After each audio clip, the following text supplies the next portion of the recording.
Well, good morning. Good morning, everyone. Can you guys hear me now? Well, good morning. Good morning, everyone. Can you guys hear me now? It looks like it's working. I can hear myself. I just log into YouTube and listen to myself. If you're here and you can hear me, please give me a one. Can you hear me? Can you hear me? Can you hear me? Give me a one.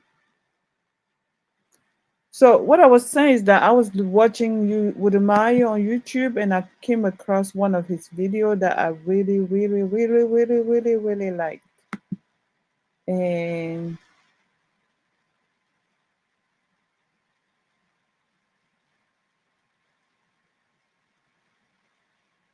um, yeah, and I wanted to talk about it because I mean it's about time that some that the message you know it's about time that we really reinforce this message and make it like our item. Or is it I I don't even know how you guys say it. I how do you say anthem or whatever that is. Like it's about time that we really spread the message. I'm gonna play the with the Maya video. Thank you with the Maya, to be honest. Thank you so much. Thank you so much with the Maya for what you do. Um this particular video really resonated with me and I really liked it. So I'm just gonna play and then I'm gonna react to it. Let me go back. Let me share. How do you-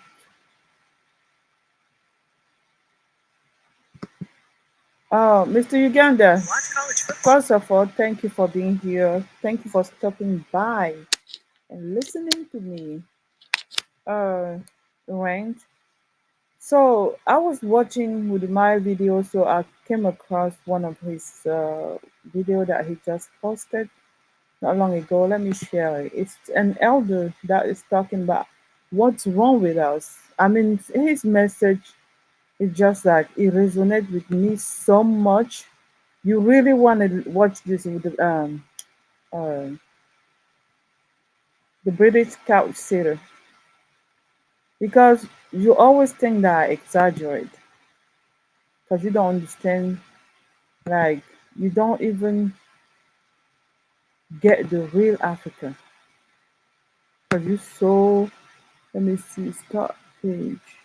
StreamYard. When I share, which one do I click on?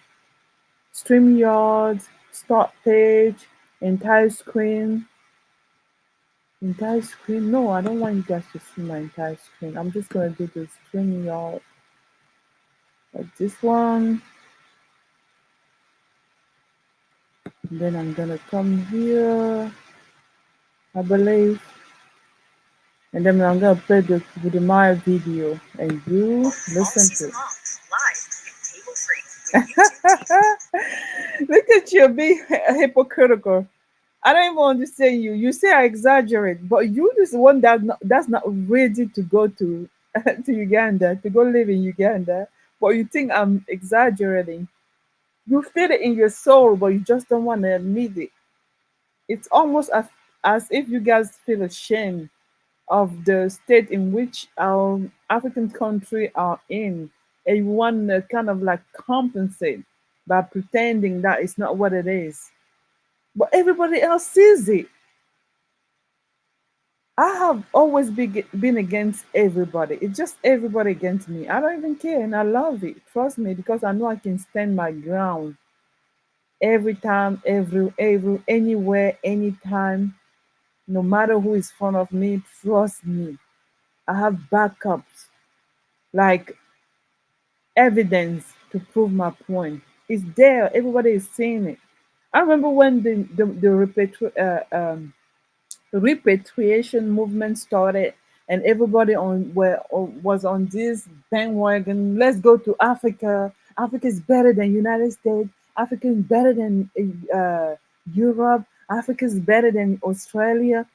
I was over here fighting against it. I'm like, you guys gonna come right back where you came from, one by one by one by one, because you're not gonna be able to make it over there.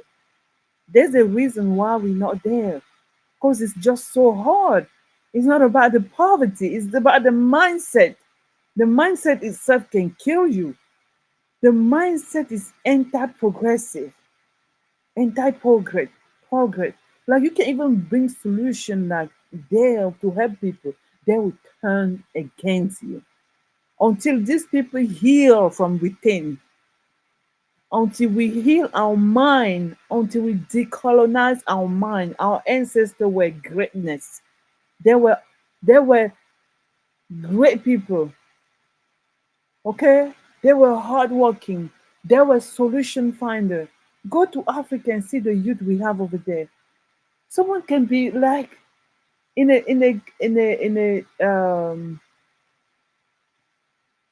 so they basically are just victim of the circumstances. They don't know how to overcome, okay, how to empower themselves, how to solve problems, seek for solution, because they are not taught those ability. They don't have those. They have those ability in them, but they it hasn't been. Nobody has activating in them. They don't even know it's there. They need to be empowered. They need someone that's gonna be their model to help them discover who they are. They don't understand nothing. And you guys want to come here on YouTube pretending, oh, it's not that bad. I also watched a video that Go Back to Africa posted about Uganda. He was talking about this biggest slum in Uganda, and somebody came and make a comment. I mean, this person did not even watch the video, so he just assumed that Go Back to Africa was trying to show the slum in Uganda and just trying to maybe like bring a negative light on Uganda. This person came and comment that Go Black. This was his comment. Read, I believe. I'm just going to paraphrase it. He was saying that I really like your shows, but uh, haven't we already seen enough of the bad side of Africa? And that why do you have to go to Uganda and highlight that? I, this guy was stupid. Like honestly, why do we have to hide it? We don't have to hide it because that's reality. You're gonna hide it from other people, but the people living in those slums are living it. That's the reality. Why do you want to cover the reality if we don't bring attention to those type of places? How is it? And first of all, his video wasn't about the slum.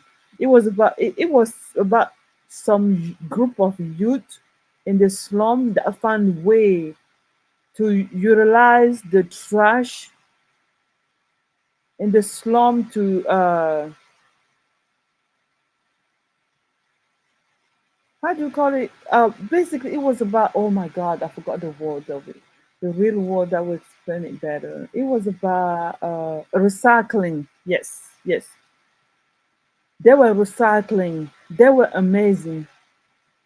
They were the example other people should be even like. They were so intelligent and so smart. A great example of using uh, your environment to benefit yourself. They found a way to use the trash to grow veggies, to make plastics, cups, stuff like that, and even to build. They were building blocks out of plastic that they transformed. Yeah, that they recycle basically. And this guy just saw the title of the video and was already against the video without even taking the time to watch the video. We gotta be real, to be honest. We're not gonna go to anywhere if we're not real. If we not go to the source. We have to go to the source. We have to dig deep. We're not gonna fix anything from the surface. all your big English that you guys come here on YouTube and speaking all the time, it's not gonna change anything to Africa until you guys go on the ground and see those people that are being disempowered and empower them. Those are the people that are gonna change Africa. It's not all the I am educated, I have a PhD, but you know nothing about how to empower your people. Empowerment is the key word because it's not about creating dependency. People go and give like what is it they say? Making donation, giving aid, charity. I don't like charity players. Don't come around me with charity. I'm not, I don't do charity at all. I'm against charity. The only person I can be charitable to is someone that cannot, that's like mentally, physically unable to do anything. But someone that I can build, I can empower, I can teach something. There's no better gift than like empower a person to become self-sufficient,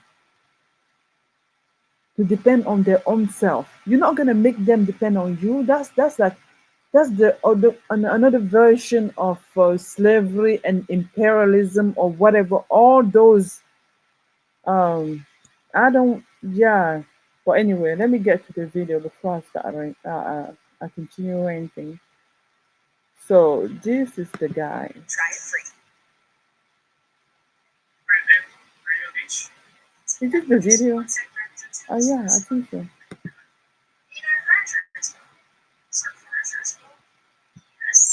Let's skip the ads and go to the video. It's been wireless. They are discovering this wireless recently. I love It's this something guy. new in the Western world, but we have always been doing it. And I've always said, when it is Joseph dreaming in Egypt for the pharaohs, and it's written in the Bible, oh, it's Hallelujah chorus. They love that. But when it's me,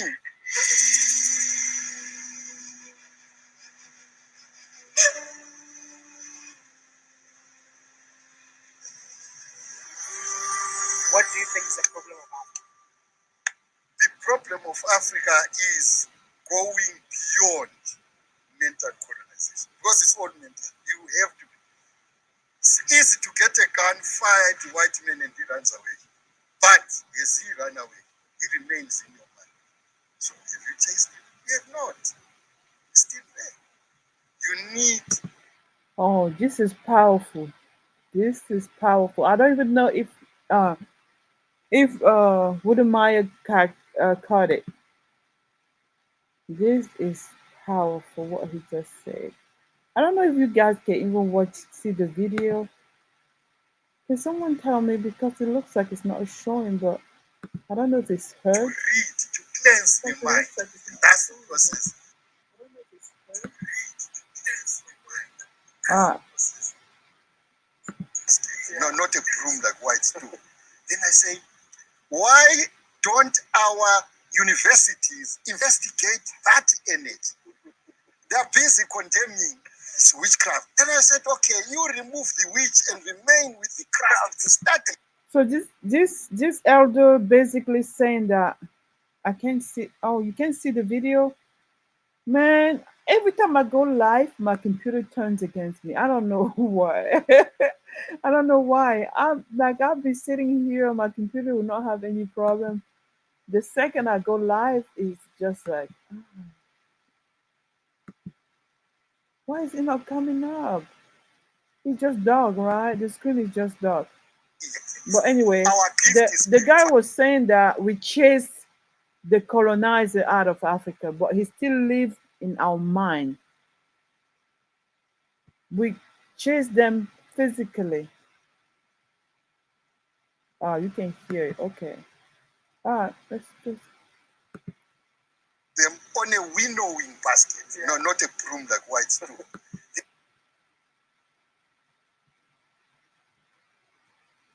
How can I even import? Try it again. Let's see. Share. Hello, you internet is against me. Share.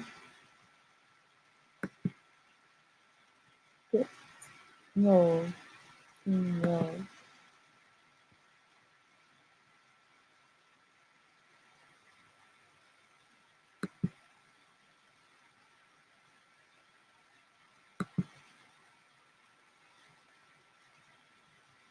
I think you can see it now. Let's go. Then I say, why don't our universities investigate that energy? They are busy condemning this witchcraft. Then I said, okay, you remove the witch and remain with the craft to study it. Our gift is spirituality. You can hit a fellow now who is in Britain, and we have always been wireless. They are discovering this wireless recently. It's something new in the Western world, but we have always been doing it. And I've always said, when it is Joseph dreaming in Egypt for the pharaohs, and it's written in the Bible, oh, it's Hallelujah chorus. They love that. But when it's me,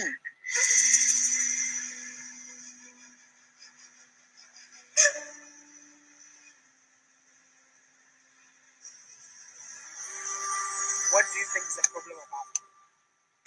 The problem of Africa is going beyond mental colonization. Because it's all mental. You have to be. It's easy to get a gun, fire at a white man, and he runs away. But as he ran away, he remains in your mind. So have you chased him? You have not. He's still there. You need to read, to cleanse the mind. And that's the process I term liberation. There hasn't been a liberation in Africa. The liberation of the mindset. Of the mind. That you see yourself as someone not inferior to another race. No. Problem is, some of these young fellows are not reading enough to discover African discoveries, the things that we started, the science that we had in Africa. They don't see it. They think it's all new. In African culture, they can't see the science that is there. That's the problem. There's a lot of it. Everything, but people will accept that Africa is the cradle of humanity. So if it is, everything started here. Problem is, Africans are quarreling. Some are proudly Lusophone, proudly Anglophone, proudly Francophone. All these are useless things. Okay, I'm gonna stop right here. You see, this is exactly what I believe. There's nowhere we're gonna go without like restoring our real identity, cleaning our mind,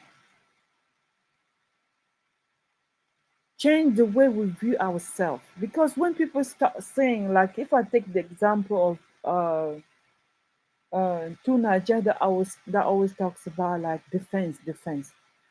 How are you gonna create an effective like army or defense without the people having the right mind to put Africa first? Because it doesn't matter how much you would invest in defense, the people hand. I mean, those are people that are gonna be operating everything you're gonna set up as whatever is needed to provide that real defense to whatever country it is. It's gonna be the people. As long as the people are still living in the colonized minds, seeing themselves in a wrong way, they're gonna destroy that defense and they're gonna sell out the second the opportunity presents itself. So we're gonna start with the people because I went to a I went back and forth with to Niger about this. He always talk about we have to invest here. Listen, when you have the right mind, investment is not even a problem because even the little you have, you can you can get the most out of it of the little you have with them if your mind is right. But if you have the wrong mind, it's just like pouring water in the on the in the through the strainer. If you're gonna put water, it's just gonna pass through the strain. What are you gonna? You're not gonna have anything sustainable. So it's not about. Everybody say Africa is poor. Africa is poor. It's not about like it's not about wealth. Your first wealth you should have is your mind. If you can retrieve the mind that you lost, if your mind is not, your mind is so powerful. It's everything you have. Your mind is what carries any others. Well, I know what I'm talking about. Trust me. I see a lot of people, even mental health. That's the worst type of illness. I'm telling you guys. When you lose your mind, what else is gonna be in place? You see, if you see someone that is even rich, but that like have some type of mental illness, what is he gonna do with all that money that he has? They're gonna appoint somebody else that's gonna take control of their money to make sure that it doesn't go to waste.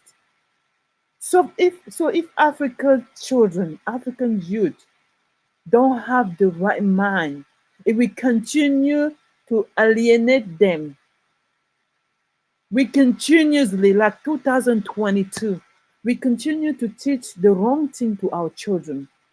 What are we doing to them? What are we doing in Africa? And you're gonna see them proudly saying, "Oh, I graduated from high school." But these people cannot even stand on their 2 feet in a real discussion.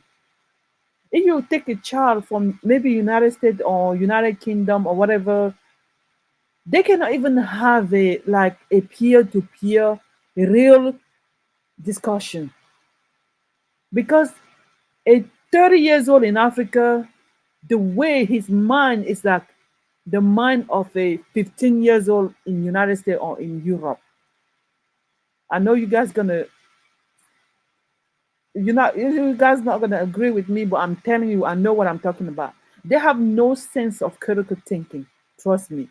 They have no sense of like problem solving. They have no sense of even understanding the world around them. They're only limited to what? Think about what they're gonna eat. If they are men, men in Africa is just sex and food. That's it. If they can party, they can drink, they can have sex, that's it for them. There's nothing else they're worrying about. They don't think about the future. They don't think about themselves as powerful. That's what was taken away from that's what's been taken away from um from them. They don't think far at all. You sit down and have a conversation with someone that's like 20 years older than you, and you see where, oh my God, how he projects himself and how he views himself in this life. You're like, wow, wow. I understand why we were able to be duped like it happens. Even right now, if those people that came to Africa to colonize us, if they decide to come back to colonize us, they still gotta do it because the people there are still this like the same people the same people that they colonized before. They haven't changed their way of viewing things, on viewing the world, on viewing themselves, or even protecting themselves. They haven't done anything since then. If there's anything, they have gone even worse because now they're so impressed by little stuff that's around them coming from those people to the point where they have accepted that they're inferior. It's not even something that white people have to come tell black people that you're inferior or whatever. They feel inferior. They have accepted that. They have accepted that. And that's something that is being taught in school through the media. All that Africa don't empower their people.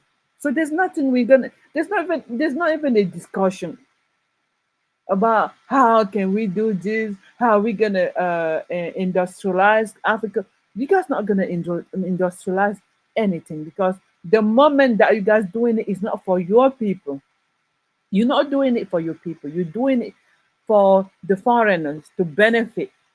Like in my country, we have a lot of farms that it's just for friends. What I mean, we grew up knowing that this is for friends. We don't question anything. We don't even understand that we have the right to have the nice thing. Banana is being farmed in Cameroon. We have a whole village like this of banana. It's a French company, and I see even those banana here in United States. I guess the one that's here in United States is the same company, but I think they grow them in South America. Same tactics, They're all like a whole village of farm where they come and spray. Uh, um,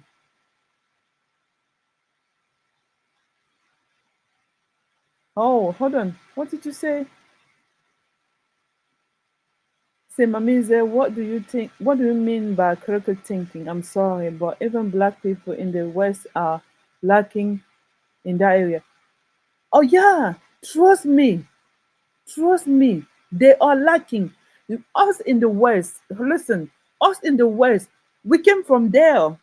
Trust me, we came from come from Africa. Here in the United States, here in my city, right, we have like a Moynihan meeting. Mr. Uganda, when you go to the meeting, you cannot have a discussion with these people. They don't. All they care about is eating, drinking, talking about things that's funny, and that's it. Nobody has a willingness to even like critically think about what the future of our people, even their own children. They are so happy when their children come here and just assimilate. That's a sign of success for them. It's not about, and you see our parents always get crazy, and that is so sad. When I even hear people that want change, but they cannot even like having healthy, a very therapeutic communication. That's something that black people don't have. I'm not going to tell you. Lack of emotional intelligence. Oh my goodness. That's one of our demon. Until each of us work on that, we're not going to go anywhere. It's not only Africans. Have you ever been on Brandon's panel? Brandon is like a beast. When he's doing his stuff, if you don't, like if you don't, if whatever you say contradict whatever he's saying, oh my God, he was gonna mute you. He's gonna repeat. He's, he doesn't want any contradiction. I'm like, Brandon, you're a bully. What's the point of having a panel if we cannot talk and understand each other? We don't have to agree with each other, but we have to understand each other. We have to like value each other's opinion, okay? Or find a way to kind of like the middle ground, the way to the middle ground. But it's not like that. It's always about some misplaced ego. Like we are not emotionally mature. We get hurt so easily by words, by opinion. All this is rooted into this inferiority complex, to be honest with you. If you are someone that cannot be contradicted, that means you don't have a high esteem of yourself. You view yourself through other people's eye. I don't know, you expect other people to look at you the way you would like you would love to be seen. And when you not seen like that, you act like a 2 year old and just like Brandon is a bully when he's on his panel. That's why he's always like the king on that panel. You cannot say anything that goes against what he's saying. And he's even ready to say stuff that make no sense just to. And he's a very smart, intelligent young man. But when he gets to that mode of like just bullying, I'm just like, wow. And it goes on and on and on and on and on and on and on. On same point, he will not move on just because he want to make sure that people sees it the way he wants it to be seen. I see through all those people. But when I'm saying about lacking like critical thinking, man, there's no there's no notion of critical thinking in Africa. You will see adult when African Americans, right? You know how they're so like into African culture or whatever they're talking about like now? They're just looking for uh like when sometimes I notice that when some people have issue in their community, they always think that someone else is better. And they think that because they haven't taken the time to really understand that other one, that other community. It's just now that some African Americans are understanding what Africa is about and the thing that African likes. And the thing that we lack, to be honest with you guys, can be fixed like even overnight if we just change the trajectory. My issue with us that I would never stand over here and defend Africa, to be honest with you guys, is because we are on the wrong trajectory. You cannot be on the wrong trajectory and brag about anything. Because even the thing that you have that's valuable now is going to be destroyed in 5 years. In 5 years, it's going to be destroyed. If at least we were on the right trajectory and trying and advancing, oh yeah, trust me, I would be like rooting for us. I'd be like encouraging Africa to do this. But no, it's not like that. Nope. We are on the mission to destroy ourselves. We are self-destructive. Whether it's our policy, whether it's our cultures, whether it's anything. Brainwashing, there's nothing honorable in brainwashing your children yourself. That's a crime. To me, that should be a crime. If I was to have any little power in Africa, oh my goodness, like I would just say, whoever that doesn't want to be African, I'm gonna define what Africa is. And if you don't want to align with it, okay, I'll give you a visa to go to Europe or English or America. Everyone that doesn't want to feel like aligning with what the African value, you can be free to leave. I'm not gonna hold you over there. You're gonna leave, but if you're gonna be there, you're gonna respect those core values that I'm gonna define. And among those values, first of all, I'm gonna close all the churches that are over there. To be honest with you, we have people don't understand how damaging churches are for us Africans. Mine is not even the Bible or whatever, all that. It's just that belief, that ideology of believing without questioning. That's that's what was used to damage us, right? Because a lot of our youth, our children, our mom, even adult, I'm talking about 60 years old, you cannot have a reasonable, critical thinking conversation with them at all. It's all about belief. Belief. It has been like this. We've been doing this for years. It was like this. We cannot change it. Blah, blah, blah, blah. It's rooted into that.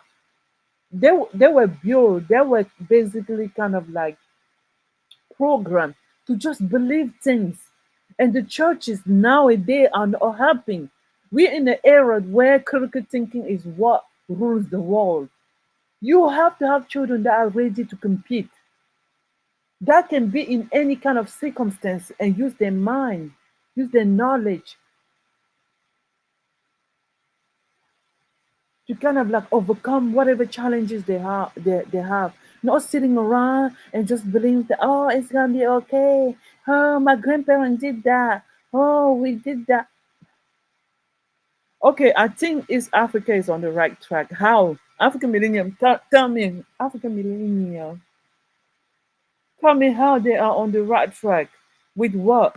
Please tell me one thing. Because when people even Look at a country like Tanzania, whatever that is, Tanzania. They say Tanzania. Tanzania is a country that nobody talked about it in maybe anyway from outside of Africa, Central Africa. Nobody is even talking about Tanzania. In my country, people talk about Ghana. Those are the countries that they look up to. Ghana, Nigeria. They look at countries like that, South Africa, countries that are ahead. Country like Tanzania, who is talking about Tanzania? What do they have over there? It's only African Americans put Tanzania on the map, just like Gambia. Who's talking about Gambia? When Gambian people were over here on the internet jumping left and right, and talking about, oh, don't say this about Gambia, Gambia. I'm like, who's talking about Gambia in Africa? Nobody's talking about Gambia. African American put you guys on the map, so be grateful for it. But they do not even know how to um, utilize that to kind of like better position themselves, or maybe like advancing themselves.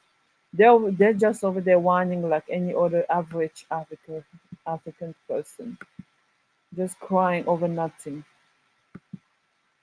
When you have critical thinking, trust me. Let me see.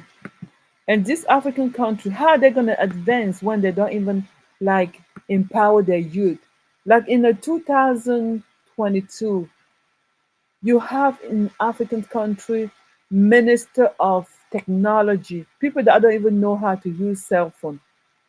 They don't even know how to use uh, the new technologies that are being used right now. You know, new tools. They don't even know what a TikTok is, but they're minister of technology. What the hell is that? And these are old people that were ministers in my country, right? The ministers are the same ministers that were there when I was small. Until you die, they're not gonna like they are dying. Everybody is old on the government in my country. Everybody is so old. They're above like 60, most of them. How do you guys think that a country like that is gonna be building forward? All these people remember is what the colonial area was, what they did during the colonial era. All the fear that was instilled in them, because it was a very brutal period of time. You couldn't even rebel. You couldn't even stand up to European and contest anything. You couldn't. But now we expect those people to be the people to lead us. Nobody's on the right track over there. These are useless things. You need to be an African. I see when my favorite people in that part of the world where you come from are the Togo. I like their philosophy, where they have the dog star, for example. The dog star has a 60-year cycle. And they know it. There's a press dedicated to see the time when the dog star will come. And they saw it ahead of NASA. But Africa doesn't know these proud stories of their ancients to derive pride, and it becomes a source of motivation. But if you don't know these, you think all that there is in Africa is demonism, things to be denigrated, despised. That's what Africa is used to. Good for nothing. And so you allow people to come and dictate the form of government, the form of religion, everything, which is not even Africa. See, that's the problem. There will come a time, it's not going to be immediate, but I can assure you it's coming. And that revolution will be led by people who are spiritual, not these people who do not have some spiritual drive in them. Because the people who suffered are the ancients. The way they relate to us now is through spirituality. They still communicate with us. If I tell you the chevron design, Yeah, we're talking about our ancestors. But that's what a lot of Africans have walked away from. They don't understand our value, our tradition. We are connected to our ancestors. Walking away from our ancestors is not benefiting us in no way. You know, I remember when I was growing up, our ancestor was like one of the most important things when I was growing up. Even when you have, I remember when when I was coming to United States, I have to go to the village to say bye to my ancestor. Trust me, to ask for um to to ask for them to wish me luck wherever I'm going, my new adventure and all that, to work with me, to protect me, stuff like that. But we have left all that. I mean, not me. When I go home, I still go and pay my respect, my greet my ancestor.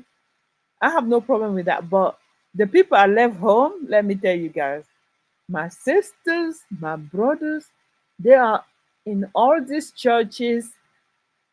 They will tell you about the Bible more than the people that wrote the Bible.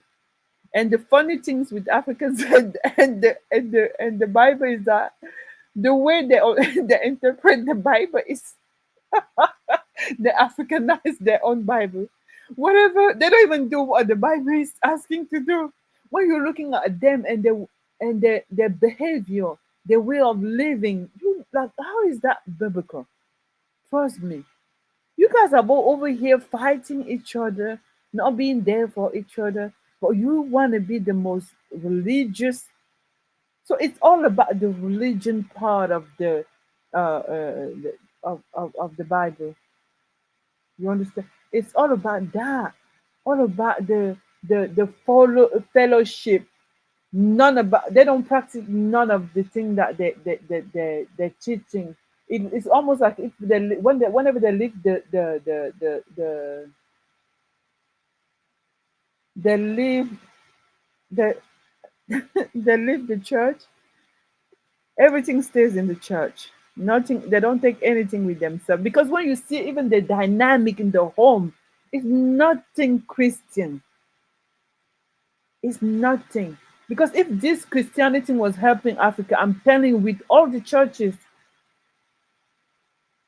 that are in Africa right now, we will be far ahead.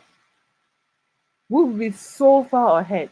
But these churches are just like pushing us far away from who we are and breaking our connection to our ancestors. Some other people, I'm seeing people valuing their church member than their blood sister or brother. The only people that are valuable to them is their. Many don't care about biblical principles. No, they don't care. That's why, oh my God, they do not, Mr. Uganda. If they were to practice it, that will even bring them closer to the ancestor, to be honest with you. Because the Bible preaches love, care, say the truth, be, but that's they do the opposite of it. Do you know why? According to me, they do the opposite of, because they're conflicted. Even these same people that are doing this, the moment that they are in trouble, right? Maybe if you ill and they tell you that the only way you can heal is if you go to the village and do all this practice, they will run back to the village and get it done. So you see, they're not really that 100% Christian, and at the same time, they don't want to go back to their the initial belief, spiritual belief system. I mean, it's just like when I look at us, it's just so sad. We are just like people that are lost. Because people always argue over Bible versus African spirituality on that. I respect someone, right, that believe in one thing and stay with that thing for good, for bad, for any that you really, really whatever you say you are. I don't want someone that's in the middle. That's dancing on two on two legs, you know. With his dance, they're dancing over there with two legs on their 2 feet, and they are confused. They don't know which direction to go. People are basically like Christian just because it's the trend now. It's not because they really believe in it. No, it's not because they believe in it. You seen pastor being the worst husband or the worst dad ever. But when they go to church, they will be talking about everything in the Bible. The Bible say chapter this, verses that say this. But anyway, let's continue. What are these triangles that we see? Or should I even call them triangles? Yes, you are right to call them triangles because these are symbolic, they are representative, but we need right from the outset to establish exactly what we mean. And for that, our events are back, you guys. Events are back. They're booking speakers like you. They're paying them $5,000, $10,000, $15,000. For that, I'll stand up so that I demonstrate. Now, what you are calling a triangle actually is this part. Okay. Not just part of a man. Yes, a man also has it, but it's essentially that part of woman. Okay. Right. So either you can perceive it as a triangle or as an open V, like this. It's the same. You can have that line, making it a triangle, isosceles triangle, or it is an open V. Right. But that we are going to call that triangle is a chevron icon. One. Okay. Chevron icon or chevron symbol. You're going to find it everywhere in Africa. I remember we had a cultural conference in Algiers some years back. Then I was moving from country to country asking what does chevron mean. The fellows had no clue at all. And my ancestors had told me. The very ancestors, if you mention ancestors, you are then seen to be very primitive, very demonic. Why? Why dream? Because ancestors communicate with us through dreams. And I've always said, when it is Joseph dreaming in Egypt for the pharaohs, and it's written in the Bible, oh, it's hallelujah chorus. They love that. But when it's me, it's demons.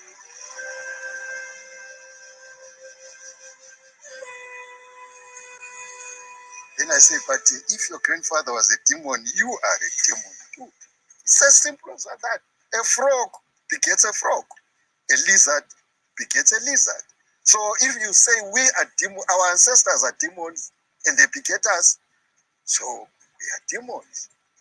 You can't see that. These are Africans, heavily brainwashed. That's the tragedy of Africa. What is your view on Pan-Africanism? Pan-Africanism has to be clarified. If you push the political agenda and end there, you go nowhere. It is not politics that ought to be uniting us. We are united even before politics. It is Pan-African view of the world. I am, so we are. That togetherness, that spirit of being together. I think somebody sent me some few sayings which I thought sound great to me. On alone, I smile. Together, we laugh. I said, that sounds great. Alone, I say. Together, we talk. Alone, I enjoy. Together, we celebrate. There were three. I said, that's African.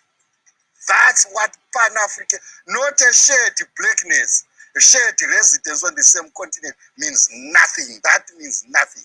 but how we are a people who are conservation conscious. But today they will tell you, doing this. No, no, no. We are conservation conscious because of our spirituality. Our spirituality says we are related to trees, we are related to all animals, and we thrive on them. Our sustenance is guaranteed by the environment and environment with the plants. So water becomes critical, rain becomes critical, and we have dances that sort of induce rains to fall. Without rain, if for 5 years, 5 consecutive years, there's no rain, there will be no life. It's as simple as all that. It's as simple as 5 years, no rains. Mother Earth is the source of sustenance. Our own mothers must be breastfed by this Mother Earth, who is female, by the way. And that's what Africa knows.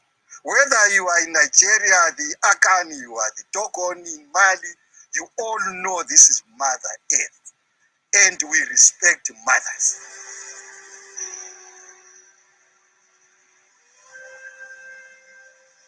You see, people have been made to believe science is not culture.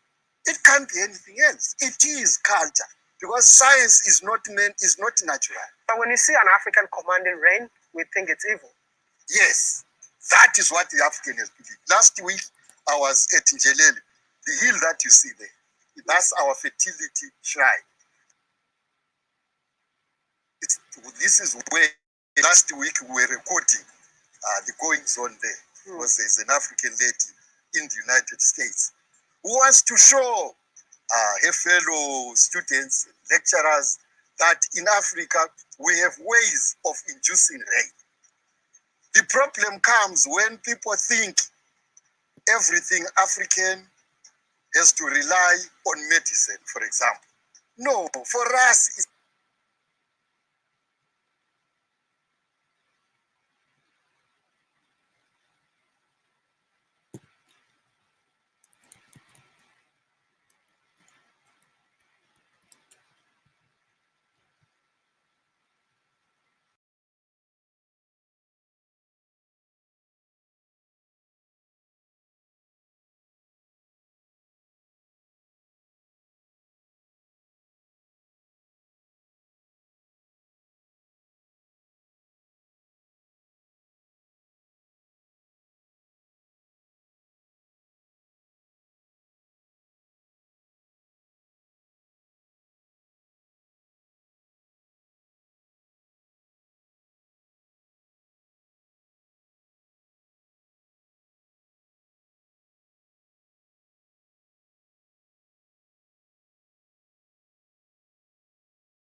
I think I'm back.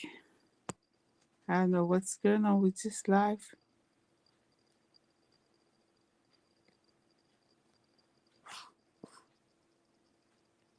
Dun, dun, dun.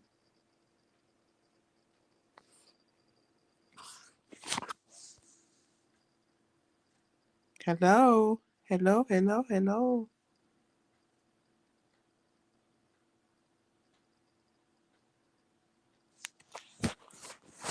My internet just like messed me up.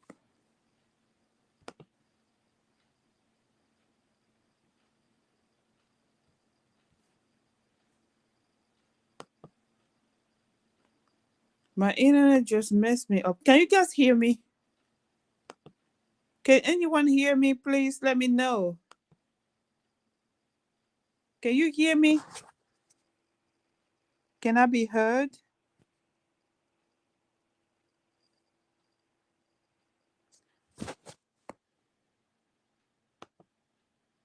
Hello, hello.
Can you guys hear me?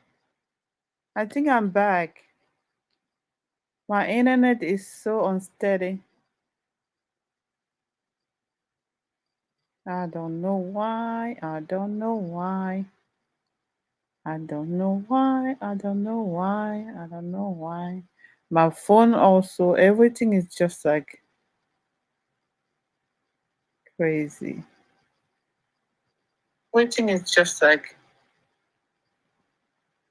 All right, I think it's good now. So I'm back. Now I'm gonna have to retrieve the video, Wudemaya's video, and play again. I don't even know where I was before I left, but we're gonna pick right back up where we left.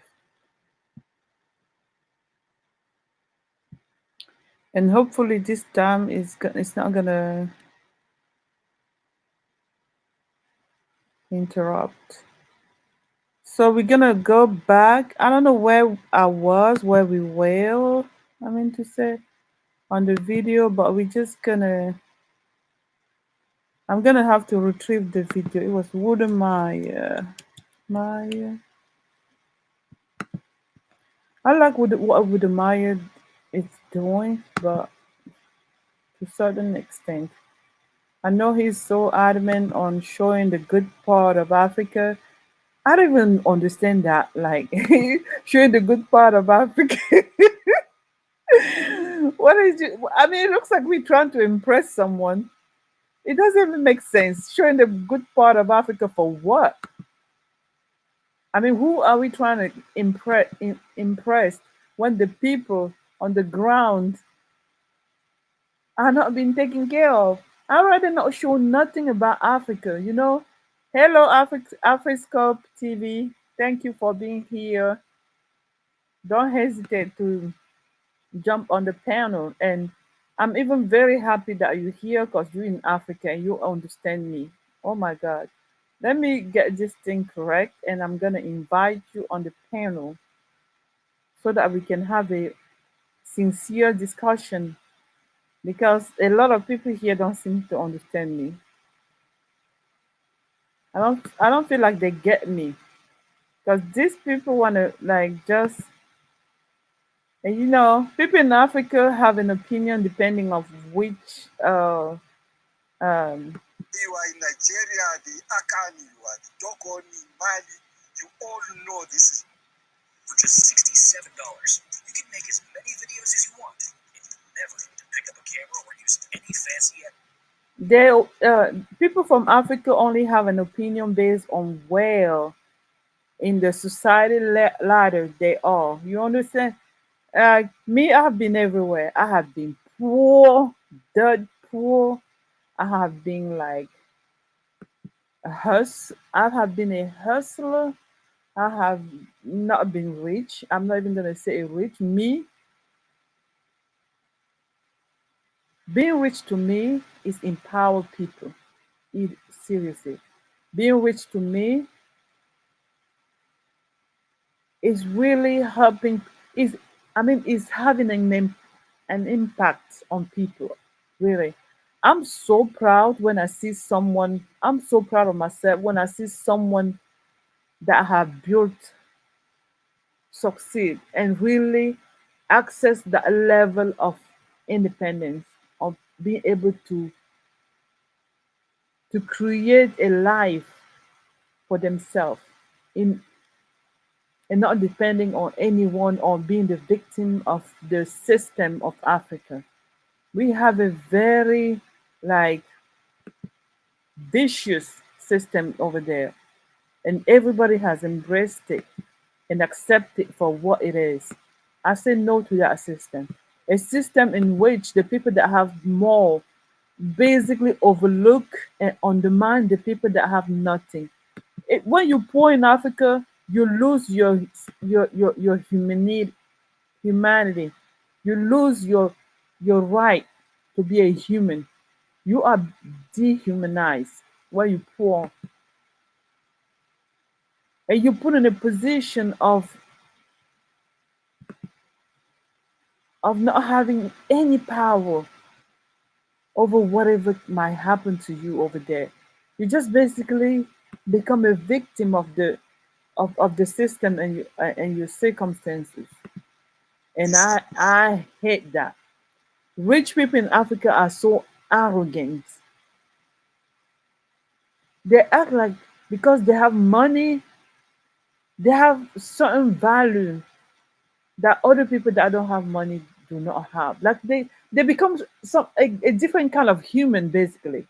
And we have and that's the culture that's embedded in people over there. Even the poor people that that are being discriminated against have accepted that as if it's their fate, like they deserve that fate. That's that's what I'm talking about. They don't even fight against it. They don't understand that even being poor, you deserve respect. There's two things that will make you like in Africa. People call it respect. That make you being respected. I don't call it respect. Basically, that people just elevate you because of what they see that you can offer them, that you have and you can give them, and they can benefit from you. You have to be a foreigner. Number one, that puts you all the way up. It shoots you all the way up on the pedestal. You go all the way up on the ladder. Now, second, you have to be rich. Rich people over there, oh my goodness, they have no compassion, no respect for the poor. Here in the United States or in Europe, just because someone is rich, he cannot just treat you anyhow. A lot of rich people have a lot of compassion over here. A lot of rich people even dedicate their time, okay, to even impact the community, to give back. In Africa, they don't have the notion of giving back. They don't know what being a how do you say that benevolent. I think that's French. Benevola. They don't know how to go and give free service. just to help other people out. No, they don't know that. It's not even encouraged. It's not even something that we value. So, Office Club, if you're still here, please come here, come on my panel and let's discuss this. So I was over here looking at this video of Udemaya that I was talking to this elder, and the elder was explaining the thing that we have to work on as Africans to decolonize our mind so that we can become efficient for the building of Africa.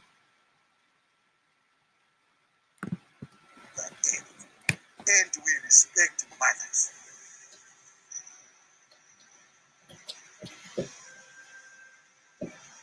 You see, people have been made to believe science is not culture. It can't be anything else. It is culture. Because science is not natural. But when you see an African commanding reign, we think it's evil. Yes, that is what the Africans believe. Last week, I was at Njelele, the hill that you see there. That's our fertility shrine.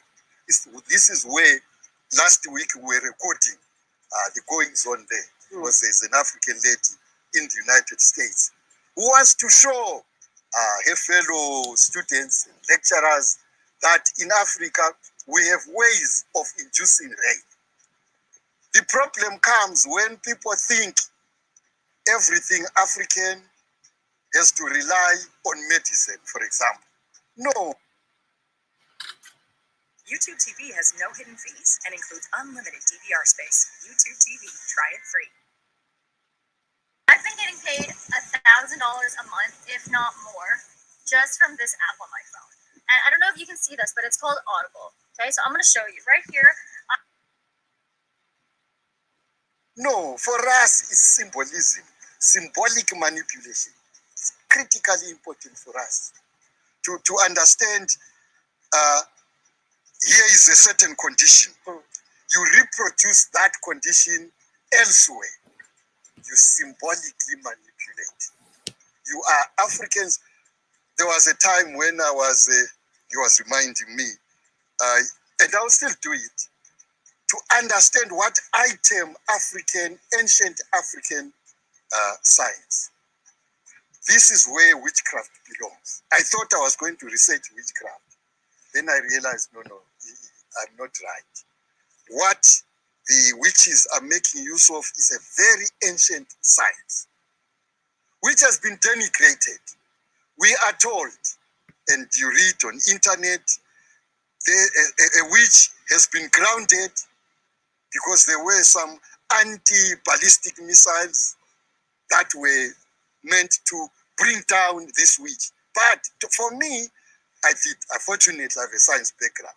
I know this book will not lift itself without energy. Yeah. It will never happen. But here are witches flying, a number of them on a winnowing basket. Yeah. No, not a broom like whites do. For us, it's a winnowing basket in this part of the world. Then I say, why don't our universities investigate that energy? They are busy condemning this witchcraft. Then I said, okay, you remove the witch and remain with the craft to study it. Don't tell us about witchcraft. Deal with the craft on its own, the science. Where is that energy coming from? We need energy. This is why Boko Haram being sponsored by people there too. It's because of critical resources that I have. If you look at all areas of conflict in Africa, I always say, look under the feet. What's there? That's the answer. Under the feet, there is oil. If suddenly our cars were not to use oil, the politics would change dramatically. You won't even have the Boko Haram and some other group there who are by the very people who condemn them. Man has bought their pot with money. But the important thing is, conflict is induced by people who wanted resources, enslaved the African for over 400 years. They still want those resources. They will give you other reasons, but it will be tantamount to getting the same resources that they've owed. Politics is driven by resources because they are not infinite. Resources are finite. And Africa has too many of them. And Africa will have too many problems. When Africa says we've discovered oil in Zimbabwe, for me it's not something to be happy about. No, it means there will be conflict here because they will want that oil. Does it mean that the abundance of resources that we have in Africa is also a curse to Africans? Correct. That's what is happening. It is. But Africa needs to make it. You see, we have gifts. I believe the white man is very mechanical, is concrete, is physical, is material. In that regard, it's difficult to beat him. But what has happened, our gift has been demonized. Our gift is spirituality. You can hit a fellow now who is in Britain. And we have always been wireless. They are discovering this wireless recently. It's something new in the Western world. But we have always been doing it. Through incantation, through the spoken word, through verse, we send a spell. And that spell is wireless. So that is the ancient African science that I want to do before I join my ancestors. That to me is very important. How are we able to do that? I want to know your definition for Africa. Good morning, my brother. Hello. Good I see your morning. topic. Yeah. Good morning, I brother. I see your topic. I see everything. What do you think about the topic, Mr. Kidola? Yeah, you see, I was listening to what that man was saying actually. Our problem really, Africa, is we didn't really find our path yet. And that path is the path that will suit us. You understand? The path that will suit us. But the part that the leaders we elect or we vote for, or leader that we approve, that will really work for us. You understand me? If decolonization or to decolonize our mind,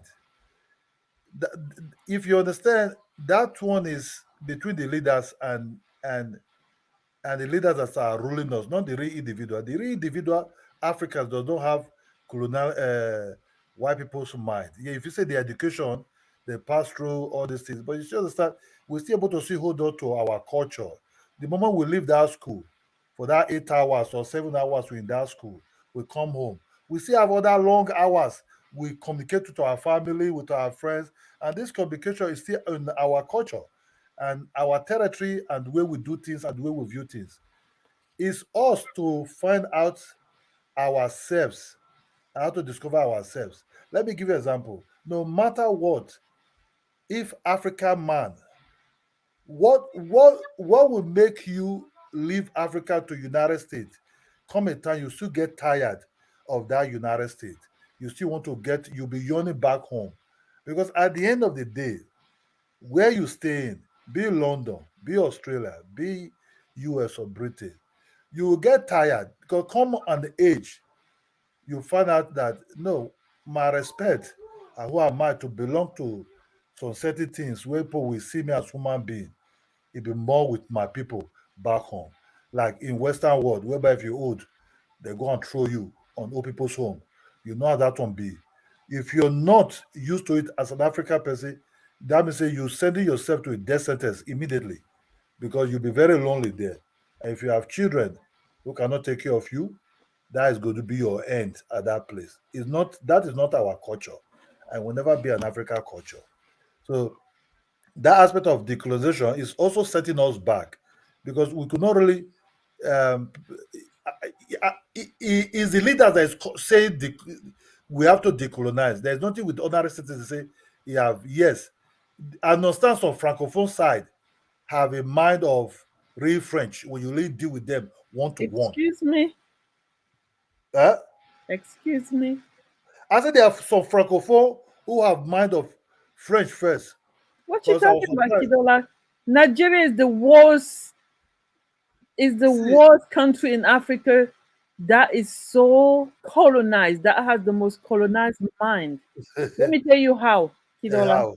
Uh, Listen, do you see your Nollywood actress? Do you know that 72% of women in Nigeria bleach? Do you know that, Kidola? I'm 70, hearing yes, yes, yes. 70. What do you think bleaching is? That's a colonized mind. That's the symptoms. That's the residual from colonization. You know how the white people did when they came to Africa. The lighter your skin, the closer, the close proximity you are to them, and they utilize that to divide and conquer. So people kind of like inherited that and internalize it. And up to today, we are still being possessed. That's what the men say in the video. We can chase the colonizer out of Africa as long as we want to, but he lived in our mind. We view the world through the eyes. Okay, when you're talking about like a French, whatever, in Nigeria, who is more like who put up so much a show to trying to be like American, if it's not the Nigerians youth. They over there, they have even local American accent. You're looking at somebody that has never been outside of America, speaking like an American. You'd be like, why are you struggling so much to, you know how hard it is to learn in another language? And even like, look at me. I've been in the United States for so long, but English sometimes I have so in like I'm so sick and tired of English. I just want to speak a language that I don't have to stress speaking. But in Nigeria, they're over there trying to adopt an Okay, accent. I'll give you why. If you check, the bleach is not even only in Nigeria, sef. Only that in Nigeria, The because whole of this Nollywood Africa, stars, the Africa. the Okay. whole world, You see, because Nigeria, it's in India. what Nigeria learned immediately from the British. You have to understand, we were growing up. What they passed to us by our forefathers was you have to learn the mind of this white people. That's education. That's the thing. School, Nigeria. In Nigeria, people will tell you, I will train you to university, I will train you to all the education for you to establish yourself, but I don't have millions in bank account to give to you. The only thing I can give to you is education. You go and use that education and look for a job, or use that education to wisen yourself up. That is what they always pass to us. Our parents will tell you, I have no money in bank account to live if I'm gone. For you, is this education? Which is So very good. okay, Which which is is very good. very good. Okay, the other thing is this: But what kind of Nigerians, education is the problem? okay. At that time you have to use education to work because there was government job going on, or you set up your business. You know much about your marketing. In every doctor, you say have education. No matter what you have to do, you have to fall back to that education. That's what they always talk But you about. know, the education is designed by the British and the French or whatever. It's a colonized education. And education, Yes, yes, but if you understand at that time, they don't see it like, because you have to understand when we get it when Nigeria got their independence, it was the people that was educated in the Western way of education. They were the one who asked for independence. You see, it was not like the village man in the rural area, because the village man in the rural area never really met any white man. Rather, they were talking to their kings, their chiefs, and everything. It was this educated one that went to Britain, some of them America, you know, who were really educated in London. Let's say British, who know their mind and talk about, you people talk about freedom, but you particular why we cannot rule ourselves just the way you people are ruling us here. You have one man as a governor, then we who are the Nigerian citizen as the legislature, lawmaker, everything. We can also have our own president or prime minister. Then we can take care of our affairs. That will lead to that independence. So what these people who were educated, who were in Lagos, them Azikiwes, Awolowo, and them in Nauru, and some other heavily educated ones. You know that. So that's where education real heavily spread, that went deep even into the rural. You see a man selling his but we plantain. understand that there's nothing wrong with being Yeah. educated. So But the issue is what kind of education are you having? You're having an education that's You see, brainwashing you, you that's see, turning you against your own self. our education of our history is, it might not be taught in the class, but they also teach our languages where the zone you're coming from, also in Nigeria. If from Igbo side, they teach Igbo at that time in the class. If you're Yoruba, Mhm. they teach you Yoruba language. If from Edo, they teach you Edo languages. If you're from other tribe, depends where your school is, they will be teaching your tribe in the class. They have to write it and all those things. But we also get stories and history from our grandfather, fathers, especially our grandfathers, about the origin, the making of system. You even when you see it, you will see what the system, because you live in some of these kingdoms and everything. You see how the system is, because you live inside the system. The system is you. You understand? So even when I need Boma talk to me, I will see his culture on, I will see his culture on him, because he's using his culture to communicate with me. Because I already know Igbo people and their culture, I will know how he view things. Even when I'm dealing with him, I will know, I will see the way he view things, his perspectives. You understand me? Okay, So Mr. Kidola, what point are you trying to make? I don't understand what we're talking about, like education and the brainwashing, right? Even when, like, say in the village, in the kingdom, they were being educated. Education, education is can be easily defined as knowledge. Okay, education look, means knowledge. You understand? It can be in any type of area, but our education was tailored, was designed to brainwash us, okay, to erase the value that we had and but, impose the Makbizi, you're talking in America. See, you stay in America oh my for god, you long. sound The like way, you stick the way you see things, the way you see things. Let me just tell you the truth, right? tell me the truth. I told you about francophone. Yes. Francophone people. See, I didn't even know that francophone, because I live in Nigeria, because we never see Britain as our motherland. Hell no, you understand me? Britain Yeah, you allows, got to. look, Britain, we never see Britain. I'm from my village. I know my village. That's my motherland, So what I noticed about Francophone, I start hearing about them, because they rule Francophone different from the way the British colonized us. The Francophone people met real white people. You understand me? They met real white people. They said that music of Francis, if you meet a Francophone person, really, you will understand that okay, this is the way they are, really. You understand me? You will know if you meet Ivorian, the way they behave, you will know they think exactly like a French person. You understand me? They have the movement as a French. The way they dress doesn't mean say Nigeria does not also believe, have that British mindset. They have it. I'm not lying to you. We all have it, because we went to the school, the British system. You understand me? We do A level and all kind of exam of the British system. We study university, which is the second of British system. You say, so doesn't mean we have the British system in our mind, the capitalist system, the free mind system.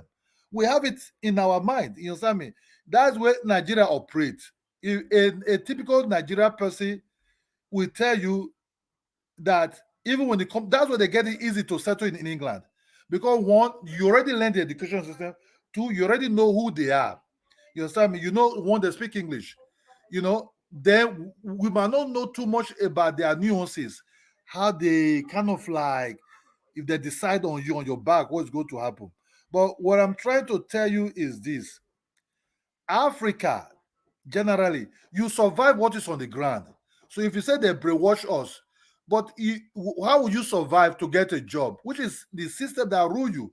If you stay in the village and you go and you went to school, is the system that operates, is that system you follow. Only that you try to use your own culture to attain to your system. In Nigeria, everybody come from a village. Nobody will tell you, "So I don't have a village, I'm an Abuja person." It does not exist. It's lie. All of them come from their village, or Christmas Day, or Salah Day, or this their Muslim festival and Christian festival. They all go back to where they're coming from their villages, and celebrate it there. They will see they are still on their ancestors' ground, nothing being lost. If you say, okay, they moved to the city, but they're still going back to the village. So brainwash really is not really there. You must say when we operate on this government system, you say that come about the British system, the parliamentarian system. But it will take Africa a long time because of the settings and the way they fix it to amalgamate us. But the thing is, for us to get a leader that really want to focus on the people, not on themselves and and and their pocket. So what say Kidola? This guy said, Kidola, what have you done for the village? Okay, Mr. Man, Mr. Man, you don't really know me. In my village, let me just tell you, this FBA court guy. If you come to my village, even when I work in Lagos, in my village on Christmas Day, me and my wife and my children, we're going to my village. I built a house in my village. You understand me? And at the same time, I'm also seeing my father's compound in my village. You know, sir? I even prefer my village than the city because it's far more quieter. No pollution, no traffic. The food is far more better. They don't have to transport the food to come to Lagos. You understand? So in my village, I enjoy my village. I wake up because you see the city I'm watching in the city in Lagos. I watch my village. It's a satellite. You understand me? I watch it over there. So those are what I've done in my village. But you can, if you, I'm not able to build a stadium in my village. I cannot do that because I don't have the money. You know, I cannot build hospital in my village. I don't have the money. But hospital is already be built there. I can contribute for the hospital they have in my village to maintain it, but not me able to build. I'm not rich. I'm just an average guy who's like, you can call me what do people call it in America?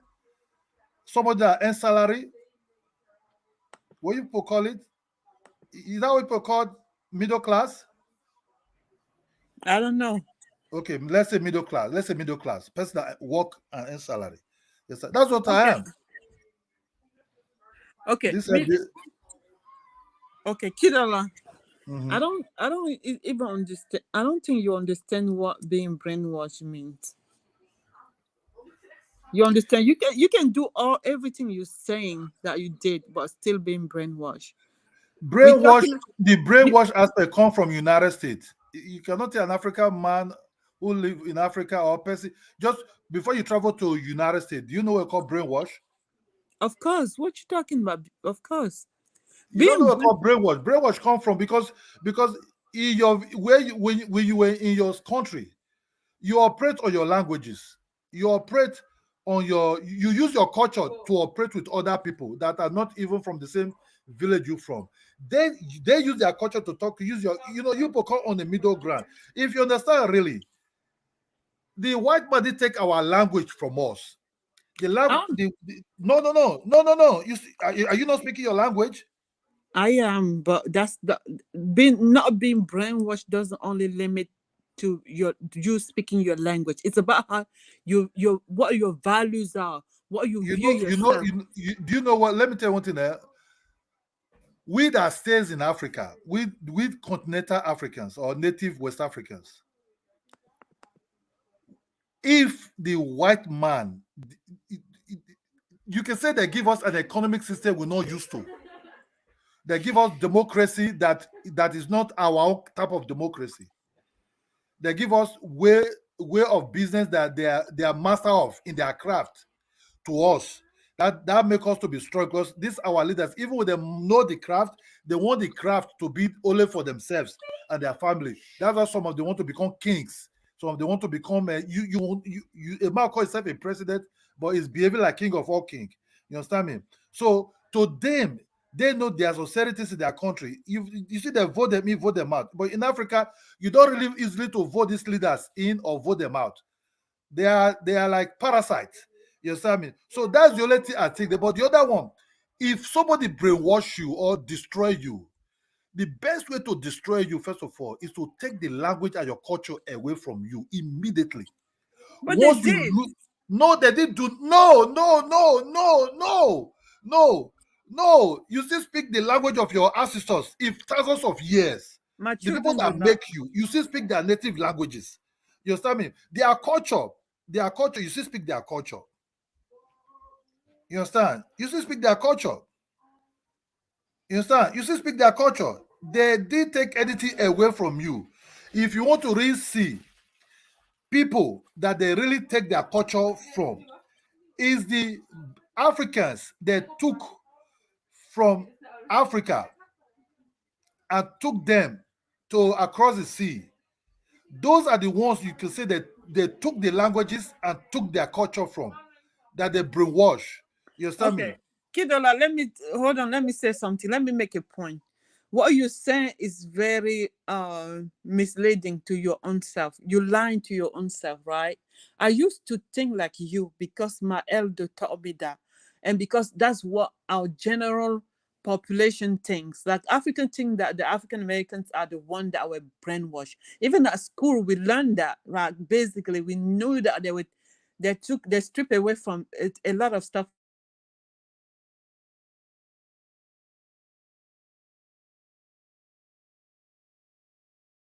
that we are the same extent.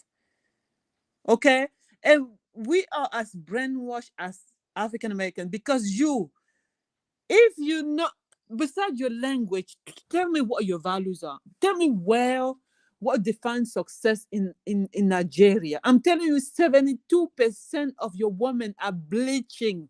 You know what? When you bleach yourself, you expose your skin to any type of pathology.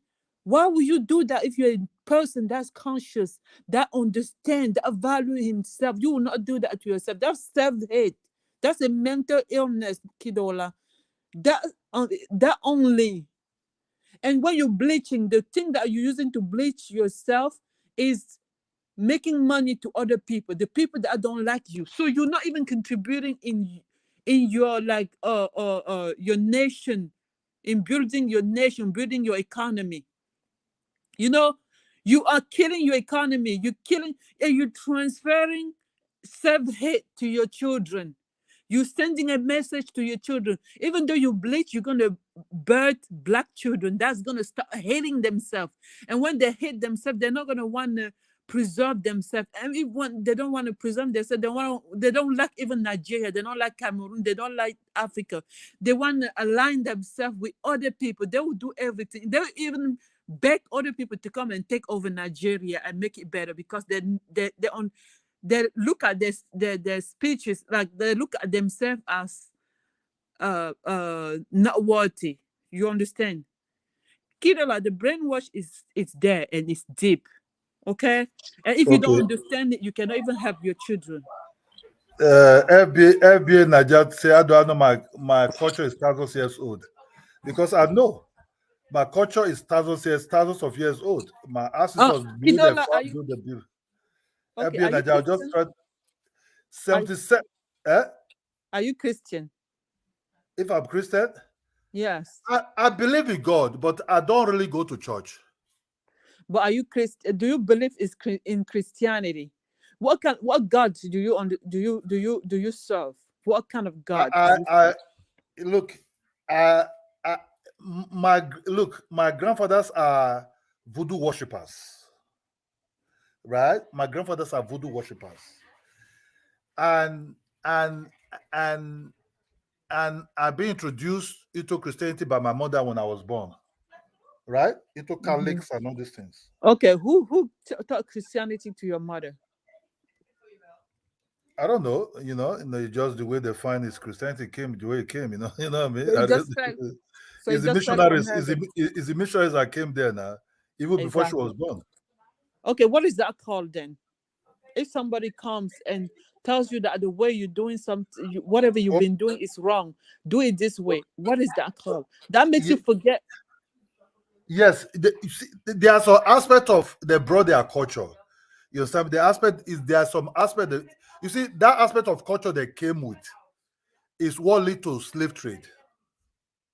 You understand me? Is That what? aspect of culture they came with Christianity, missionary came to Portuguese came to Africa first as missionaries, right? From missionaries, they start become doing business with us. By doing business, they win African people heart and everything by showing them things that they never seen before. Our elite, not just honorary Africans, it was never honorary Africans that actually it was the kings that met the Portuguese. It was never honorary Africans that met the Portuguese. You But understand me? but they represented us. It cannot be the majority. A group of people are always being represented by a small group, or maybe by one person. So whatever they did reflect on us. So we're not gonna separate ourselves from whatever they did. We're gonna take responsibility for it. We're gonna acknowledge it. That's what we did. That's how we're gonna say it. You standing from the same you speaking like one of your brother that comes here all the time, Mike. I always have problem with him because Mike always say, oh, you guys said that we were conquered. We were never conquered. My village was never conquered. We never seen a white man. What does that even mean? But whoever was in ahead of the people, whoever was the head of the line represented the whole people, because you did not come from the back and do something different to disrupt whatever was going on. That means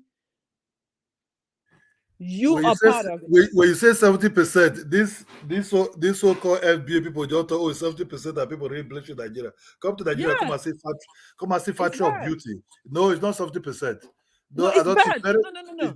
it's just They tiny, just did it. just not so much. Only that the ones you They see. did.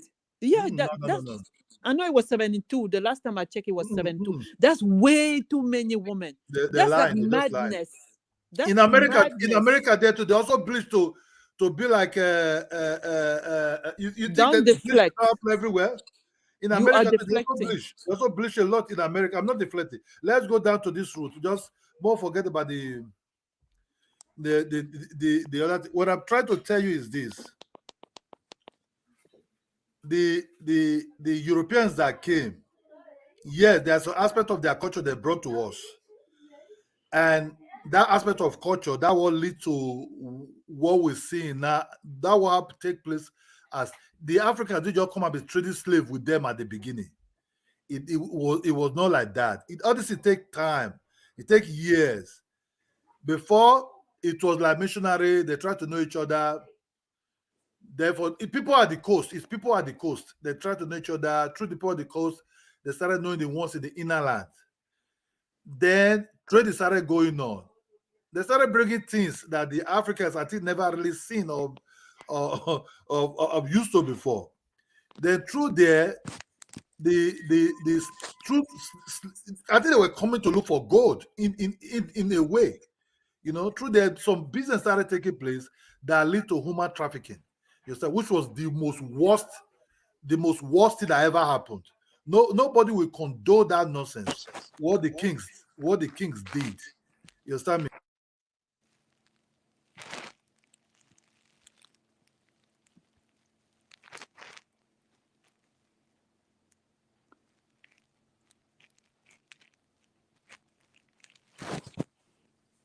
Uh, So what the kings did what the kings did was nonsense.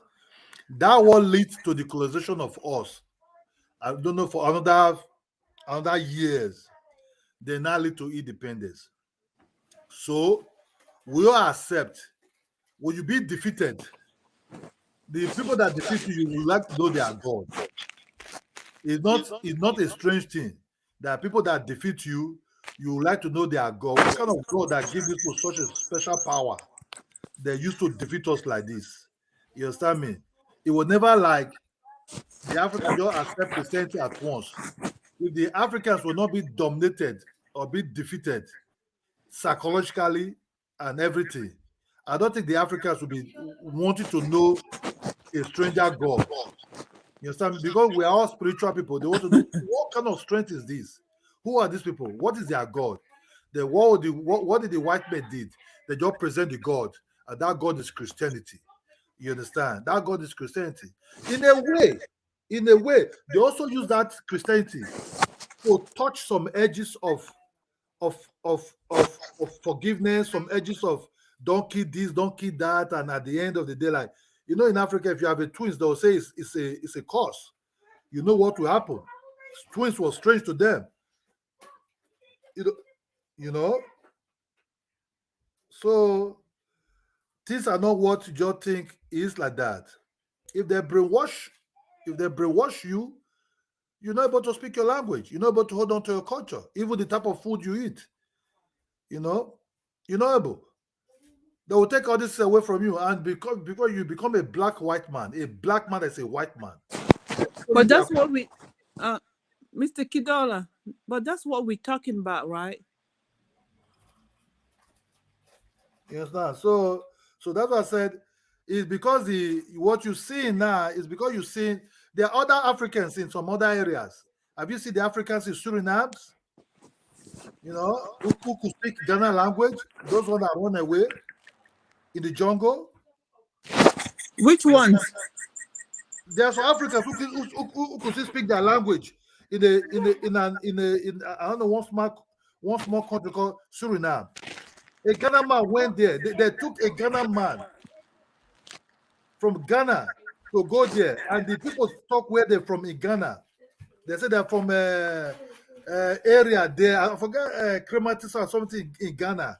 When the man went there, he speak their language, and they speak the same language back to the man.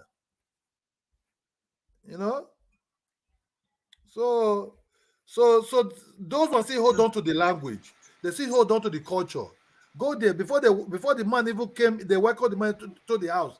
They have to do some rituals that Africans are doing. The man drinks some kind of things.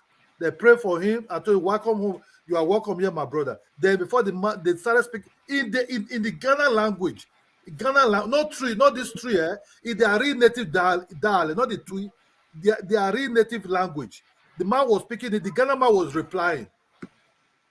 You But know. Kidola, I don't even understand your argument. To be What honest I'm with trying you, to say to you is I'm that just lost. what I'm trying to say to you that those ones that even took from Africa who run towards the jungle, what they call the Moru, when you call maroons, you know, maroons is sweet in America, like oh maroons able to see hold to the languages. You understand me? So if those ones can hold to their languages, those are people that took from Africa. What do you think Okay, Africans that stay in the continent? okay. You said This guy said, someone said that in Cameroon we defeated the French. What does that even mean? That's delusion. That's being delusional. You defeated the French, but where the country belonged to France, huh? so. Cameroonian diaspora. Le pays appartient aux Français. The country belonged to French, to France, French. So, what is the we defeat the? Nobody defeated anything. We were all defeated in Africa. Okay. Nobody defeat any white man. They would negotiate when they left. It was not a battlefield defeat. It was just you need to give us independence. We can rule ourselves. Protest. It But was we just never get independence. That's the whole point. We never get it. yep, yes. That has something to do with it's what I said. The Africans that stays in Africa, who are our leaders, are far more better than the Africans that went to study in Europe and other places. Because those ones that came back are far more corrupt than the Africans who never traveled to that place. Their ruling are far more worse than any other thing. Because they want to be like the castles. You know, if you go to Europe, you see a lot of castles, castle of this, castle of that, huge castle. They want to be like this top men. You understand me? So that's why we have a problem. All these our leaders that are ruling us, these are proteges who study in these countries, and they want to be like this old name. They don't want to even be like our king. Because our king are far more different. But they want to be like these kings in these Europe countries. That's why they're there. Their palace or their presidential building is like palace. You know, I don't understand. They don't want to live anymore because they are king of king. You know, king of that country. You disobey them, they treat you very badly. Except you drive them away by coup. The only way to drive an African leader out of power is by these military people. Coup. They overthrow him. You start seeing this I look like, he now become like a little boy on the street, crying. You understand? So I'm just trying to say. Nobody brainwash anybody. It's because you Oh are my united. God, Kidola. Kidola, you very like stubborn. Like No, that. no, no, You're no, like it's not the for typical stubborn. African man. That's how you are. Let me tell you something. You say a lot of stuff, right? But What I'm sad and notice is that you still don't understand what brainwashing means. Listen, when you don't understand that, that even concern me. You understand? That it's even like that makes me realize that we are on the wrong trajectory in Africa because we lack so much awareness. You understand? I don't know if it's because of lack of knowledge or lack of exposure or lack or carelessness that we don't really even care. Kidola, our children are being brainwashed. Do you know how we've been brainwashed? When you value other people's everything and don't give any attention to yours and your ancestors. What you see in Nigeria, let's take the case of Nigeria for you to understand. In Nigeria, the youth, what they value is nothing Nigerian. We want to walk away from anything indigenous. Okay, we want to do that. So even be considered as someone that is evolved, that's modern. You have to mimic and embrace everything that's coming from the foreign land, whether it's even the look, the clothing, even the food. Like in Nigeria, not only in Nigeria, even in my own country, right? People don't even value fresh food. They want to eat stuff from the packages just so that they can look like they're aware. They eat like the Westerners. Okay, they will eat even pasta every day just to pretend to look like Westerner. They will eat canned food. They will give artificial milk. They will value artificial milk over breast milk, except the poor people because they have no choice. But all these people that are middle class, that have a little bit of money, look at the eating habit, what it's becoming. It's alarming to me. They want to eat all those junk food, but they don't understand the consequences of it. And we don't even have a system, like a healthcare system, that's good enough to even take care of you when you start having like diabetes, kidney disease, all that thing. They just want to act Western. You understand that, Kidola, what I'm saying? Uh, look, your name, I would have called you your name, but I cannot pronounce your name too good, you know. Mamize mean my mom. Okay, Mamize. okay, Mamize. Mamize. Okay, let me just tell you the truth. Let me tell you the truth. I understand some European food are coming to Africa, like all the supermarket, ShopRite, and everything. They're bringing mayonnaise, ketchup, and other things to Africa now. You understand me? These are food that people in the city are eating. You understand me? Maybe if you go to when they do all this, their salad, they miss it. You understand me? Have I tasted it? Yes. My wife sometimes uses it, but not anymore. You understand me? What we're doing now is natural something. But my wife also cooked me my native food. I taught her. I taught her everything. You understand me? My mother also taught her everything. Your I'm wife is eating. from where? Why do you have to teach her? She did not know how to cook. That's My basic. wife is not. My wife is not a Nigerian. Is not a black person. Your wife is what? What? I told you my wife is not black. So What what will is my she? wife be? My wife is European. Now I European. understand. Now it makes more sense. Mhm. So So you over so here say all this. Oh my goodness. I shock you. Eh? You Kidola, choke. you You should choke. Eh? like You choke. now you make now I can understand you. You should have started by saying that to me. Because I hear you all the time on your best friend's channel. Right? You know, Do you know that your best friend is changing side now? I heard look, him yesterday saying that he was Pan-Africanist. Do you know that? You're old now. you talk about Aphrodabos, right? Yes, yesterday he was claiming Afro, Pan-Africanism so much. Aphrodabos is a guy that I like his point of view. No, he's changing. You're gonna be on your own. No. Epidemics was yesterday. Last night he was I Aphrodabos, slept I didn't listening. watch the show because No, he Aphrodabos, wasn't I didn't live. watch the show because I have to do all that is. He was on Aphrodabos, someone else's panel. Aphrodabos, a very intelligent man. Oh my God! You Now understand I me? got you. Aphrodabos is a very intelligent man. I like his point of view. He's a great man with a lot of knowledge. So You understand Kidola, me? how are you gonna even understand And brainwashing? Afrodamus is a straight talker. He does not bend. He just tell you the truth. He's not like my other beautiful brother who is in London, to Niger. You understand me? You to Niger. Kidola, Kidola, you cannot even understand anything about brainwashing. No, not brainwash, not brainwash, You cannot, not because brainwash. if you have a European wife, right, it's gonna be hard for you to even say it.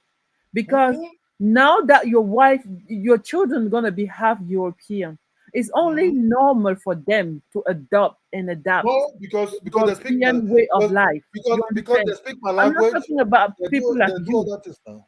I'm talking about a typical African person that value Africans, okay? That our way of life, that What, prefer and value Africans and what is African way Africa of life. value in Africa?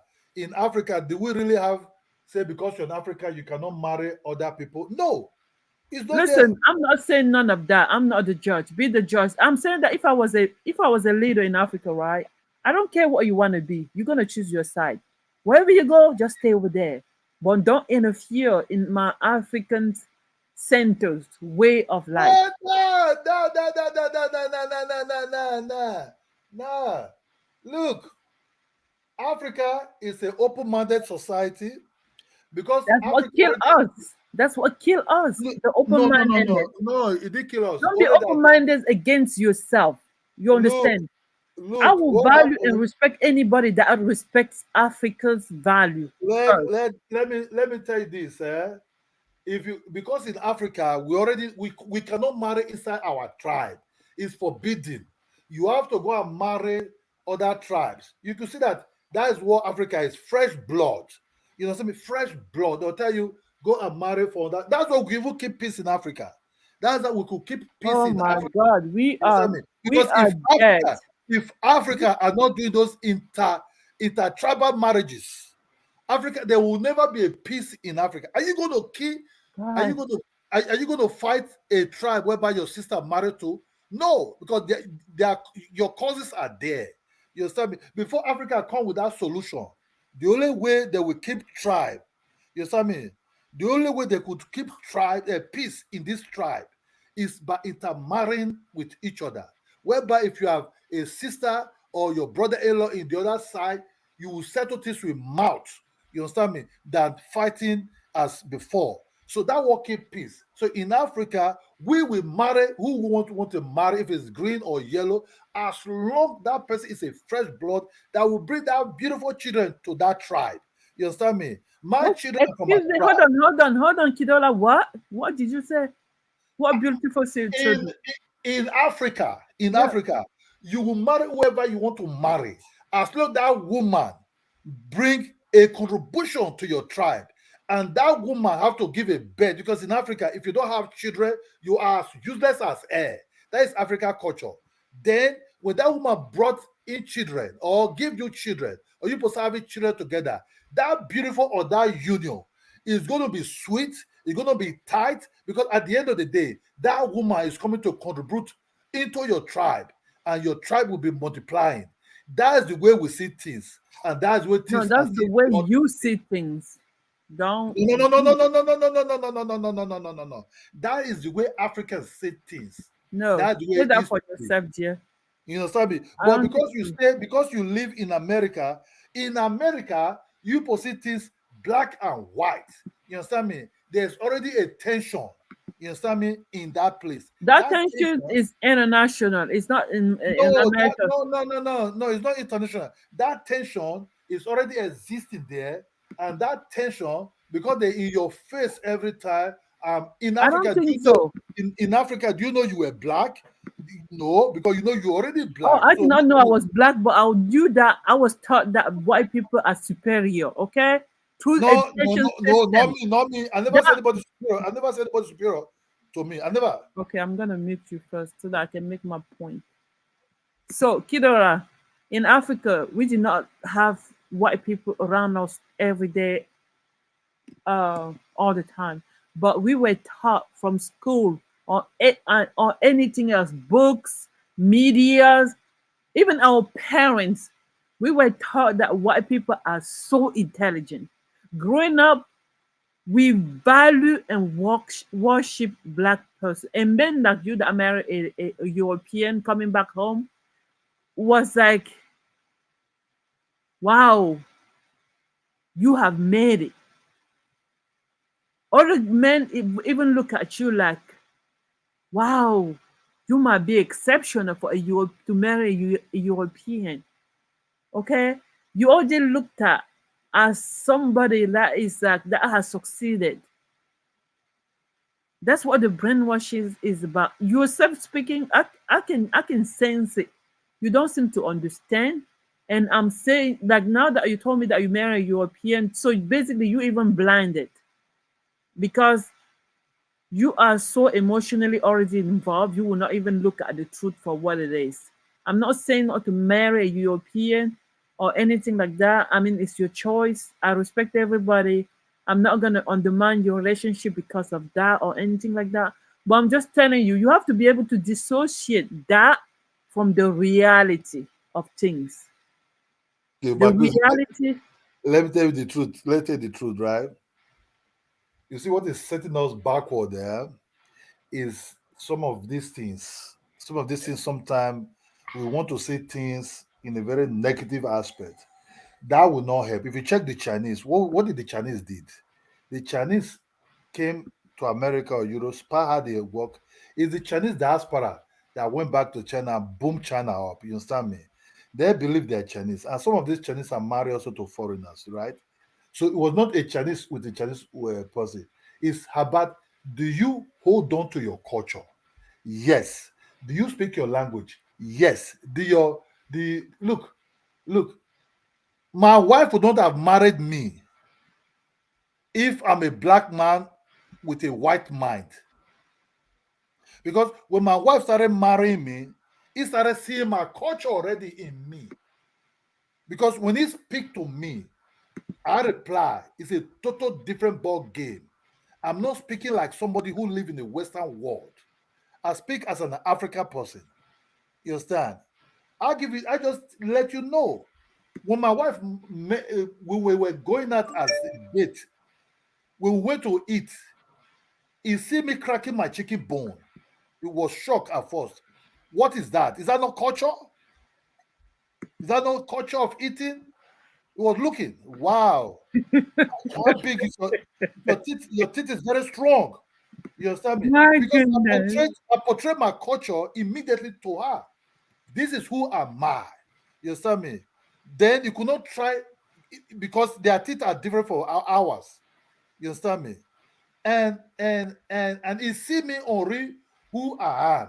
No pretend, no fake. You understand me? The same thing also see her European culture is totally different. Even the way she see view things. Later, we start learning each other culture.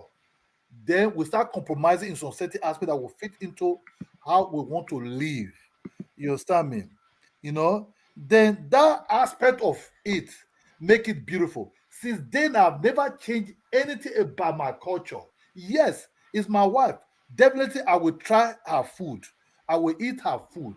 She will introduce her food to the children. Just the way I also bring my own food as number one to the children. My padeya, my eba, my goosey soup, my vegetable soup, my black soup, and to all the food I eat and tell my stories, how I grew up and everything. Then my children see my villages, the village I grew up, my great grandfather's house and everything. By the grace of God, when I'm old, I will pass my heritage also to my children.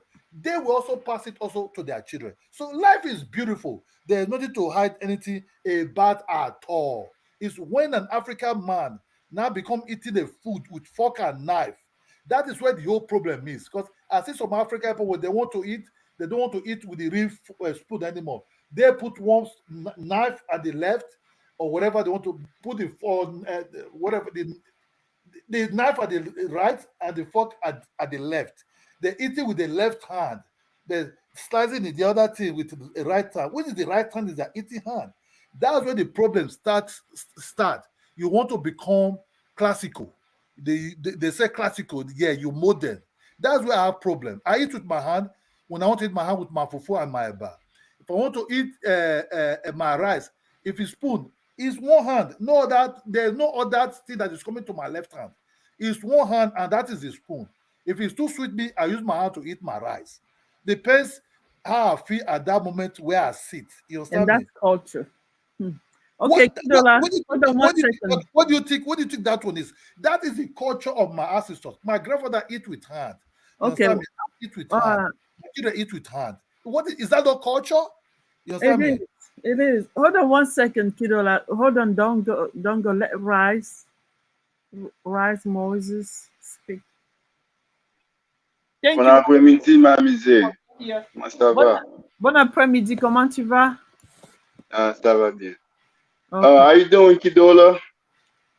Yes. Ça va? Kidola, you don't speak French, man. Don't even try. Ah, ça That's va, a you say bad ça va bien, attempt. merci. Now. If I say ça va, you say ça va bien, merci. I took some French in school, eh? All You right, know? all right, all right. Uh, See, if I'm not mistaken, I know I'm not mistaken at all, but I know for a fact, majority of African culture is very patriarchal. So regardless of who Kidola married, like Kidola offspring is gonna be of his tribe. So I believe that Kidola is Yoruba.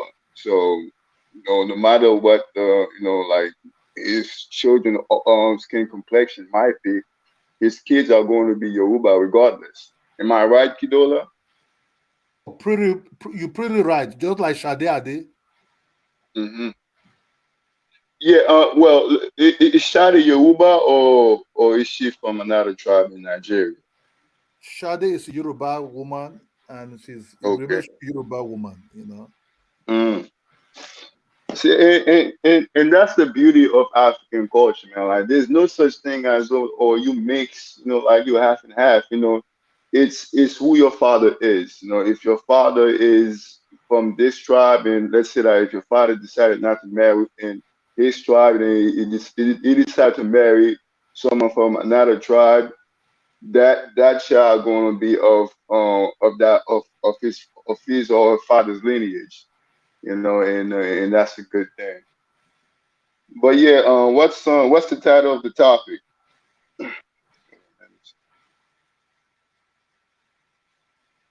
What's the But topic it's about, not about Hamiza? Africa. Is Africa a big cause, or Africa is kind of what will make Africa to decolonize and throw away the cause?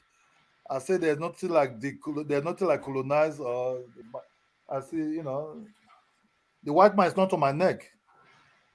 I mean, it's very simple, man. Like, we just gotta follow like the Chinese blueprint, because like the Chinese at one point, the Chinese learned everything from the white man, and then like they made a little change, and then they update their stuff, and then they make it better.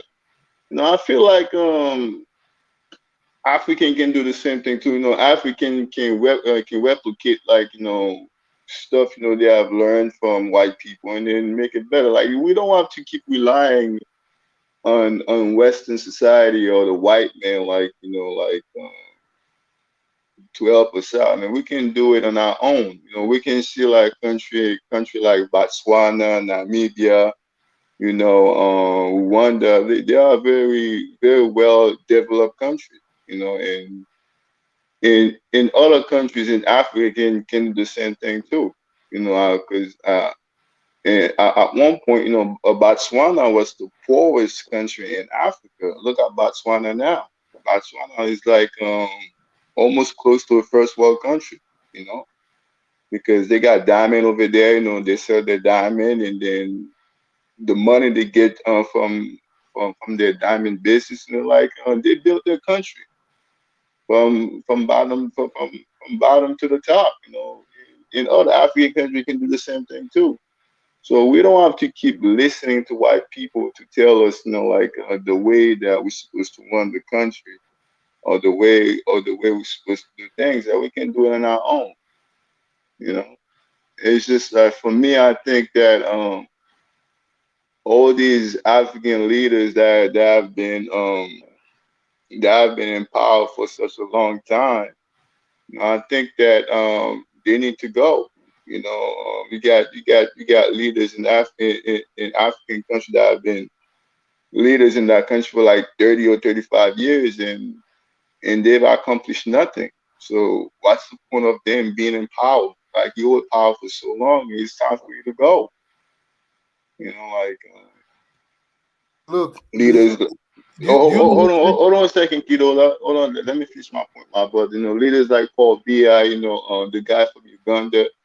I mean, you got Omar Ali Bongo in Gabon. You know, they've been in power for a long time, man. Like, I mean, you got one leader in Equatorial Guinea, Theodore Obiang. Like, they've been in power for so long. Like, what have they done? I mean, their people are in strict poverty, and the country is rich with natural resources. Like, what are they doing with their natural resources? How come the wealth of that country is not going to their people? See, so that's the problem. Until we let go of these things, I feel like African countries can truly advance in the modern day as we speak. Because like Rwanda is doing a good thing. Like Paul Kagame is doing a good thing in Rwanda, and I love what he's doing. I feel like other African countries they need to follow after his format. I mean, like we don't need like from foreigners.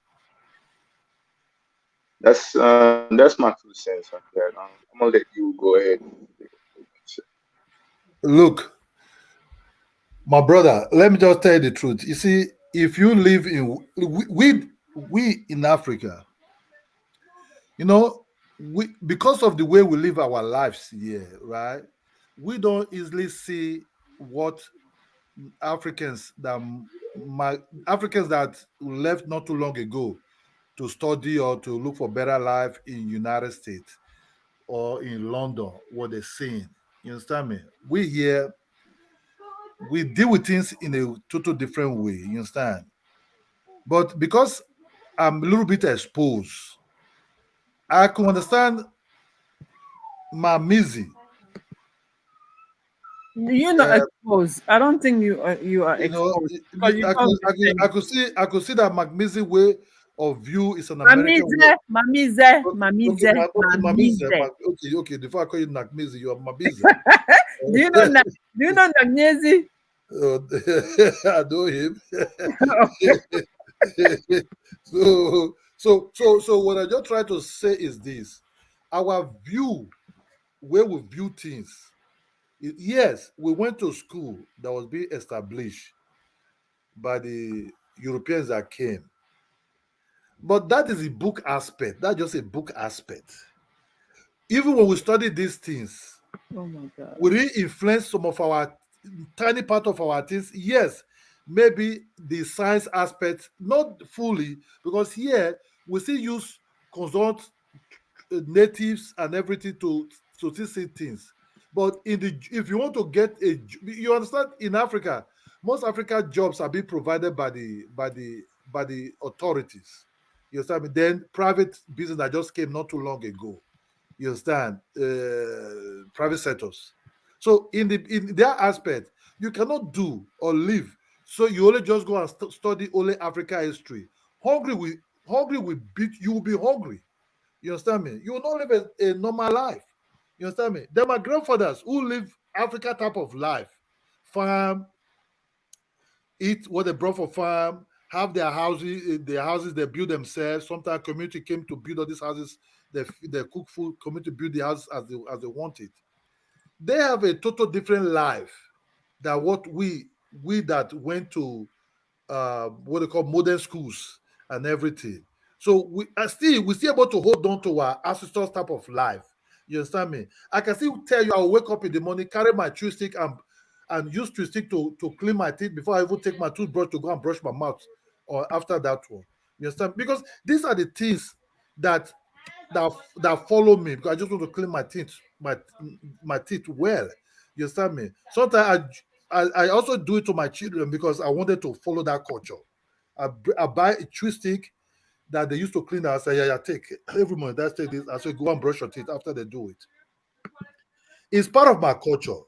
There's Okay. no way that a man that came to my territory I never really see a white man really when I was growing up. Yeah, I saw missionaries, Reverend Fathers. Some of them were white. That was way back, coming to see my grandfather just to say hello in my village. Just saw the man was drinking sometimes. If you serve the white man palm wine, he would drink palm wine. You understand me? He would drink palm wine. You know, so this Reverend Father, they were taking some alcohol also at that time. So what I'm trying to say is that Kidola, let me ask you this. Let me ask you this, Kidola. Do you not think Africa as a whole need to be industrialized in the way like they do stuff now? Like they need to upgrade what they're doing yes, yes, yes. and industrialize. Africa need to industrialize because this is what is going on now. Because if you don't industrialize, you never have a strong army, you never have a strong society, and you never be defended. Yes, that are in everything, military aspect, economical aspect is all total package. You understand? Because Africa, look, this goldsmith, what people call that make all these chains, goldsmith, all these people that do all these knives like Vikings. You understand me? We don't have it in Africa. They don't have this technology. I used to go to a man who you help them to pump the fire. They put these irons in this hot, very hot thing. They start using iron to hit to what they want to ship to what they're looking for in those things. So we have to really industrialize. That's why I'm not in fan of these movies of Black Panther, Women King. These are nonsense. These are nonsense. We keep going to the past. The Europeans say, let's move forward. If you speak to a European person, we say, okay, what is it? Let's move forward. Let's move forward. Let's look at the future. Africans have to know how to build aeroplane, this airplane. They have to know how to do train. You understand me? They have to know how to My do cars. my point exactly, because we keep relying on the people that we said that's our enemy, but then we keep relying on them like to give us aid. Why can't we do it ourselves? Because like the Chinese, the Korean, and the Japanese, like they've done that themselves. They have their own car manufacturing. Like they produce their own weapon. Like they make their own nuclear bombs. Whatever you want to call it. And That is they what they we they have to they do they as they they're Africa. building their own airplanes. They build their own So helicopters or fighter jet. Like not giving us African movies, people can do the same thing too. not give us not Because give us past dusty right, movies as our right, right, proudness and all these things. exactly, right, right. Because like like in a lot of African countries, this African military in this country, like they depend on the nation, like them military weapons, military gears, military jet helicopters. Why can we do it ourselves? I mean, we have the resources like to build our own stuff and make it better, and then sell it, and then sell it in the open market. Why do we have to depend on other people to give us stuff? And That is one that's thing. You I see, feel like that's the only Africa in that sense is very backward because we keep depending on yeah, very other people backward. to give us That is things. one thing Yeah, sense I like Nigerians from for. Let me just be honest to you. Nigerians, if I have to check other African countries, maybe I can say Senegal. If you recheck other countries, really, you start thinking, yes, at first we were consuming foreign movies. You understand me? We were consuming a lot of foreign movies. But later part, we started acting what we call play. Nigeria started with play first, what we call play, just short. You can call it short comedy. You understand me? Just short African comedy that portrays some kind of cultural something, the way they talk and everything. They now developed to some certain things. They now developed to some copying. I don't know if you understand program called As the Walton, right? It's an American program. You understand me? yeah, yeah. They start copying as the water type of movies. They start acting it as series. You understand me? For that series, that's how Nollywood was being born. You understand? Yeah, But Kidola, Nollywood is very toxic environment. I don't like Nollywood. yeah, because you know You why? guys are not doing anything that is helping Africa move forward. You guys are like the men. Oh, you guys make me stop my video I was watching. Like that was the purpose of this live. Nollywood is very toxic to Africa. You understand? Because these people promote the brainwashing I'm talking about. Look, It's all look, about some look, evil African practice that comes that the great, beautiful, I mean, Jesus comes and save the person that was under that you know why? ugly You, you, witchcraft.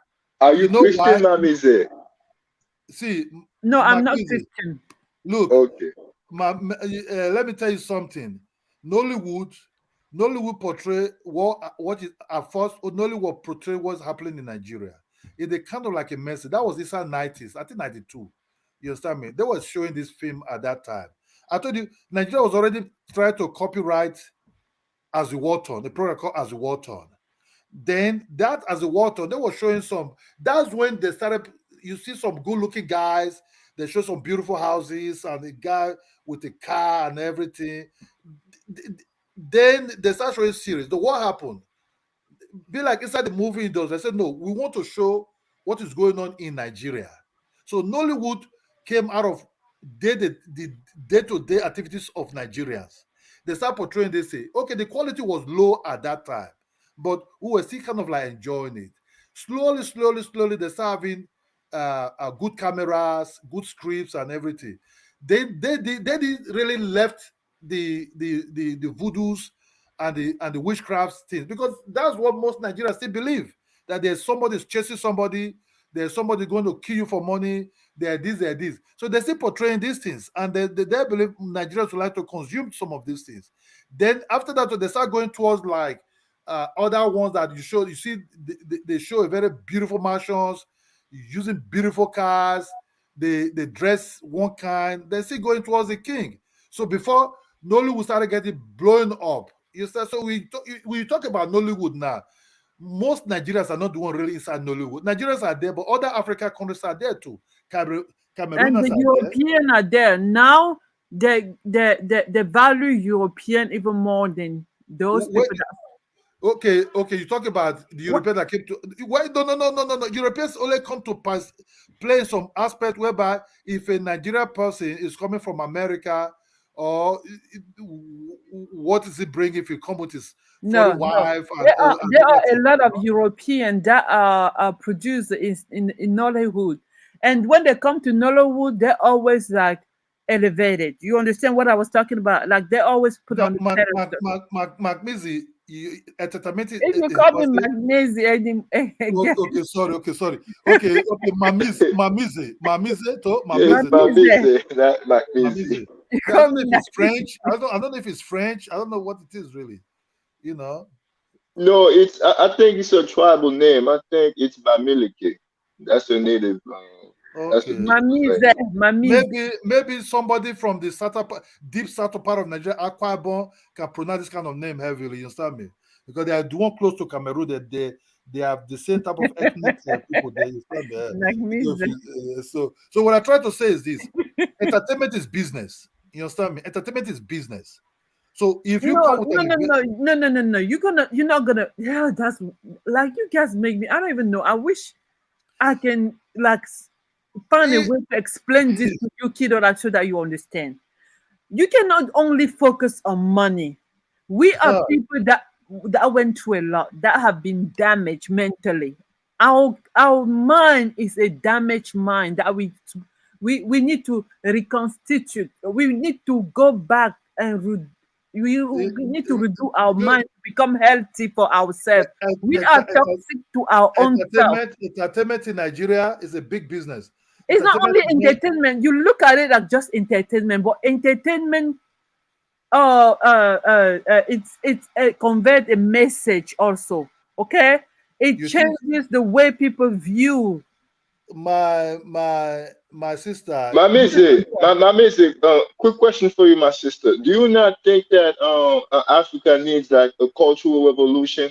You know, we need to let I go said of all the European things and have like our own cultural revolution, because that's what the Chinese did. Because during the 1940s, like when Mao Zedong, Yeah, we understand that. When Mao Yeah, Zedong came in power, Mao Zedong said that we don't need we can learn from the European, but we need to but we need to have our own input in that we do. We we need need to to make be it Chinese. You know what I'm even saying? to So learn from I feel like someone. Africa can do the same thing too. Right, right, right. So Africa definitely needs like a cultural revolution. We because I see that a lot of African things that just because I speak French very properly, that does not make you a French person. Just because you speak English, Look, just because you speak like the king's language well, that don't make you English. I look, mean, you're still an look, African. You see what I'm saying? look, Yeah, yeah. my Go ahead, bro. Kidola. Yeah. Let me Kidola, just tell you hold the on, truth. Kidola. Hold on, Kidola. Let me say something first. Kidola, look, that Nigerian Nollywood, you don't know the damage, how much damage Nollywood has caused in Africa. Nollywood has basically colonized even Cameroon. Okay? A lot of the churches that are in Cameroon right now were not there before. Now in Cameroon, you cannot say anything to anyone. Okay? Without them saying that Jesus take control or whatever. All the said that you guys had in Nigerian movies. Now, even the French speaking Cameroonian, because before when it started coming to Cameroon, it started from the English speaking part. They were very religious, like Nigerian people. The French people were not into that thing. But now, the more the economy is bad, the worse it's getting, the more they feel the need to like embrace religion to kind of like sustain their pain and the difficulty in their life. Now you cannot speak to someone with that person say that God has the control, or Jesus is in control, or whatever. There was a lot of. I remember when I was still there in 2000, in the 2000s. That's how every time you watch Nigerian movie, it's always those say. You don't see people sit around and really try actively to find real solution for anything that's going on. It's always some wishful thinking, some hopeful thinking. It's always like that. And now even our country is being paralyzed because of Nigerian movies. We started consuming Nigerian movies so much so that everybody is like just acting Nigerian. Even though the way they dress now is Nigerian value See, in bro, you culture hearing value me? in Cameroon is so big now. It wasn't like that before. And what the only thing that is negative is that About it. the message is not good. If it was positive, if you guys were projecting the positive image of Africa, I will understand that. I will even embrace it. But you guys are like Look, contributing to the look. brainwashing. No, no. This one, that's why you need to praise Nigerians because let me just tell you the truth.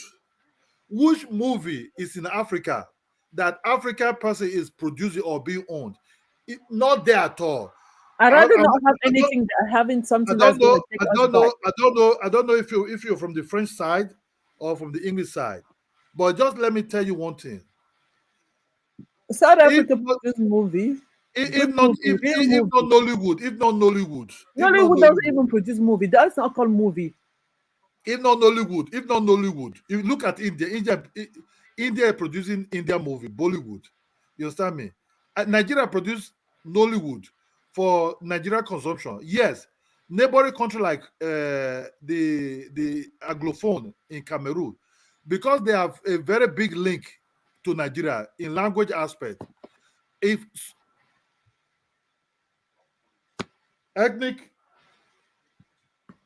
ethnic aspect, you understand me? Don't forget that some of these English speaking Cameroonians I think the southern side have a very close ethnic connection, close to people of Enugu, close to people of Akwa Ibom, close to people of Calabar. It's just that what they did is that they divide them through this colonial time, but ethnically they are the same. You understand me? So they will consume the same type of things a lot. They will sound similar type of things a lot. If some Cameroonians speak, you be if they really want to speak like Nigeria, they can easily do it. Only when they just make small mistake in that broken part of English before you catch them. In terms of looking, you will not able to differentiate a English-speaking Cameroonian and some Nigerians because they all look like some. They look down to the Igbo side, then to the Calabar, then down to the Akwa Ibom side, the Port Harcourt people. You understand me? So Cameroonian consuming Nigerian movie is bound to happen. One, Nigeria is their big neighboring country, I think and you're missing the point. You're we missing the country point, producing massive Yola. things. You're not happy that Nigeria is trying to colonize those parts so that Franco-French, so that French will understand.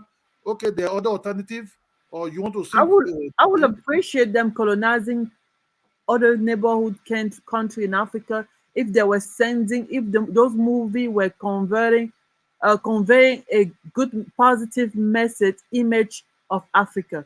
You guys your movies are toxic. Okay, they are self-destructive. They are not good. They first of all Well, they're not movie to begin with. You guys don't have the logistic or the capital No, produce Nollywood film is movie. But Nollywood the is a message big that you guys convey are the worst Nollywood is a messages big ever. it's a big money business. Those guys are living large. You see the But you know, mansions, they're you're still, building powerful you're cars, they're still living missing the large. point. Huh? It's not about just making money.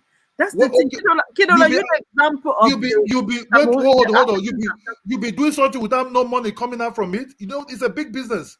Oh You my know, God. it's a very big business. And if That is now a very narrow way of seeing things. Okay, you are being very short-sighted when you're saying Kidola because it's you're not capitalism, look, you're not it's looking capitalism. beyond the money. Look beyond the money. We're talking about culture.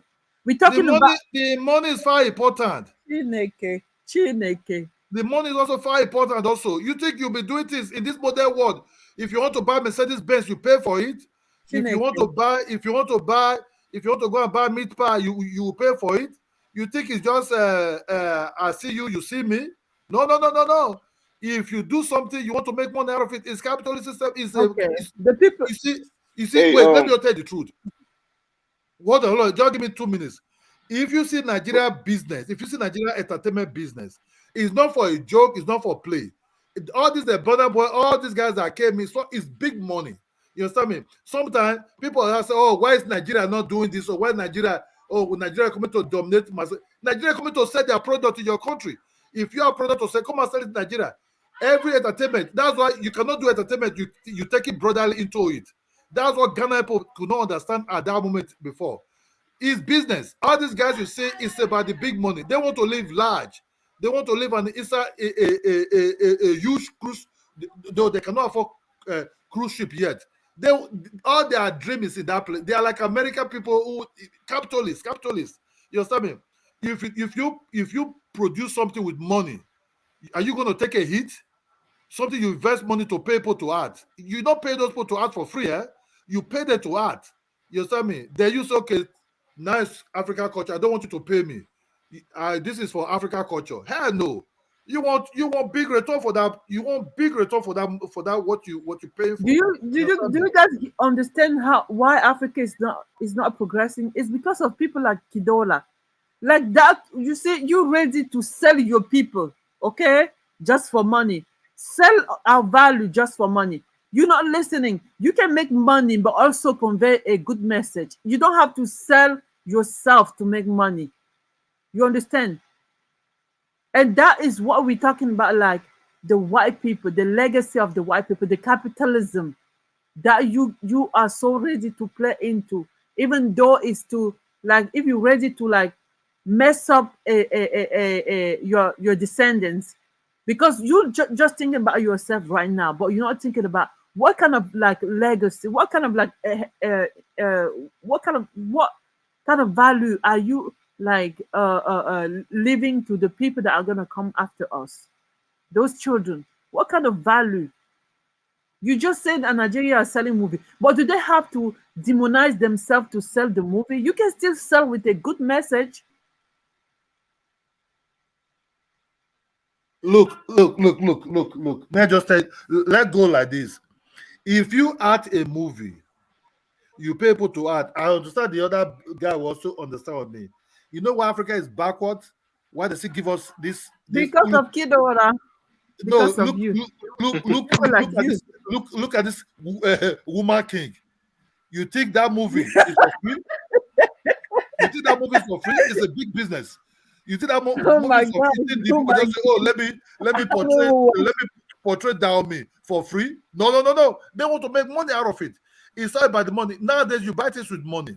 You cannot build a Okay, house who is without money. producing the human king? The human king is not an African person, so he has no interest into showing the good image of Africa. But you, It, as it, African, if you don't defend Africa, who else is gonna defend Africa?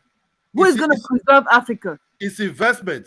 You see that you see that You you only see the You know money. that I think I understand my Missy point of view. My Missy is saying that okay, it's all good. Like whatever that we seen white people do it, we can counter that and make it our own. I think that's what my Missy is trying to say to you. But somehow you can't understand what what my my Missy is trying to say to you. That's what she's trying to convey to you. McMizzy want me to look. You can. Call me my This is a global war. It's all about look. The European was selling us their movie. Our Nigerian TV station were buying into it. You need to show those movies in Africa TV. You buy it. You understand me? And if you because they want to make money, we showing Nollywood to Africans. Okay, you don't need to watch European movies anymore if you don't want to. This under one. This is Africa for you. You Nollywood this your, movies are not this your set of sustainable. life. There's You not a understand me? good Come and message. buy this. You understand me? Nollywood and Afrobeat go hand to hand. You understand me? First of Afrobeat. all, let me tell you something. Nobody cares. Oh, Entertainment is not gonna do anything to who tell you Africa. that? Okay? Who tell you that? Entertainment is not I it's agree. not gonna do anything to Africa. That's what you guys Who don't tell even you? understand. When we're And consuming America, we're gonna complain about our leaders or when people we're in consuming position. American movies and American music, the Tupac and all these guys at that time, Ice Cube and all these guys were saying then. Do you know what it, that one turned Nigerians to be speaking almost like Americans? You Oh understand me? my God. People don't I'm talking Entertainment circle can with you. influence. Entertainment can influence We're the just way going you in talk. circle. You understand me? So what I'm trying to tell you Yeah, is this. exactly. Entertainment is just to feel good, and that's what kill African people. That's why I keep telling you guys we have no emotional intelligence. Like people don't know how to look at what's more important and just stick with it. You're talking about this and that, and you don't see how damaging is it to us, to our children, to the people that we're gonna live, and when we're Forget, gone, forget, what we're gonna forget that have. damages. There's nothing like damages. If you, if that is for you think for that on your head always. There's nothing like damages. This is a world Can whereby somebody else that speaks better English come and explain what I'm you saying know, to Mabisi, it does Dola? not. There's nothing like damages. This world is this world. You must do things to enjoy this world. You understand me? If it is a business, if it's a business, it's a business. If it's way to share your culture with other people, share your culture with other people for them to see your culture. Let them enjoy your culture. Entertain them with your culture. A cultural exchange. That's what they are all called cultural exchange. There is no other way to exchange a culture with other group of people without them not knowing your culture. There's nothing like cultural damages. The Europeans are gone way back. They have no influence in my life. You understand me? Yeah, I happen to marry a very beautiful woman that I love that came from Europe. You know what I'm telling you so. So That's all that's good. when That's European culture. You know. right. You know, listen to this, right? The continent as a whole is regressing. We're not making any progress, right? It's only a few countries in Africa that's doing progress. If you look at Western countries, like they are more advanced than African countries. So why are we so backward in that sense? It's entertainment is good, but what legacy does entertainment gonna leave like for the next generation? It's just gonna be it's just gonna be like repeated cycle, you know. If everything's gonna be like entertainment, because in Western society, like you have science, like they're coming like with latest gadgets, like with latest everything. What are the latest things, the latest technology African it's coming to the market. You know, what's the latest thing that we African we are bringing forth to the market? So you mean to tell me entertainment? Entertainment is so good. Everybody can do entertainment, but what other things can we bring to the table? So it's only entertainment we can bring to the table. There's other things that we can bring to the table, but we're not doing that. It's just entertainment. Hold on. You will look when I mean Nigeria is not only selling entertainment, but what I try to tell you is that through some certain things, you graduate to other things. We have other things that they are into.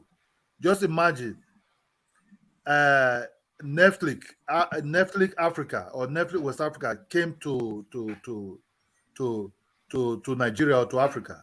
Look at even Chinese satellite TV. They are also in Nigeria. Want to be showing Nollywood movies. That Nollywood have to start acting movies that they can sell to their people. You understand me? Our type of play. You understand me? That is just entertainment. If you check the Afrobeat, you understand me? The Afrobeat is a big business. There are a lot of Igbo men who pump money, millions, into this something. When people like them Burna Boy release music those days, you see the video shoot is being sponsored by all these businessmen. They will just buy the video clip. You understand? It's business. There's nothing that go for free.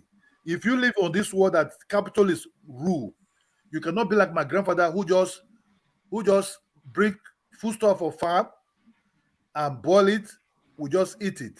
That is that man's life. That man don't, even the man even know how to sell some of his product just to get some money in his pocket. You understand me? That is limited kind of capitalism. We cannot practice communism because communism will not work anymore. You know, what my sister is talking about is kind of like Africa way of dark age way of everything is too exposed now. You cannot take it back. It's satellite. I get if I yeah, my children watch program from America. You understand me? They watch all kind of Nickelodeon live and everything. You get you get. I'm telling you. I watch things here. I can switch to any satellite mainstream news. You understand me? So this doesn't work anymore. But you Kidola, I get everything you're saying, but let me give you an example. North Korea is the most isolated country in the world, right? But they are way far advanced, way ahead of any African countries. Like they build their own nuclear warheads, they have their own nuclear weapon. Like they have their own, like they have their own weapons. They fabricated, they build their own weapons. Their own machinery, like they own everything. So that their own military gears, they own everything. You know, they didn't depend on nobody to give them anything. So they use whatever they have in their land as their resources, and then they were able to make it on their own. But still, that they are the most isolated country in the world. look, See, yes, we but understand. Well, but that's but but what but I they're said. not That's what I said. selling. But they're not selling you entertainment. As a matter of fact, that you barely know what North Korean culture is about. They're not selling you No, their no, their no, no, entertainment. North Korea is almost like the other side culture. You only that you can see they close mark themselves, but they still dealing with the Chinese. You understand me? They don't really fully Oh my close god. mark them like that. They still Oh dealing with the my Chinese. god. So I'm done with you. what you talk about that the North Korea kind of like industrialize themselves. That's what I said. Yeah, Africa need to pass through industrialization just to make cars, make That's what make I'm saying. That's my make point. other This is things. what Yeah, but Africa needs that's to what I said. do. Like I'm tired That's of the what yeah entertainment. Entertainment me is and you good, were brother, yeah but we need to do me and more you were better on the than same that. me and you were on the same page. We're on the same page in the sense I said by showing us all these old movies like Wakanda, Woman King. You understand me? by by showing all these old movies like Woman King about the past, they should be showing that in Nigeria there's a man assembling his own cars. They're called innocent motors. You understand me? In Ghana, there are other people assembling their cars there. I forget the name. Don't bring us You this know, like you backward. just go everywhere when you're speaking. You know, Don't we want you to understand what the point that we're trying to convey. We're trying to make you understand. You know, like we're talking about culture. You cannot demonize your culture and sell to No, the world nobody, for nobody money and demonize talking me. about capitalism. Nobody demonize my culture. My culture is still You did. intact. Nollywood is doing just that. No, no, no, Nollywood no, is no, always no, no, portraying no. like what I hate in Nollywood, right? I hate those Nollywood movies so much. I'm not gonna lie to you guys. First of all, it's a joke.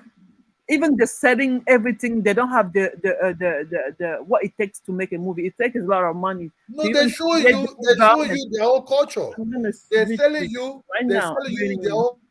So Nollywood not only doesn't have the infrastructure to make the movie, but even the message that they try, even if you try so hard to watch those movies are even the plot are ridiculous.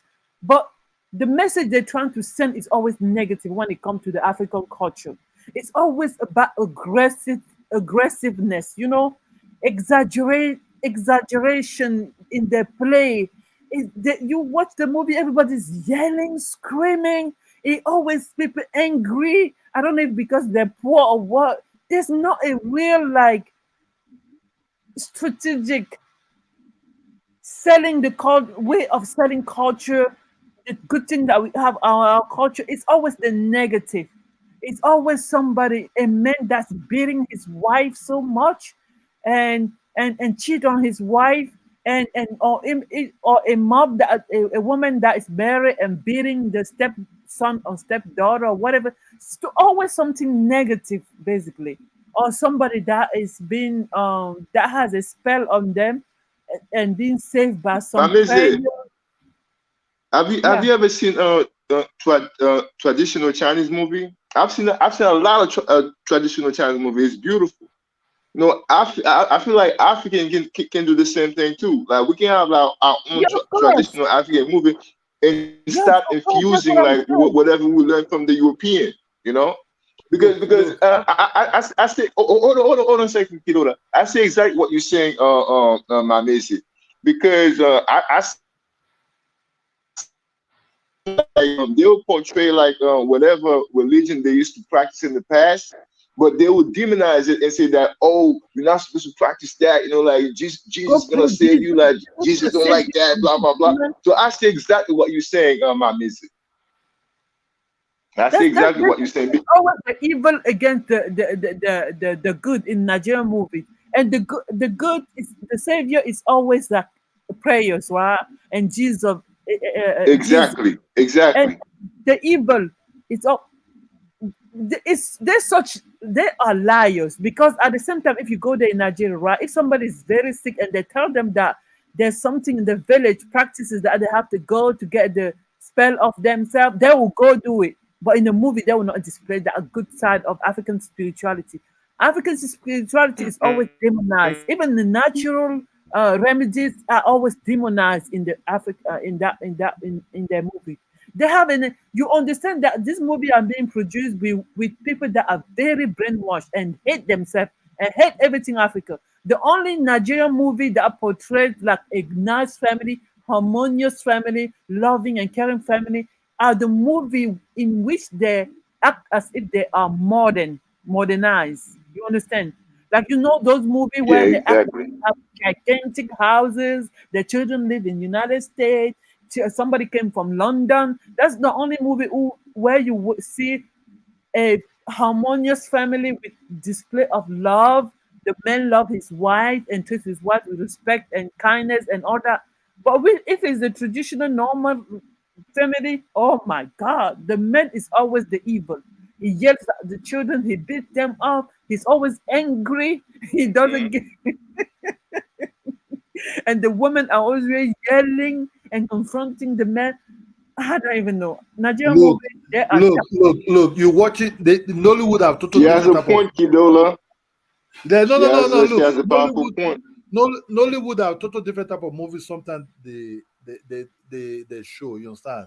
So when I'm trying to bring Nollywood is not really in Nigeria. Yeah, they watch it. They also Nollywood. They also sell to Western world in Netflix. If you go to Netflix, there's some. Yeah, the one they that's show why to. the Western world has no respect for No, no, no. Africans. And Nollywood. No, they like they that believe movie. that we're barbaric. That That's that what we that got to that tell to the Netflix world. that Netflix don't that Netflix ones They love those ones a lot. I Nollywood is love trash. I no don't no even no let no my no no children don't watch say it. trash. My wife Everybody's watch always Nollywood a screaming, lot. "Oh, come No, here! Did I tell you to it's watch our it? culture. What It's do the you do? What do culture. you It's see? the culture. Bang, It's bang, the bang, culture. bang." You No, you are too and much. You my are too children much in don't watch America. that.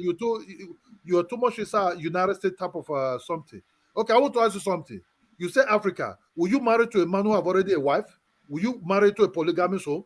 I Let's. will. Oh, you're lying. You lying. No, I'm not lying. I will. It depends on the man. If he's Oh, kind to me and to his other wife, I would not marry. I will never marry a wife who is ugly, a man that's ugly to another woman. Never. I don't. It's not about how you treat me. It's about how you treat other people. I can be a second wife. I have no problem with there's it. a culture you talk Africa that you never go into. If you want to go, it's not when you talk about Africa, you have to leave it. That's what I said. It's not easy. It doesn't take a skin color for you to be an African. It's for you to live inside Africa It start with and the. live like It Africa starts before with you the call skin yourself color. African. Kidola, it You starts don't with have the to skin have color. a skin color because to be an African, it takes a lot of hard job to do. Yes, The I agree with you, but it starts with that, among with the all the skin color. diaspora, Haiti I don't know Haiti. Haiti is the most 98% close to us in terms of in everything. In everything, they're the Well, ones thank close you, to. Kidola. That's where I'm from. I'm Haitian. So let's just be honest. When we talk about say Africans that live in diaspora, is that country that is you can say even they even you can say they live exactly just the way we live. It will be easy for them to move to come and settle in Africa because their day to day is they live they're not shy they, they are notoriously proud to be African. You Who? understand me? Who is it? Haiti, Haiti, Haiti. Okay, Haiti Yeah, is the most he's proud talking about Haitian. okay. Asians. They are notorious proud to be African. They never change their way of everything. So if any diaspora want to learn about Africa, I think Haiti will be a stepping stone for them to start first. You understand me? It will be a stepping stone for them to Well, start first. Kidola, since we know the tribe that we came from in Africa, you know, and we're learning about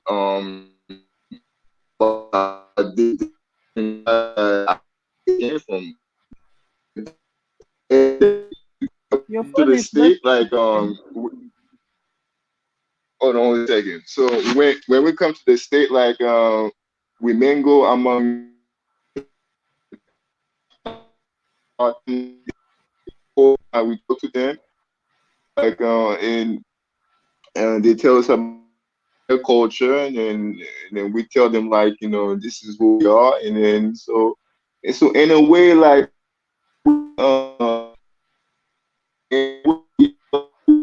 okay. You you cutting know off, we learn right? We can understand anything you say. You cutting off um some. Your phone is bad. But anyway, Mr. Uganda, you said that a eh, Somalian man would be a good fit for me. Why? I'm already married, by the way. You guys know I'm married, so I'm not really looking for a husband. But I wouldn't mind. I'd rather be a second wife and my children has a dad than be a single mom and my children are have nobody to like nurture them. You understand? That's the reason of polygamy. I'm not against polygamy. It's for certain people. It's not for everybody. But if it, I mean, it's to help the community. It it's just that now in Africa, everybody like with the capitalism, it has messed up the foundation of polygamy in Africa. Before it was all about like keeping the community safe. Now with the economy being so bad, you have to be able to afford two wives first of all, and you have to be able to develop a healthy uh, um, environment for those wives and children to live in and be able to care for them and provide for them. It's not about what you want, it's about can you afford it? Can you am afford I to good care? now? Go ahead, let's see. Do I Let's try sound again. okay? Yeah. So far, so Yeah, good. in regards to Africa, a lot of us Haitians, we know where we came from in Africa, and a lot of us when we migrated to the United States, we mingle amongst different African tribes, and we want to further know the culture, so that way we can easily integrate with these tribes. Like for instance, my cousin, she married a man from Ghana. I think it's Akan. So her children is Akan, and her children is learning like the three language. Like for me, I've done my DNA test. My people came from northern Nigeria. So what I'm doing is, I'm hoping one day I can go to northern Nigeria and then meet with my people. And I've also found my people in Cameroon. So I've also had people from Cameroon, the Tikal people. So I'm hoping one day I can go there and learn the culture. You you I'm have to very I'm stop. very open minded. If A you lot come of Haitians. if you come to Nigeria, you have to wear agbada. I have no problem with that, man. Listen, You know man. agbada. You know those. I'm a. The other sister is saying Africa, they bro. Come to Nigeria, they wear their native clothes in everything, in their marriages, in their work, in everything. Most clothes No, Nigeria wear in in Africa Nigeria. they have two marriages. The white marriage, they have to make sure that they have the white marriage and they Uh, have the African marriage. That's so yes, sad. yeah, You have to be because you know why? You know why? Because of the some of them believe not all of them marrying white. Some of them only do traditional. The only the what did traditional you one. do? What did you do, Kidola? What do I do? I do everyone. Did you do the white and the traditional? Yes, Okay. That's the yes, that's what norm. I did. Yeah, that's the norm over there. They do the white and the traditional. I don't know why we cannot just do one. No, I mean, Africa, Africa. for me, I would just do one. Just do the traditional. Like if you still know your culture, you speak the language, you know the folk ways, the more ways, the norm. So just go with one.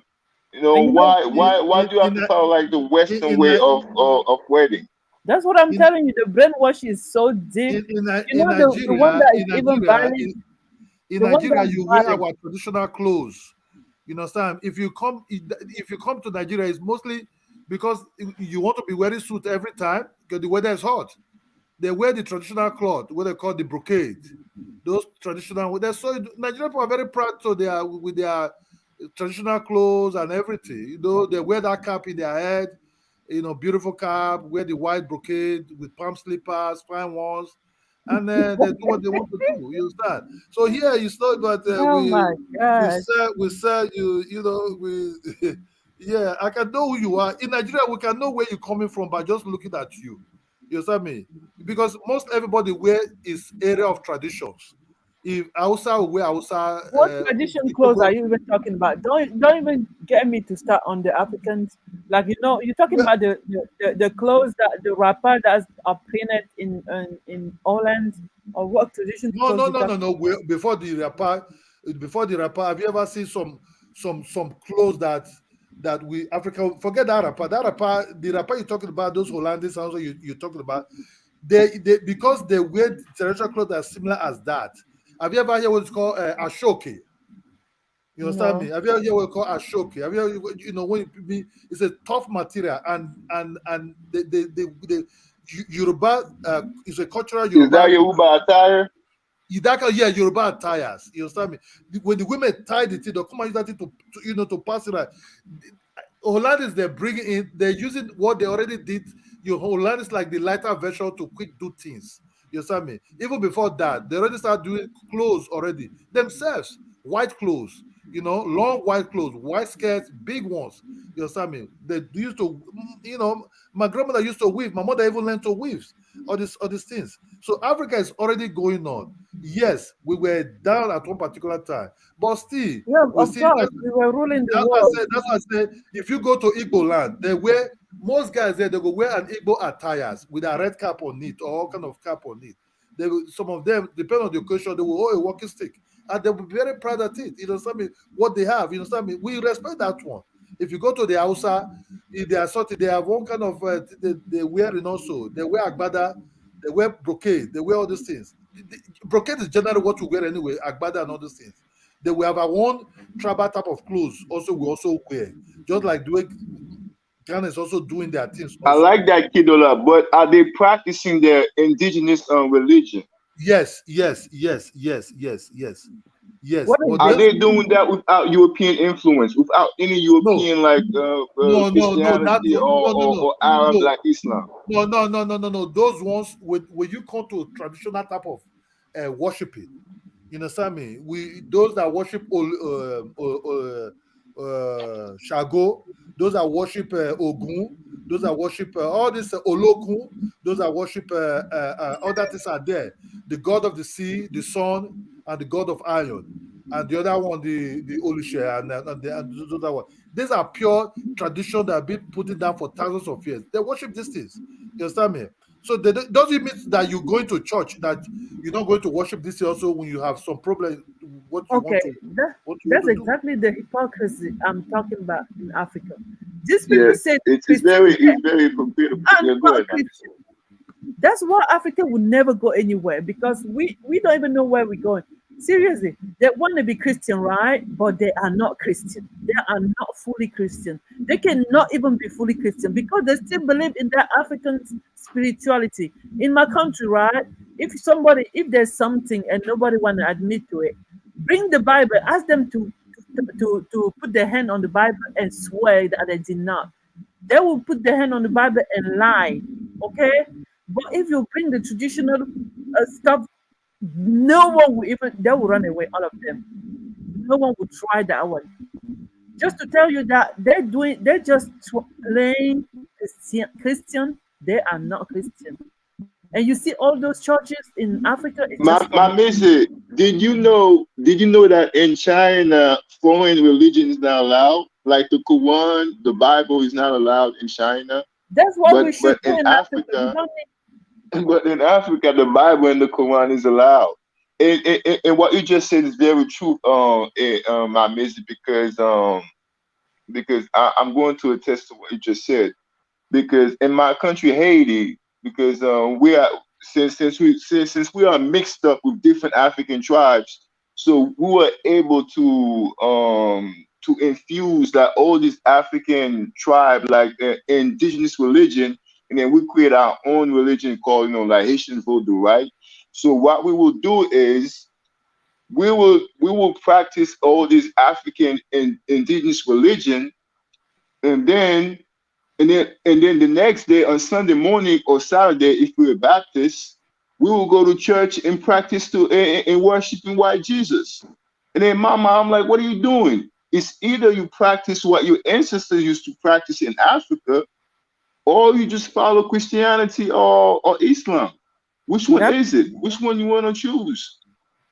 that's That's the why hypocrisy I'm talking about. yeah, that's why Like, we're so like confused. They will even never the Bible tells swear. you that you cannot worship two gods. You can only you either worship me or you worship whatever your ancestors used to worship. So pick one. You cannot worship two at the same damn time. Yeah, that they will never swear on the traditional stuff and lie, but they will swear on that Bible and lie to tomorrow. But when you bring the traditional stuff away, nobody will even attempt. I'm telling you, because that one doesn't play. Africans believe more in the African spirituality more Look, in the Bible. Mamizi. Let me call Mamizi. Let me just tell you the truth. The problem is not about what you want to turn to is a black American view you speaking at. Black America Go, don't follow voodoo. They don't even want to hear about it. yes, that's why you're talking in that view, that part of that view. In America, you're staying.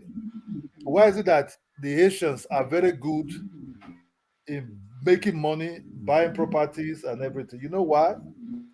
Because the Haitians are people who who cities almost like the way Nigerian citizens, even when Are most of they? them, I did yes, not know there were. even when most of them came, yeah, most Asia came from Dahomey. You understand me? The voodoo they worship in Haiti is Dahomey voodoo, similar to Yoruba voodoo. That's very You true. understand? That's very true. You, you, you know, so you could see that sometimes these people is for you. You cannot hate. You cannot condition anywhere you see yourself. You adapt your culture to that condition and into that condition, and quickly grab what you want to grab in in that space. You understand me? So what I'm trying to tell to you is that we that what you're talking about, Nigeria have to industrialize. I agree with my brother, but still they have to abandon capitalist system. Will be very, very, very difficult. Oh, they're gonna kill you. You cannot even come. And My so own so sister, No, one no, of them. so no. Listen, I'm not saying that we have to abandon the capitalist system. We have to make our own version of the capitalist system. We don't have to be following like the European way of capitalism. We can make it the African version of capitalism. That's what I'm saying. How? Yeah, we can change our. We. That's what I always say. You can get what you have first, and now you can modify what whichever way you want to. What Hmm. irks me is just like abandon everything that you knew to adopt something else. That's where you will never go anywhere because you can never even fully adapt and believe and trust that other stuff because you will always have that like in the back of your mind. It's always going to conflict, especially when they made it so conflicting, because religion like Christianity conflicts with our African spirituality. They say there's only one God. In African spirituality, there's so many gods. Okay, there's nothing wrong with having many gods, and then it's either that or the other one. And then African, because they were so beat down.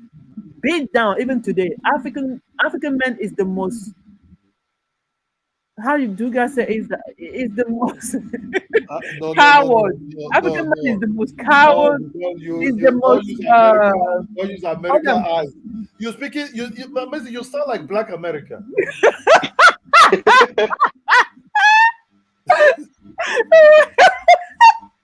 African men are cowards. They cannot even stand up on their 2 feet to defend anything. To be honest with you, if You our sound men you Well, do, talking well, like my Black misery, America. I wouldn't say African men are cowards. I would say that some African men, like we are incompetent, because with Haitian people, I mean, I consider Haitian people as African people because when some you of us, we are incompetent. listen, when you're a I real would not man, say that we right? coward. When you're a real man, okay, when you are a real man, the men that I see around me, the people that have value, that stand for something, you will not accept certain stuff that's gonna make you feel less than a person, a human being. Ever see your family, your children, your dependents. There's time for something. In America, I may not worship dishes. In America, I may not worship dishes in in their kitchen there. Come to Africa and come and try that nonsense in Africa. Kidola, Because of something. you guys always show your manhood of when you have another African person in front of you. When it comes to stand up for our countries, okay, even for our anything, our families that's been destroyed, uh, everything that we have of value, you guys are not standing up for nothing. You What guys, do you the want? men, Okay, supposed okay. to be the one. Your view. I don't know. Maybe you associate a lot with Black American women, or My, or my you. husband is Igbo. What you talking about? No, because the way you talk, you sound too much Black America. I don't know. I don't. Is your husband coming out with a real with real Igbo culture? Is your husband You coming with a real Igbo culture? listen, Kidola, I saw how Black American people over here in America fight. Okay, that's where only when I came to America that I knew that you can even like have that kind of like uh, uh, um, force in you. If you stand up for something, you don't let like you don't bend down. You don't bend over. You don't let other people walk over you like we do in Africa.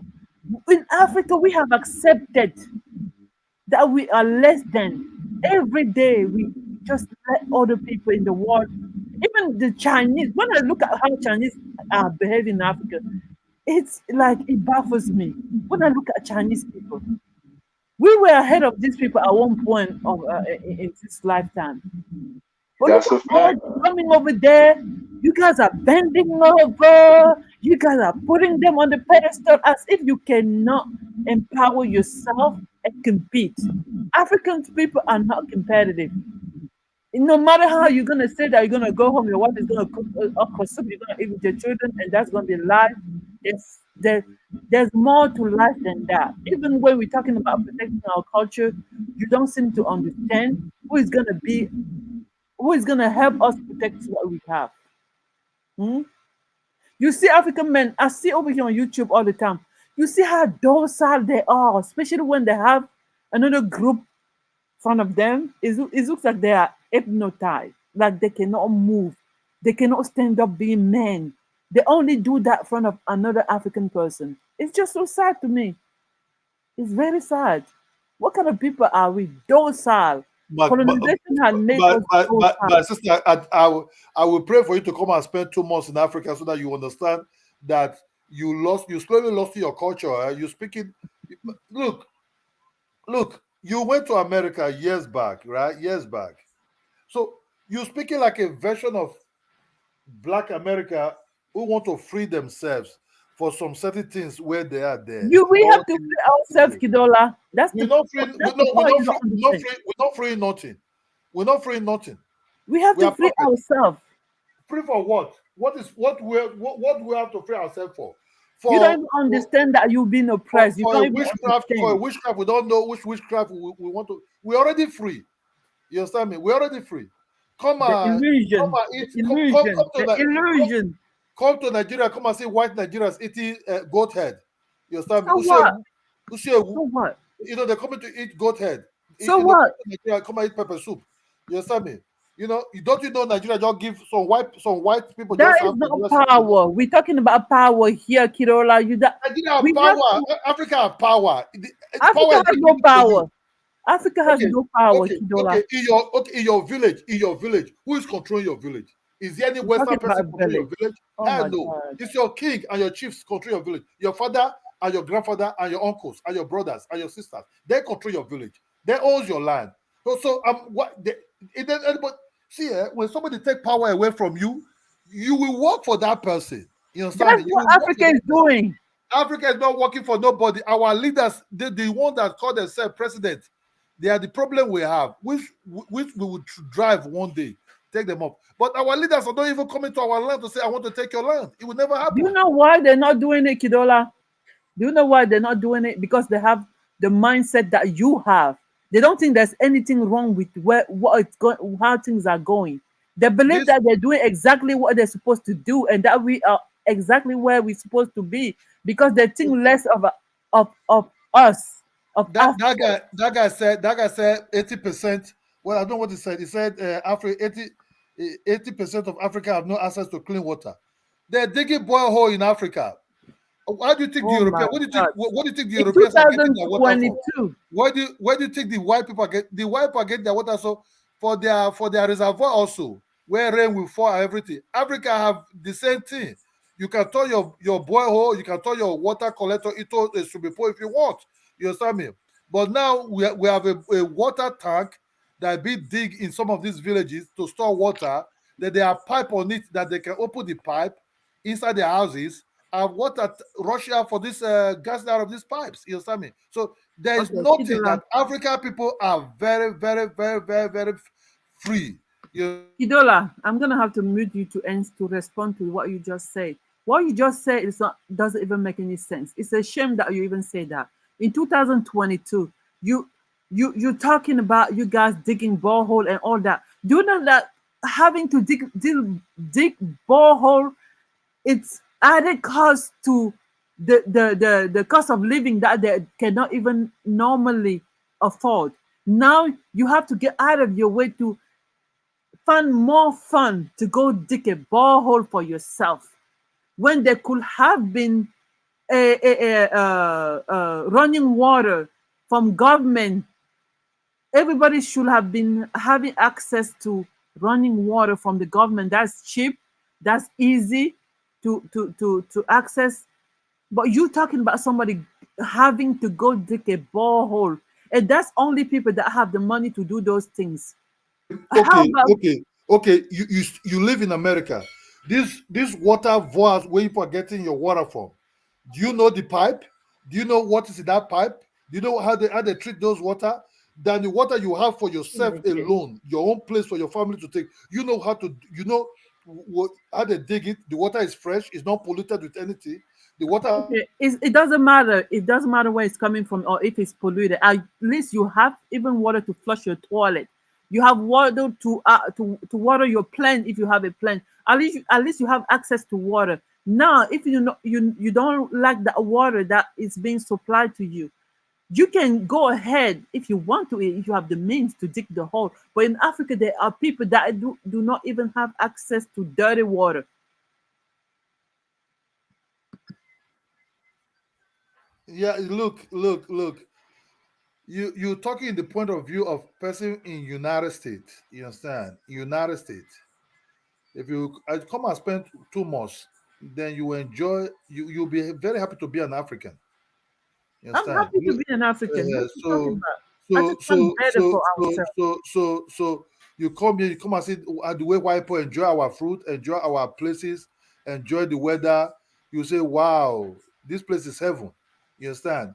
Then if you say Okay. in America, you talk about boiled water, you talk about no. The one guy saying 80 as to clean access. There's rainfall. Rainfall is good for your teeth. The water that fall Okay. from the sky is good for your teeth. It Okay, make you have a Mr. lot of Kidola, calcium. let Miss African Millennium. She jumped up here. Maybe she has something to say to contribute. Go ahead, African Millennium. Hey, can you hear me? Yeah, we're hearing you very well. Your beautiful voice. Thank you for letting me in. I just wanted to clear what Mameza is saying because some people don't understand. Um, okay. So Mameza, right? When she tends to go off on African men, it's not because she doesn't think African women aren't in the same boat, but it's because we're all in the same boat because of African men. And that's just the fact because we never got to be presidents, we never got to be leaders. Who's going to Europe to cry? Only I only saw that Tanzanian woman, and she was the vice president when Magufuli was alive. So African women are not allowed to be leaders, so they should not be held the same accountable as men. That I 100% stand with that, and if that makes men upset, then whatever. Secondly, when African men or when she talks about like the African mindset and Africans can do better, she means Africans in general. She's not talking about everyone. So I like she's just talking about majority of Africans, but not all Africans. So it's true we do have Africans who are not doing Western thing. They're not like believing in a different God and like doing weird stuff. But it's not the majority of Africans because this is the thing. And amazingly, I said East Africa is better, like on a better trajectory than West Africa. What I meant by that was East West Africa, we wear our culture more and we display it in our music more. But East Africa, I feel like they can have more of an actual unity under leadership. We see that with Rwanda, we see that with Tanzania, we see that with Swahili, like the actual language. We see that with Somalia, they speak Somali first. Now, people might think those are not big deals. Those are big deals because, I mean, if your children are raised to think that another language is better than theirs, that's the mindset that they'll have subconsciously. And even though you might not say it, that's the subconscious mindset that they evidently have when they grow up. It's why do so many Africans go to the West? There's nothing wrong with going to the West, but there is something wrong with going to the West when you have to go there because your country doesn't care about you. Well, they act like they don't care about you. I don't think they care about you. So that is what Mameza is basically trying to say. She's not saying it in a packaged way, but I don't blame her for not saying it in a packaged way because a lot of Africans are used to hearing, "Oh, we have the best culture, we're the best people in the world." That's not helping. Like, if we're looking around, and she was correct. Um, whenever I confront some African men about this, they'll say, "Oh, well, racism. Oh, the only reason this happened is because I have a bigger man part than everyone else." And I'm like, so how did that help you in Congo? Like, how did you having a big man part? You still killed 10 million of your people. Like, how does having a big man part help you when there's people that are going to your country, Chinese, who we all know Chinese, well, there's a rumor that Chinese aren't working with anything. So how are they managing people who have big manhoods? and That's taking our women. There's yeah, not how are like they doing that? oh my god. Some of these Chinese men are, I don't personally find them attractive at all. But some of these Chinese men are really not attractive and they're still doing this stuff. So how is that, like, how is that something to brag about, you know? But yeah, that's all I have to say for right now. So Okay, you don't respond. that bragging about anything came from the West. A pure African person don't have time to start talking that nonsense. You know what I mean? Everything came from that side. We've I'm sorry, I'm eating like coconut. You see how life is sweet here with corn? Very nice. So you people speak, you people speak, you people speak. You, You know how you so funny. You always remind me the real African men. That's hot. no, that is that's my life. You understand me? That's my life as an African. You Oh understand? my. Because look. Let me just tell you the truth. If you lose yourself as an African, you'll be like a bird who fly, but have no place to land. You have lost yourself. You just don't realize it. No, The nothing they lack lost. of Nothing they lost. Nothing they the lost. lack of like awareness is what killed No Africa. awareness. No, look, We Africa lack is perfectly awareness so fine. much. Nobody. If you go to Ghana, they have their languages, they have their food, they have their general language they create. They're called Twi. The ladies from that side. No, they speak these languages. You understand me? Ghana have their culture that Okay, is what do different you from have to say to what the African millennial just told you? 'Cause Africa. May not sound a little bit feminist. You say what is said about women are not No, I'm not ruling. feminist. I'm oh just my saying god, you African just leaders are men and they fill the continent. That's all I'm saying. And, a little bit you touch everywhere, attack here, attack there, and then mix with a little bit feminist into it. You understand me? why? Listen, Why do you say that? How?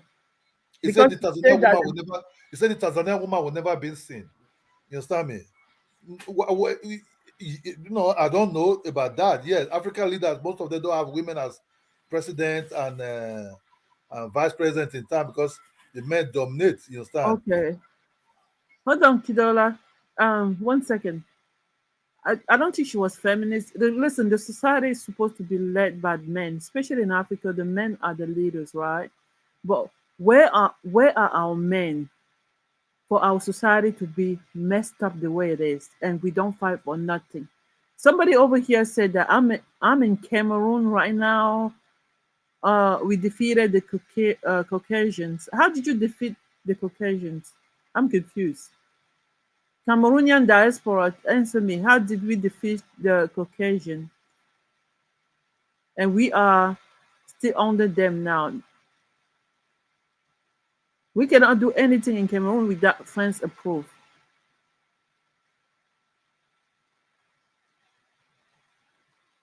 I don't even know what he's talking about. Let's say what he's gonna say. He has another comment over here. He says, He says that okay, hold on, I clicked the wrong one. He said Cameroonian men definitely didn't fail Cameroon. Yeah, they did. What you talking about? Cameroonian men are drunk, are drunkards. They drink so much that they passed out everywhere. You cannot even have a productive conversation with a regular average Cameroonian. Their brain is already been fried. No, no, no, no, no, no, no, Alcohol. no, no, no. Cameroon have good. They are Cameroon have brain good. dead. No, no, no, no. Sam Eto. Cameroon have good footballers. Roger Miller. Uh, Okay, uh, okay, I see what he's saying. We defeated the Caucasian during the Bamileke War. Yeah, that was just a how do you say that was just one fight, not the whole war. my sister, come to come to Africa and spend some time because I can say Cameroonian men are drunk when they are powerful sportsmen. You understand me? Listen, Kidola, let me Cameroon is my country, right? You there's no age to which you start drinking officially. They start Maybe you drinking wait. as Maybe you saw it. teenagers. Maybe in your Drink street. so much that You when they're like in your 30 street. years Maybe you old, saw two drunk people there in your street. You understand me? In your street, but not the whole of Cameroonians. At least I've never been to Cameroon, but I'm what I'm talking seeing about in the TV, youth. The you know, majority of people drink. Even the women drink. you Mommy know said, when don't I even drink? Family suffer from self. because when I see Cameroonians My on TV, brother, my younger brother doesn't drink. He's in Cameroon. Okay, I'm not gonna go. I'm not gonna take his case and make it as a general statement for the whole Cameroon. But the majority, that's a problem. uh, There are even people like activists talking about this because there's no job, there's nothing to do. What is left to do? Drink. play music. You see the bars are open at 10 o'clock. Who does that in a country? At 10 o'clock you Okay, open the bar. There should be like nobody open to I think it could be depression or it could be boredom because, as you that is mentioned, if you're it's not all that doing a combined. job, then you just Yeah. have extra time to chop life. And It's not it that they becomes normalized. Like, yes, they yeah, normalize it. You it have no becomes choice. normalized. Yeah. Because everybody is bored instead of being home and fighting with your wife. Some men, when they have a little bit of money, they go sit in the bar. You know, when you're a drunk, you're not gonna just like when you're a smoker, you're always gonna have friends.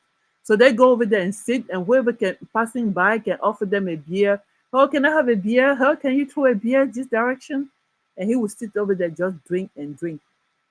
When you drink like that, you don't even Mamize, you're not even in Cameroon. How can you disrespect us like that? It's not about disrespect, dear. That's the reality. You're not just being honest here right here because you know what I'm talking about. You from Cameroon, He you said, know "Don't worry exactly about what that I'm guy. talking He's about. not even Cameroonian. Don't worry about him." Listen, we talked about this in Cameroon. It's not only in Cameroon. Go in Kenya. I don't know if Yeah, you guys Cameroon in the diaspora. You should watch this video, right? I forgot what country it was, but it was an East African country, interestingly enough. These miners hired the locals. So the miners were foreigner, right? And they hired local and they paid them daily. And they would notice as soon as they get paid, they will go to the bar to drink. And then the yeah, guy that's the would be like, culture. these people are idiots. That's the All they culture. want to do is drink, drink, drink, and then they'll complain that they have no money the next day. And I'm like, wow, this is a foreigner speaking to you like this. Wow. Even the That is it. Chinese men was saying that there's a video. I don't know. I think it was Go Back to Africa last year posted where a Chinese man was making fun of Africans because they have studied the Africans. They know all their pattern and their behavior. You pay them today, they go drink the whole night and dancing. They start partying like the Friday night until Sunday every time they have their money. How are you gonna ever do anything, build anything? Look at what We this person said. This is disingenuous. You are wrong. We have plenty of government job in Cameroon. Really, I'm not even gonna respond to that. I don't know Have who you you ever are, seen the but it's Cameroonian ridiculous. entertainment business? Those who want to be drunk will be drunk. There are a lot of young boys who are into promoting entertainment in Cameroon who make a lot of money. You understand me? Well, these guys are bringing a lot of Nigerian artists, also a lot of Cameroonian artists. These are good promoters. You know, those who choose to be drunk will always be. There are people who are addicted to sincerity. Once they taste it, they'll just be addicted to it. Like people that smoke and other things. So if you want to be taking this beer and in the corner, you feel that can make you to forget your sorrow. No, you don't attack your problem with a clear eye. So there are people who are just there like that.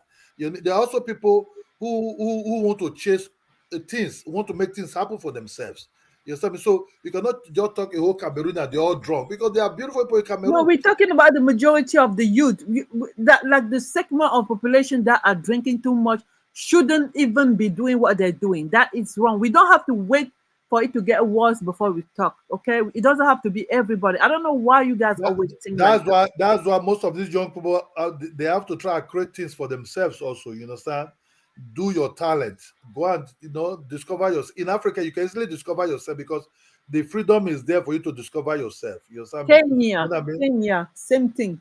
I follow a girl, an American girl. She's here, United States now. She was in Kenya. Oh, she was so shocked by the way Kenyans you drink.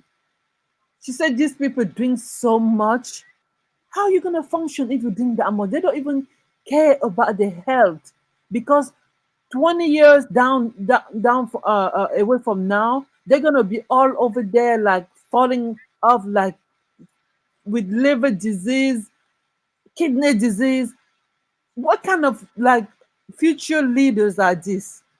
What kind of government like just give up on their youth like that? What are you trying to build? What kind of nation is built with people like that? My We sister, don't I think want I far. want to Just ask like you, something here. Kirera, you I over want to here ask keep talking about now you eat your okra soup and you happy. But yeah, that's today. But think about like 50 years from now, 200 years from now, you selling bad image of African culture you to the world and talking about making money. But is that money is gonna come save your country tomorrow when your own children is gonna turn against who they are because their culture has been viewed as negative? How like the money is never gonna repair that. If their mind is gone, everything is gone. You have nothing left. That's why I always say our ancestors were so much better than us now don't nowadays. don't check TV. Don't check TV. Those are propaganda things. Not the way you see Africa. Africa is really. I never been to Cameroon, but I see Cameroon in TV. I see the people in TV. In some these guys who do their vlog.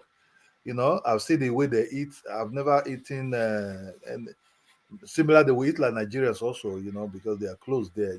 We eat similar type of food. How is their fufu there? Did they eat fufu like with vegetable soup? Did they have fufu? Why did they eat their fufu in Cameroon? There's different way of eating it, there's different tribes that do different stuff, but there's But is it somebody with over here that's with like soup? not being honest.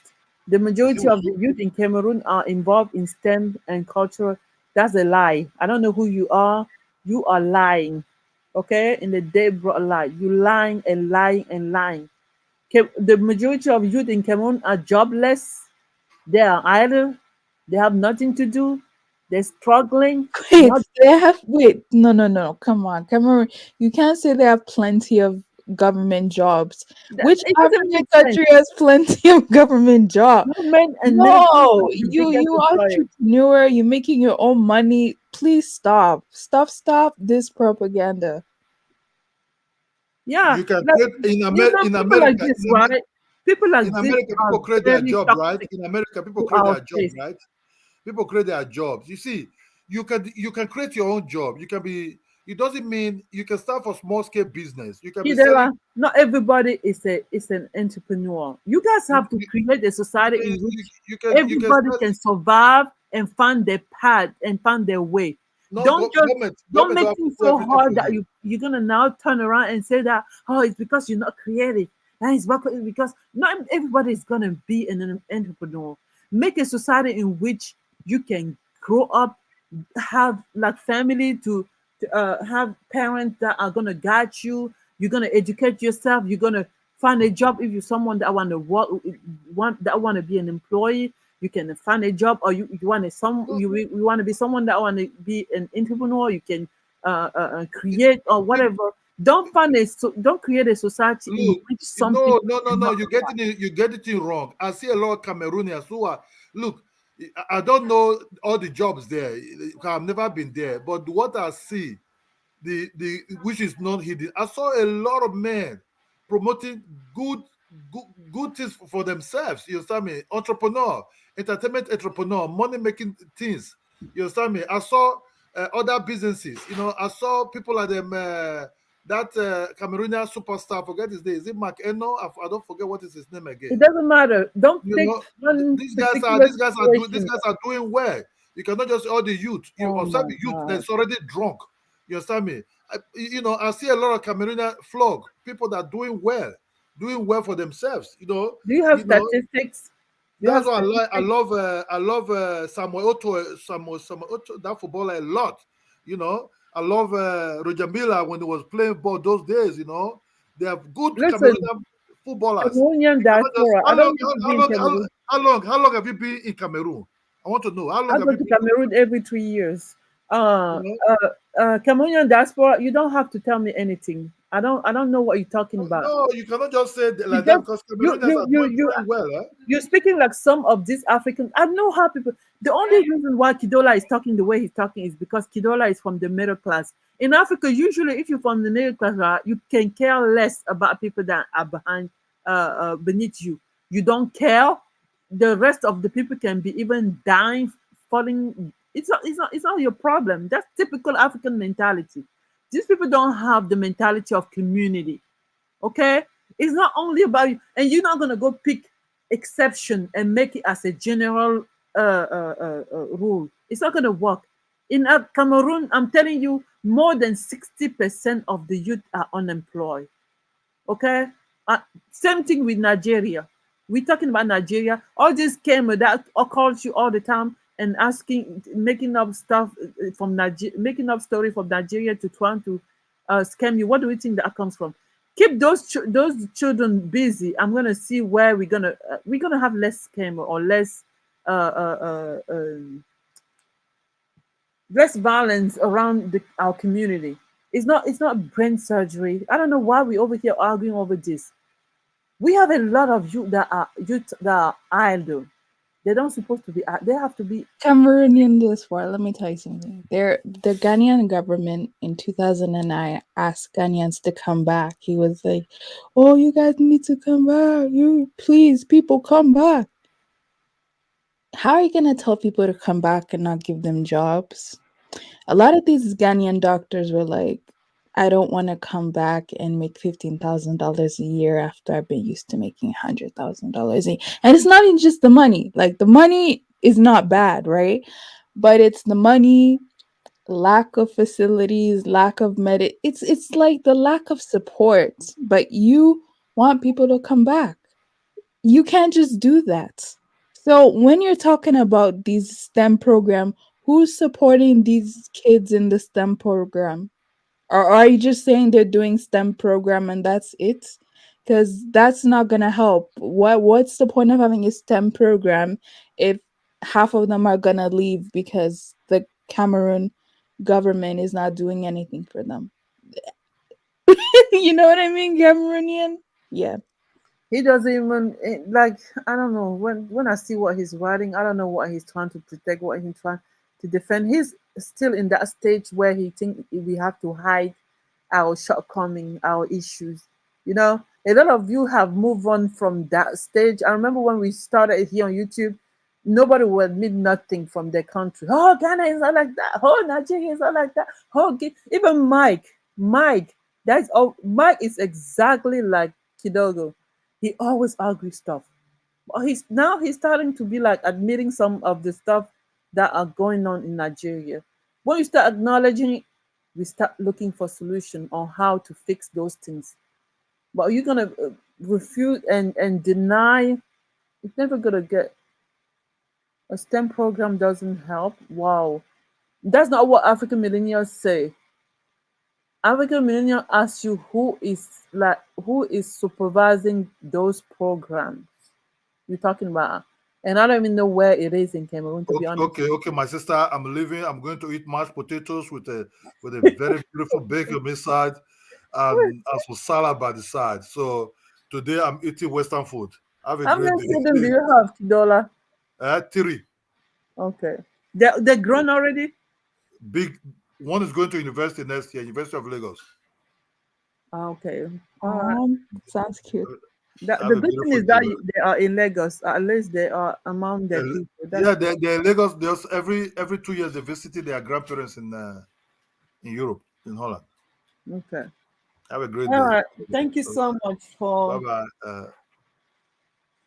coming by. Oh my God, I've been here like 4 hours. Like that, I cannot even imagine I sat here for 4 hours talking to you guys. Stem Mm. funded solely by and run by foreigners. Okay, that means look at what he said. He's talking about NGO.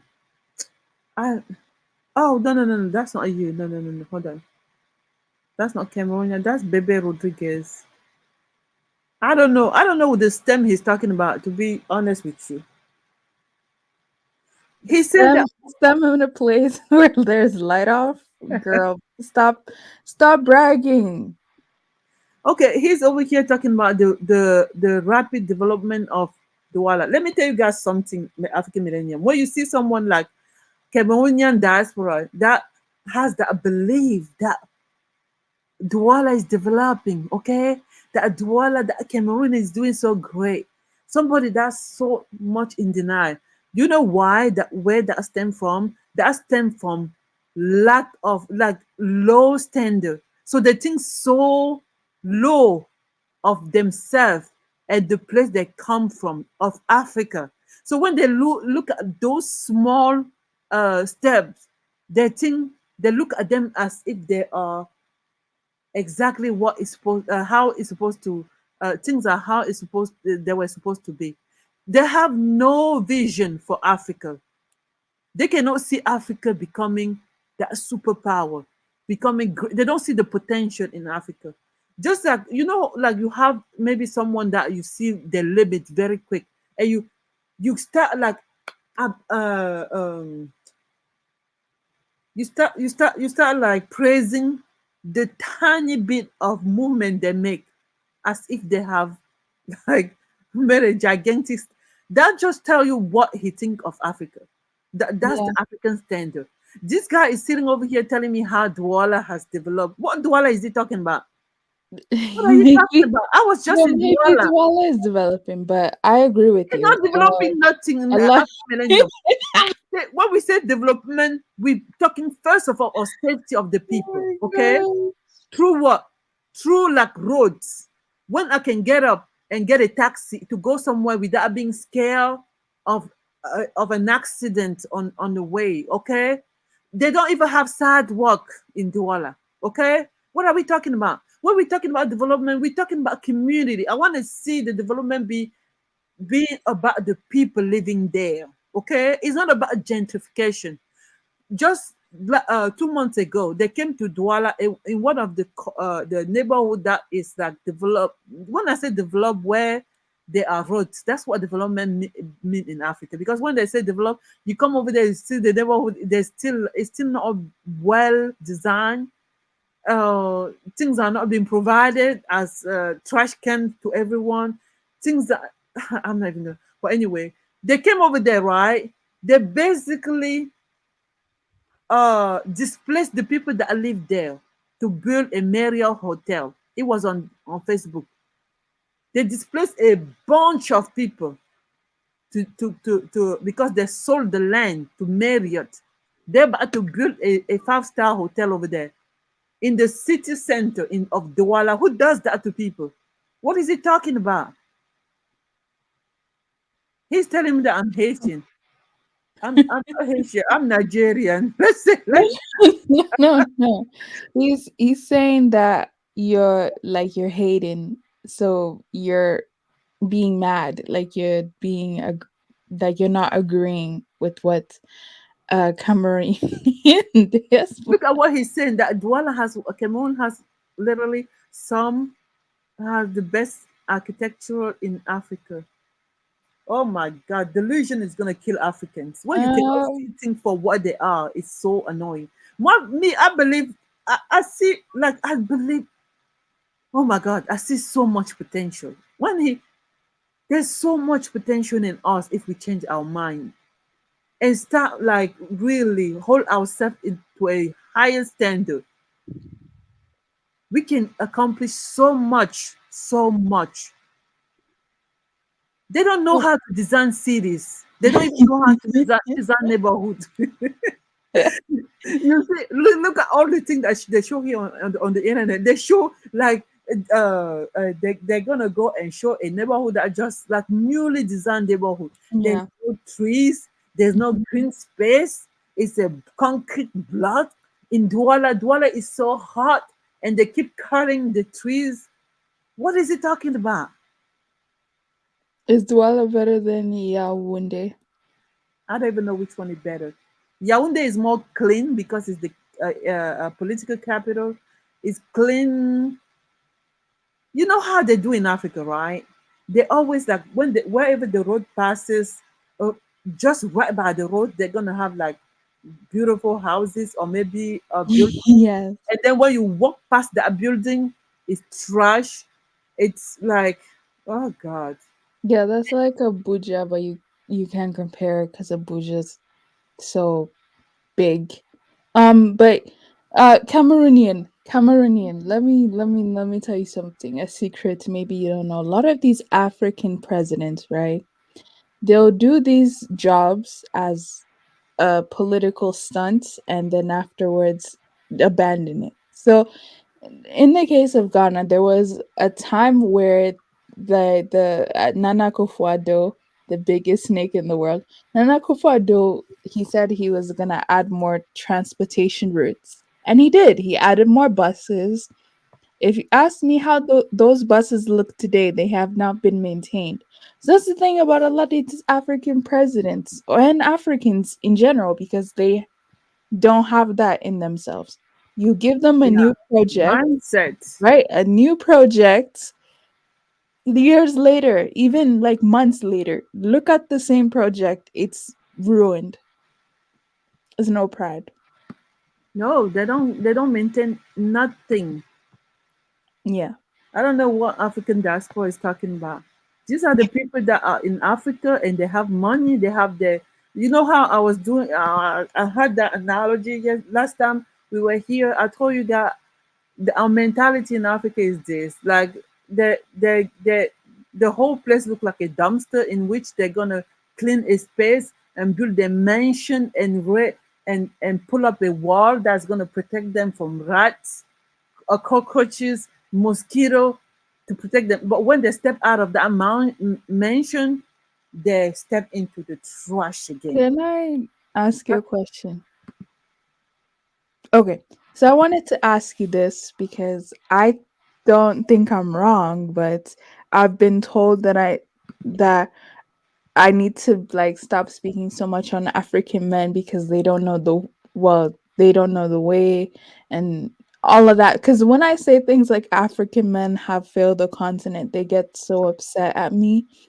It's the truth though. But like, so is that a wrong mindset to have that African men failed the continent and they What did did? I what do I tell you guys all the time? African people have lack of emotional intelligence. When you say something, they perceive it just in a way that it makes them feel. They will not look beyond that. You understand? Even though something makes you feel like I don't know bad, still take the time, take a minute and digest that and look at what the person said if it's true. That's how you get your I mean you get better, you improve yourself. They're just they're gonna stop right there. They're not gonna go, they will not even gonna ask you why. They're gonna stop right there. Who's supposed to be leading the society if it's not the men? In Africa, they claim all the power, right? You cannot even speak up to a man in Africa. But when it comes to stand up, Nope. nothing, especially when they have in front of them somebody from a different cultural background. Oh my God, they become like this cat that when you open the door, he runs away. To he instead of attacking, he just runs away. That dog, that coward dog. That's how African men are. They don't know how to stand for nothing. Nothing. Oh my goodness. That's You hate to say the truth. you hate men. No, no, no. It's not a hate. No, no, no, no. It's not a hate. I just want us to change. Maybe I come about it like in a very harsh way, but I have no other way of describing it. To be honest with you, you guys like to play around with word and make people feel good when really they should feel so bad that they should do differently. You understand? They Yeah. don't stand for nothing. Our men, nothing. They comply. They are docile. They let people walk over them. You see how Chinese like treat them over there? God gracious. You'll be like, are you a man? I'd rather take my pride as a man and refuse to do certain things and walk away than bend myself over, to be honest with you.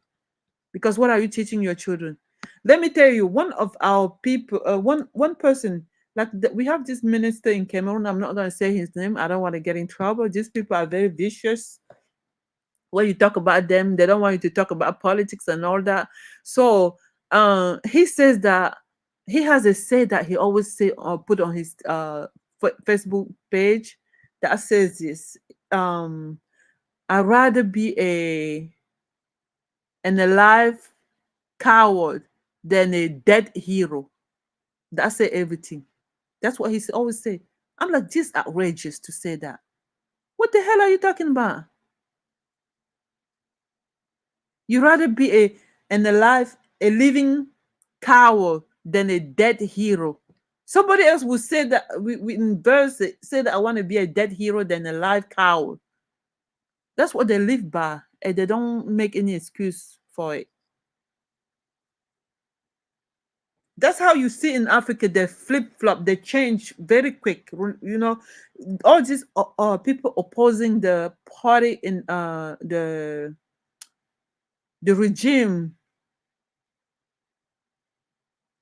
the ruling, the leading regime, the current regime, leading regime, they will oppose it until that regime buys them and they come work for them now. And they will not say anything else to defend the people that they used to defend and have all the popularity that they used to have.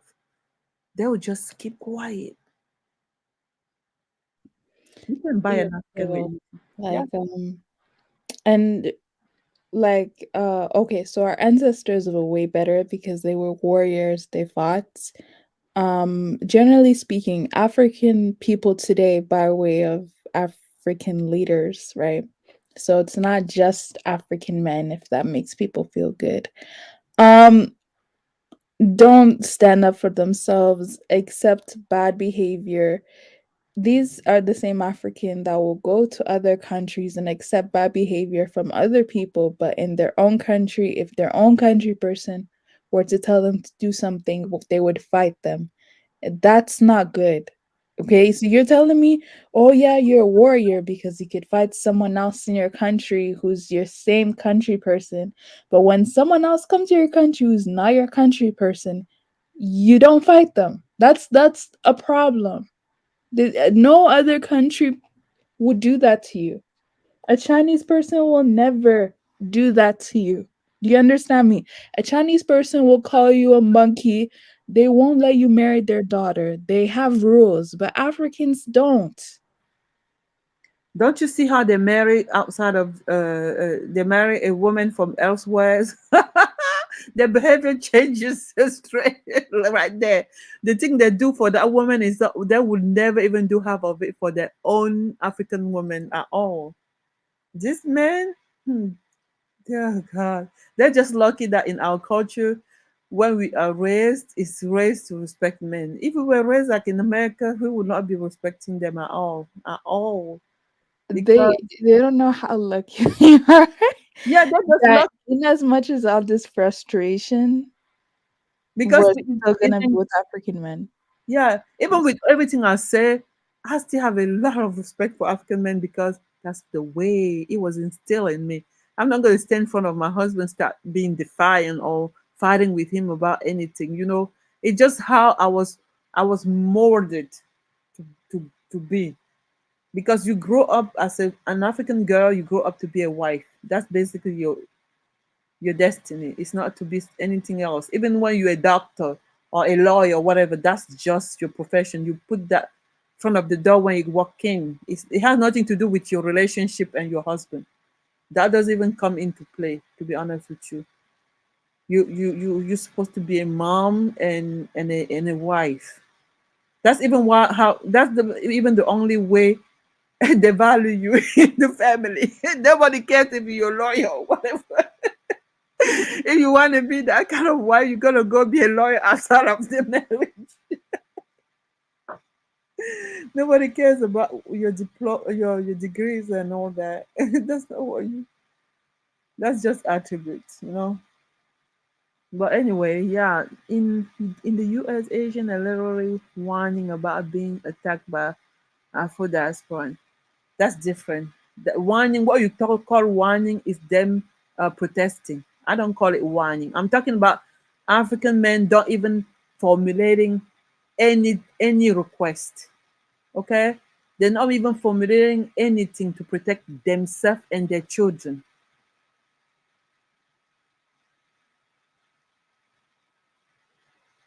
So you see what I'm saying? He talked about Kagame. Kagame is one president out of 54, but you want to take only him to make a general statement. It's not going to work. That's what you're doing, Cameroonian diaspora. I don't know if you live here in the United States or what, but what you say is not truth. Go tell all your people that you know how in the United States how Cameroon is. It's not what you say. But anyway, even when you guys want to hide it, right? Foreigners still come over there and see all that. That's why I have no problem about all those documentaries that you guys cry over here on YouTube about, like, oh, the West always show Africa on the wrong from the reality is that the majority of Africa looks like that. If you don't want the West to continue showing that, clean it up so that next time they come take a picture, they're not gonna come to Africa and go search specifically those areas. The issue is that when they step their foot right there, even in the big city, Douala, you step your foot right there, just miles away from your hotel, those piles of trash are there looking at you. They're there waiting for you. They don't have to work hard to see those bad side of Africa. It's there. The children begging on the side of the road. It's right there. That's the one that kills me the most. The children begging because you grow up and you're like, oh, that's just the child has stopped the home. That's just normal. But then you realize that's not normal. It's not normal to have It's a normal child to them. that's 10-year old have to work and think about bills. That's not normal. That's the We I have don't know. normalized So it. people saying Exactly that, what oh, you that's say. part of African culture. I'm like, please don't say that's part of African culture. To make child labor part of African culture, Those, no. And those, then those, even yesterday, even with something else, there was even when I was criticizing some African cultures, some people were like, "Oh, African cultures to cut your hair." I'm like, it depends on the country because in some countries, I can definitely say that's not part of the culture. It's no, it's been not. a We do not cut symptom our of hair. colonization. I don't know why that's so hard to admit that. Oh, you were forced to cut your hair, To so you make it did. I ugly, unattractive, yeah, don't, yeah, you were so that forced to do that. I don't know why undesirable. that's so hard to admit. I don't know. You know how we are. You don't know Yeah. how we are. We want to, like, rationalize, justify. Oh my God, you're lucky that Mike is not here. You cannot go anywhere with Mike. Everything you say, that guy, he finds a reason to he finds a reason to it, as if we cannot do any different. Listen, African millennial, when people hear me talk, right, they think that I'm really bashing Africa. It's not bashing. We have real rooted issue we have to tackle. It Yeah. starts with our mind. We have to be, we have to feel that discomfort with the thing that we're doing wrong so that we can do it correctly. We don't have to just look at what we have because we're talking over here, kiddo, that saying that, oh, I have this, oh, my house is this. It's not about that. If you want people to look at us as a community, what are we doing as an ensemble? That's to look at us and view nothing that we're doing. We have to think community.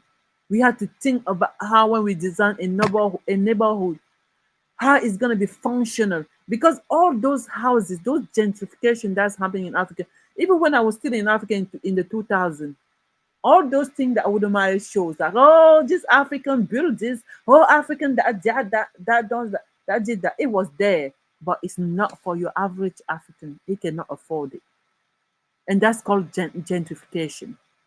You cannot build stuff that people that live there cannot afford it. How are you helping your people? And that's the mindset I would love for African to have. Think about the average person, not only the people that have money, that are rich. And even when you rich, you spend more for that thing because there's not enough of it. Here in United States, I don't need to be rich to walk into a mall, into a nice hotel, or whatever. I don't need to. I can have access to those things. Anybody can have access to those things. Even the person cleaning the floor tech in the store can work that job and afford a nice vacation anywhere they want to. Can you do that in Africa? No. It's reserved to the rich, to the super rich. Everything is so backward. Everything is so hard. It's so hard to do anything. This one is saying, well, mommy said, why, hold on, why you will not come, move back to Cameroon to help fix if it's broke? Do you know that Cameroon you're talking about? Backward thinking. When you even want to help, they turn against you. You become a target. What you talking about? And you say you in limbo. So I guess you an English speaking person. Backward thinking. Do you know how many people have attempted to help? We have to change our people minds People have first. died attempting to help. Yes, But there's let's not like Africans haven't attempted to help. Africans don't want to change. Well, not all, but most yeah, Africans yeah, we're saying the don't people, want yeah, the majority change. is hard. Look at how diasporans are struggling in Africa right now. They can even build a freaking house without somebody like scamming them. Stealing, yeah, and scamming They're and stealing. other stuff. You employing them to pay them so that they can take care of their family. They're over there stealing you, and they're not going to go far with whatever they stole. Look at what he said. Mamiza is a damn lie. Janitors don't they? No, Cameroon, I agree with you, right? Like Africa is improving, it's getting better, but it's not where it needs to be. Can we agree on that? We No, can I don't agree like. on that. Nope, it doesn't. It's not getting better. It's getting No, worse. no. Only the mentality. Listen, you're looking at the things. I'm not looking at all those shiny things they're bringing there. African millennial, please go to live over there. No, Even but even this girl Jenny Ama, she went back to Sydney in Australia. You know she lived in Ghana. Do you know no, who I'm talking about? She's from. not too sure. No. You don't see. I watch all the diaspora over there. Trust me. That's how when they say some stuff that when I was there I saw, and they're still talking about it now. I understand nothing has changed. It's getting worse. Now that they have their eye focused on Europe and America, so much that they don't even want to preserve what is there now. They're ready to destroy what is there so that they can make it to Europe or America. That is not helping. It's worse than before. See, that's the problem. That's brainwashing. Why would you destroy like whatever your ancestors have has preserved, and then why you want to destroy it and replace it to something that's very European-ish? That don't make any sense to me whatsoever. Okay, let me tell you something, African diaspora. I never said that you backward thinking because you anglophone. I never said that. I'm saying that you say you're in Limbe, that means you're an Anglophone person. And that means that you understand what I'm saying better even than the Francophone. That's what I was trying to say. I'm saying the whole place is backward thinking. What you talking about? Backward thinking. Let me tell you give you an example. Like in Cameroon, right? If you like trying to you can, there are people that have a lot of money in those African countries, a lot, tons of money, and people that want to improve the environment. But guess what? They cannot because they will not let them. So we have a very rich man in our village, right? He was trying to make the road in the village so that the people that are far in the bush can access their house easily. He started making the road, but before you start making the road, you have to have the approval of the king of the village, right? So when he goes and see the king, guess what the king tells him? The king tells him that all the money you want to spend on making a road, no, don't do that. Give me half of it, and then I'll give you a name in the kingdom, because a name in That's the kingdom, corruption. a name in the kingdom is something very important in the village. You are very high respected when you have because there's a king in the middle, and he has like people around him, like he has like a number of chairs that are very powerful around him, his people. So if he gives him one of those chair, that's something very honorable and very powerful for him. But the men say no. And whenever they give you one of that chair, they have to change your name to one of those king's people's name. And the man said, no, I'd rather keep the name my parent gave me. And that's how he did not do the road. He did the road until to his compound, but he did not continue to uh, the other people from the village. He just did the road straight to his palace and leave it there because the king will not let him continue for the poor people. What are you talking about? That's not a backward mentality. That's very backward thinking. When you improve the environment, it's for everybody, even for yourself. They will buy nice cars from Europe and everywhere and take it to Africa just to damage it. The road is not even appropriate to the type of car they bring over there. Cameroon, wait, Cameroonian. If I'm assuming you're rich or you have money, so would you like to explain what you're doing to help Cameroon? Because that's the problem with some Africans too, is the ones that have money just they think that just helping their families all do that whole culture needs to change. It's not enough to just help your family, help people you like. You need to help your community. Obviously we can't depend on these leaders, right? We can't depend on these presidents. So what are Africans in their own country Exactly. trying to They help they are puppet. Africans? They're not willing to do anything for their own people, for their own kin. I'm So what they do is like they are puppet for European for the slave masters. No, but it's up for the people to have to gather themselves up and then to rebel against these people.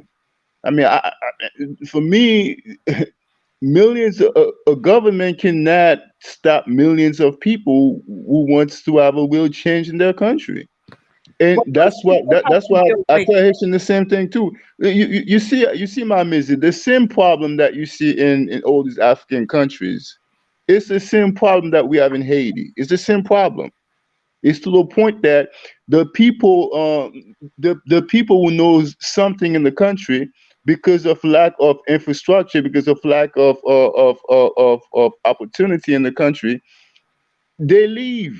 They leave and then they build their life in other Yes, countries, and then they make money in yes. other countries, and they don't really care back home like that. If you see them talking online, they're saying that, oh, we're helping, our fellow men, our fellow women back in the country, like we're building our country back up. It's a lie. They're just simply sending money to their families. That's it. I'm doing the same thing too. I'm sending money back home to my family, but I'm not doing anything as a whole, like to help Haiti develop. See what I'm saying? So Listen, I mean, the yeah. problem is that they will not let you. I wish. Listen, African millennials, our leaders, right? I understand them. I don't even blame them too much. You understand? I blame them, but I don't blame them too much. I understand both sides. These people are under pressure. They are being held down. They have their foot on their neck. Okay, it's not like they're free of their movement or their decision or their choice. But sometimes the West tells them exactly how much they can spend. They have a budget and they have specific things that the West tell them to invest on. I understand all that. The part that I don't understand, I don't know if they sign an agreement to even prevent the people, the individual people that want to do things to help the community from doing it. That's the evil part I don't understand. Because they might not build school, but what if I want to build school, I have the money for it, or I want to build roads? Why would you prevent me from doing that? Some people say that they do that because if you build the road and African looks good, they're not gonna have the AIDS anymore. Because these people have their budget, they have a rubric in their budget called AIDS. So they budget even the AIDS for that year every time they do their budget.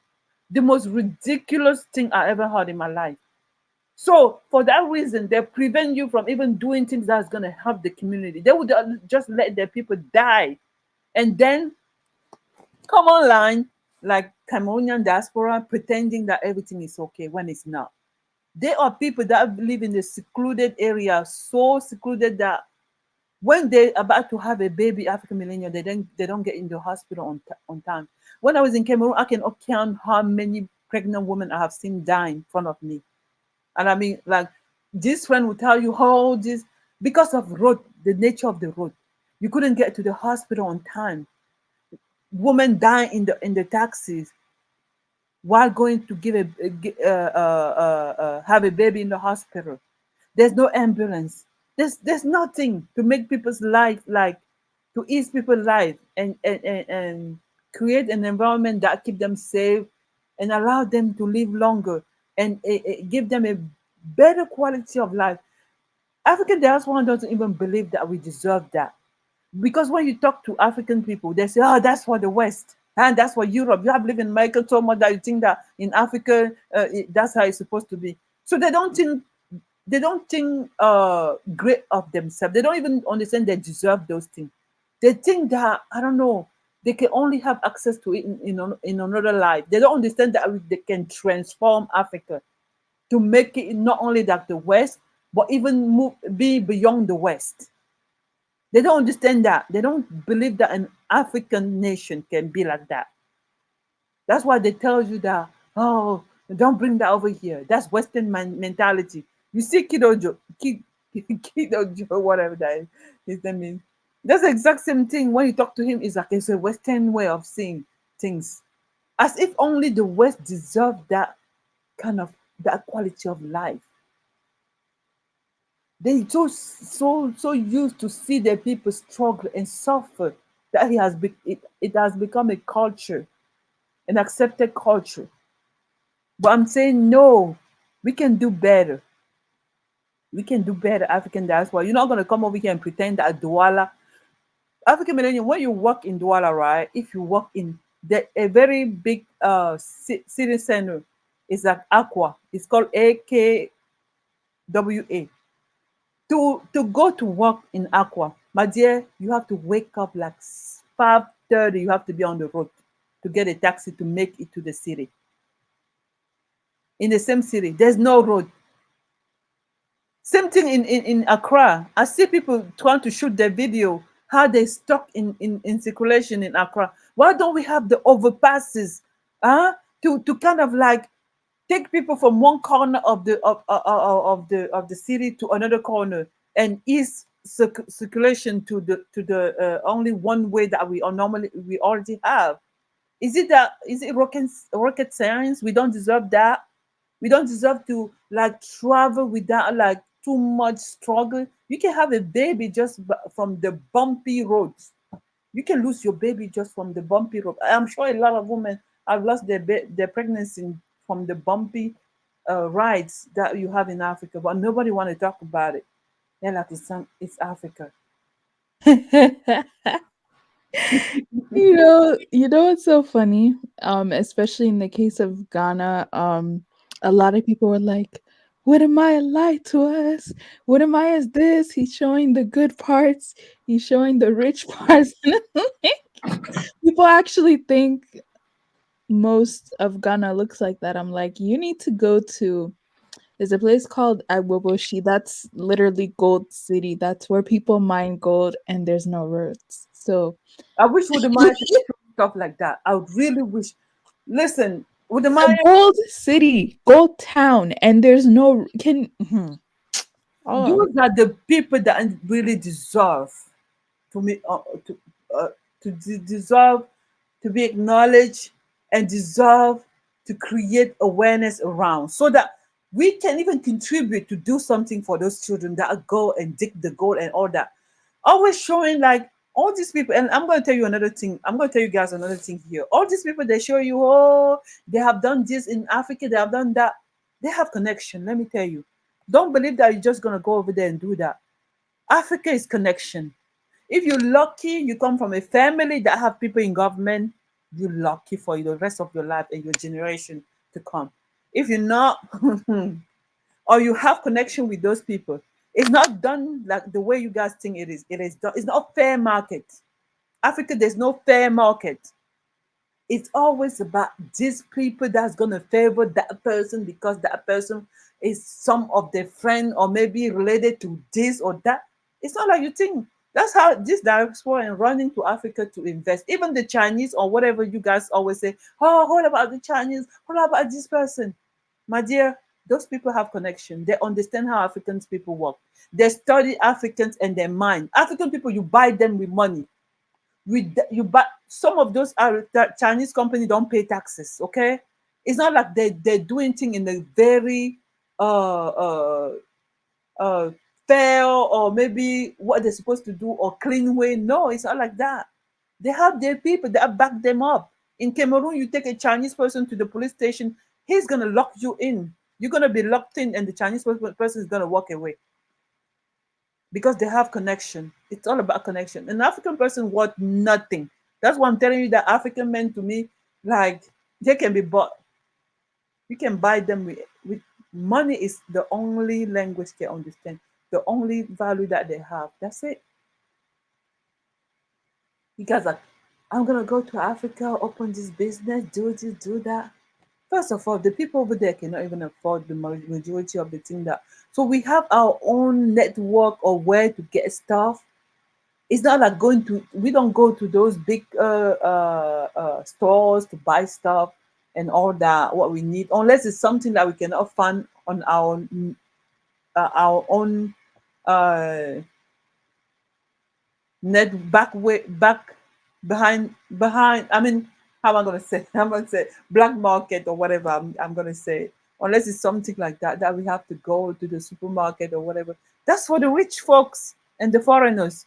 You go to in those supermarket is either people that are employed in government or people that are rich or people that are like foreigners that are over there for diplomatic reason. That's why they shop, but we don't go over there to shop. We don't. Yep. So yeah. yeah, wouldn't mind share all those things. That's nonsense. I don't even like. I don't get inspired by those people. I only get inspired by somebody maybe that's been in the West and invested in Africa and then achieve success. Yeah, I don't understand that that's organic. That's something they have done themselves. But all those other people, those results that he shows and all that, nope, it's not like that. You're not gonna go over there and invest, and they're gonna let you invest like that at all. At all. Not at all. Yeah, like I the diaspora, I feel bad for some of them because they bought this lie that you're gonna go there and everything's gonna be easy Yeah. and that the government's gonna care about you. Not really. Not unless they know that you're really, really rich. But if you're just average, like I've Yeah, you're seen some gonna of these videos go over there with $2,000. You think you're gonna compete with a Chinese man with huh, five you're hundred gonna thousand dollars, $100,000? It's not gonna happen. Even when you compete with the Chinese man, right? He has the power depending on who his connection is. If his connection is more powerful than yours, you can even get your store closed. Trust me, they can close your store. Yeah. These people are not there for the country to be successful, because really when we're talking about capitalism, right? capitalism Capitalism mean what?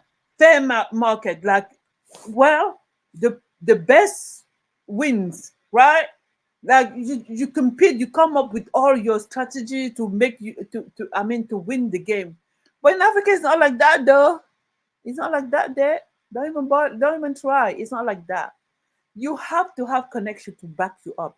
You can be thriving. You can be like have the first products of on the market, and they will find a way. If they don't like you, if they have a big connection, if somebody's feel threatened, they can go get the connection to close your company. We in Cameroon had a Maggie, right? I don't know if Cameroonian diaspora is still here. Let him come tell me about what happened to Maggie Cube. So you know Maggie, right? Maggie, the Yeah. cube. Do you guys call it cube? We call it cube, Maggie Cube. Yeah, Maggie Cube, the spice thing. The The spice spice thing. cube. Yeah, yeah, yeah. We have a Cameroonian owned company that rivaled with Maggie in Cameroon, right? That one was most loved by the Cameroonian, and that was a Cameroonian, an indigenous Cameroonian that owned that company. It was outperforming the Maggie. Guess what happened? They closed it down after years because they couldn't compete. They did everything they could, but Cameroonians still preferred that one. They managed to close that company down. There's no more. That spot doesn't exist anymore. African Maggie? diaspora. Maggie closed down? No, Maggie is international, right? It's a multinational company. They have more money, right? Like I'm telling you, they always have their people before you can uh uh because they have their people in government on good position, all that have power, right? So they closed the other company that was less than them, Oh. so that Maggie can be the only one now on the market, because there were other little one, a lot of little one, but the only one that compete with Maggie was the one they closed. Oh, that's so sad. That's actually really sad, man. They do that all the time. Pay attention, African millennials. They do that. These people don't care about like the economy. If they were really serious, the economy would be good. Yeah. Yeah, Maggie shut them down. The economy will be good. When you open a small business in Africa, right? Oh my God, they'll kill you. This group of tax people, collector will come today. Tomorrow is going to be another group. They're going to want you to grab them. Oh my goodness. Everybody going to come and steal from you. How are you going to make profit? The employer going to steal from you. The government is going to steal from you and harass you every day. How are you going to make a profit? They don't even know how to make to do business. Business is like emotional and personal to them. You annoy them, you make them feel bad. They can basically like you can be cancer. So That before you is spend your money and go there, know where you're going. yeah, no where you going. I don't think any West African country is ready for any like big business. I'm just being honest. Like I don't like to say it, but it's true. But maybe Nigeria? I don't know. But maybe Nigeria, but any other country, They do the forget same thing. I already it. told you here that everything. I was in Nigeria 2 months. They do the same. Trust me, they do the same thing. It's the same mentality. You know where it comes from? Because the economy is bad, and they don't even Yeah, understand. people need to eat. Yeah. Yeah, people struggling, like you see people not being paid well, like police officer. People say, oh, you have to bribe them. But what are they going to do? Tell me. What are they going to do? They have women to take care of, children to take care of. They create their own system in the system. That's what it is over there. You have to create your own system in the system. I work the system, so I know what I'm talking about. There's nothing you can do. If you work for government and they have like, I mean, you win like some big project, the project manager has to cut the budget, cut maybe like 2% for the of the budget for himself, and pass it on to the next person that's gonna cut 5%, and the next person, the next person. So that's why you see the road in Africa never lasts, because the quality of the road is not even good. Chinese people, when they first came to Africa, they were doing the right thing until they understood that, oh, you can buy these people and do things, give Yeah. them lower quality stuff, and keep part of the money, and bribe them with some, and then keep some for yourself. Oh no, it's like here in Canada too, except they have a pretty better tax system because US apparently has maybe the UK, but US has some of the best roads in the world. And well, because US builds roads to last, Canada doesn't, but they have the tax system that will But they redo it. maintain it at least, right? Huh? Did they maintain it? Did they maintain it? Of course, I Exactly. That's the mean, difference. that's a difference. Yes, Every I year, agree with you. every single time. I mean, a road that doesn't have any hole is being maintained here. My husband came, my brother came, and he was like, "Why are they always fixing a road that have no problem?" Because in my country, it has to be like, it has to become dirt road again before they can worry. Even when it become dirt road, they don't worry still. Do you see that mentality? Where are we gonna go with it? Where are we gonna go with that mentality? The mentality need to heal African millennial. I'm telling you, we have to start stressing on doing the right thing and calling out issue when we see them. Let's not pretend, because it hurts us. It hurts more when we pretend and let it grow and grow and grow and become a big monster that we cannot even deal with. That's what we're doing over there, pretending. People telling me that Douala is developing. Developing what? You know that land issue that you guys have. We Yeah. have the same in Cameroon. You cannot buy a land in Douala and be safe. No, Mm-mm.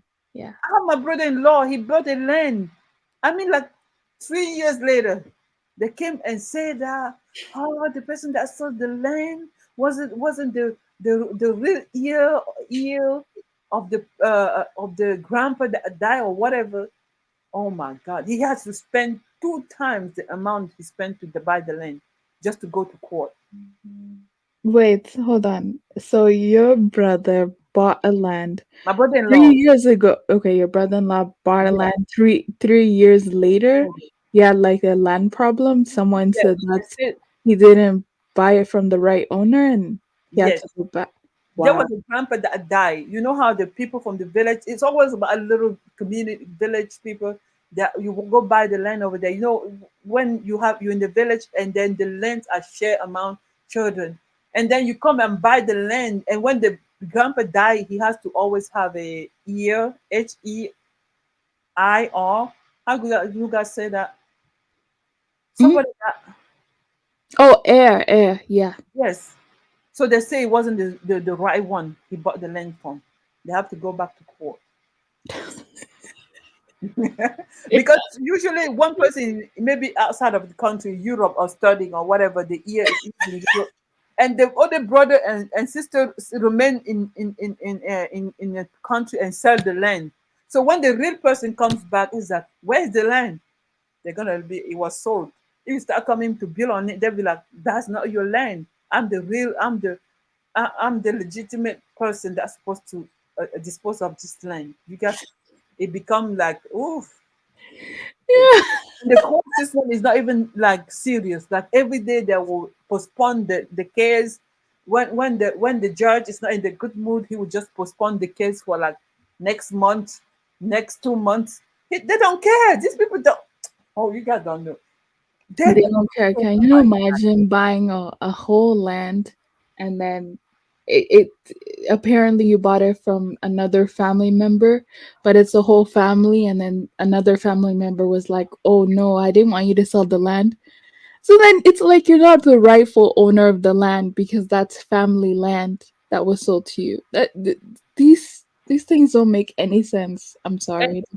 And you know, that's why we say that the brainwash is so bad, and what the white people did to us was like Europe.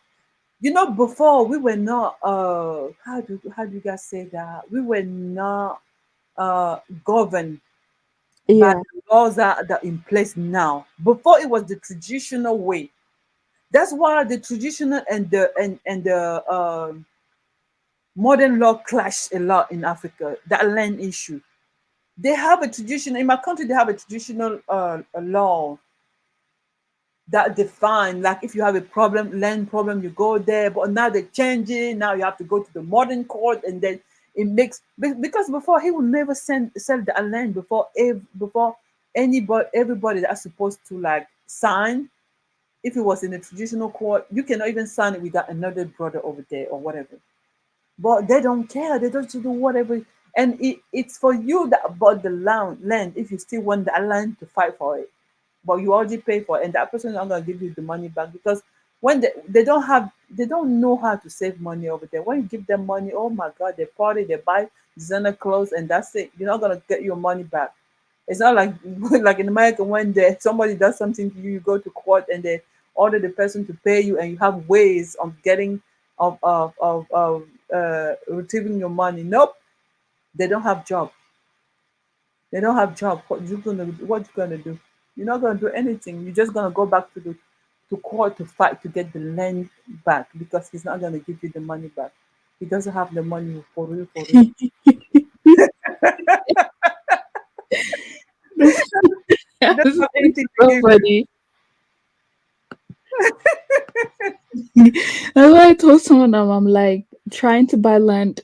You need to be careful because this is a nightmare. These could be your nightmares. Years come back and it's a nightmare. And if you But don't yeah, even be be careful. sure, because People. don't forget, some people will kill you even. Oh, yeah, of Oh, course, of course, of course. If you yeah, go to, especially if you're a woman and people think you're feminist just yeah, because that's you how know it is. your rights. When you're a woman in They're Africa, going, you cannot even and say you're not married. Oh God, you're no one cares about you. They're going to, they might get rid of you. that's Let me how. just say that. That's why marriage is a must in Africa when you're a woman. Yeah. I'm telling you, that's the only way you're gonna be protected. When you are like, if you're a woman and you even like a minister, and you have your husband that is just like a maybe I don't know, I'm gonna a civil servant. When you go somewhere with your husband, right? They pay respect to your husband. They don't even look at you. Even if the woman gives something to someone, the person will say, "Thank you, sir." They will just ignore you. Yeah, they will. You know, Shijijima, what's her name again? That writer from Nigeria. Uh, Shiji, she. Ajiji. Oh gosh, she Shimajima knows that. Noki. I know what you're talking about. The all things fall apart woman. I don't know. Let's all be feminists. That woman. She had a feminist thing she was talking about. Beyonce even put it on her music. Oh yeah. Shijijima Adishe or whatever her name is. She's a writer here. She went to school here in United States. So she said that one day she went to Nigeria, right? Yeah, she was at the airport. She was with her husband, and then they were. I don't know if she said they were going to get a cab. She's the one that got money and gave it to the cab driver, and the cab driver said, "Thank you, sir." Oh yeah. Oh my God. When you're not married, you have no respect in Africa. You better be married. That's why, hey, African millennial, you remember I was over here talking about Shimamanda Adichie. Oh, Yeah. Chimamanda. If you're Oh, not married in Africa, you have no value. yeah, You can you don't be have any value. minister, you can have all the doctorates you want to. It's not like in United States. No, nobody cares about that. Even the children, that's a culture. And getting it out of people is gonna be hard. Like all the feminists that you guys saying that they're just gonna stay in Europe with it. They're not gonna go, nobody's even gonna listen to them. When a woman talk, what you talking about? In regular Kan culture, there's a saying that if the woman is not in the kitchen cooking, she's not important. Like this is Yeah, like women needs to be cooking for the next yeah, kid. you have to know how to That cook. that's that she needs to be cooking for the future children. So there should already be children in the future, and that's why she's cooking all day. She doesn't need to be talking about anything at all. No, mm-mm. No, no. You, a woman, you have to know where your place is. Get married, and when you get married, they will listen to you now because of your husband. Yeah. Husband give you, like, your husband is the person that kind of validate who you are. Yeah, just That's true. That's true. That's true. Um, when you raising children, you raise them differently. I don't know. It's only in America that I see like children are raised the same. What girls are raised to first know how to cook. Don't even trying to raise a girl. That's a failure. That doesn't know how to cook. That's you yeah, setting no, her that's true. up for failure. She will never be respected. Even here in United States, even here in Europe, right? Like even though this guy is just trying, but when they take that girl back home, even if the husband himself doesn't say anything, the family will be looking at her like, look at that one. I shared a post. It was a Sophia and London member when he brought back the English woman back to Nigeria. And then the Englishman was like, "I don't know how to cook. Like, I don't need to know how to cook." And then the husband was like, "You must cook pounded yam. If you don't cook it, you disgrace me." So Yeah. she literally took time to learn how to cook. Nigeria is where she was forced to learn how to cook, not the UK. Yeah. Yep. Yeah, that's how it is. That's the reality of our society. And I like that really. I'm a traditional woman, to be honest with you. I like that. I like the gender role because it keeps the couple balanced. To be honest with you, Yeah. so that we don't step over each other. To me, cooking is not something that I look at as beneath me or like reduce who I am. No, there's a way of shining and having power. You don't have to be yelling and screaming. Oh, give me my power. Oh, blah, blah, by doing this. That's not what's going to be. A woman has a lot of power over men, honestly, if you know how to, like, you know. Yeah, let me say this real quick. You know, in my country, I don't know how it is in certain African country, but uh, a, a woman that knows how to cook, listen, we will stay with that woman for the rest of her life. We will cherish that woman. We will literally give that woman anything that she wants or desire.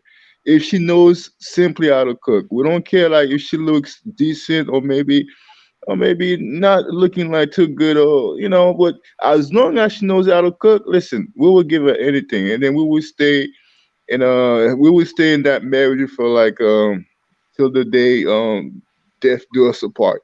I mean, that's how it is. At least that's how it is in Haitian culture. I don't know how it is in Africa. Is it similar like that, or is it different? Well, it's not something exceptional for a woman to know how to cook in Africa. You better do.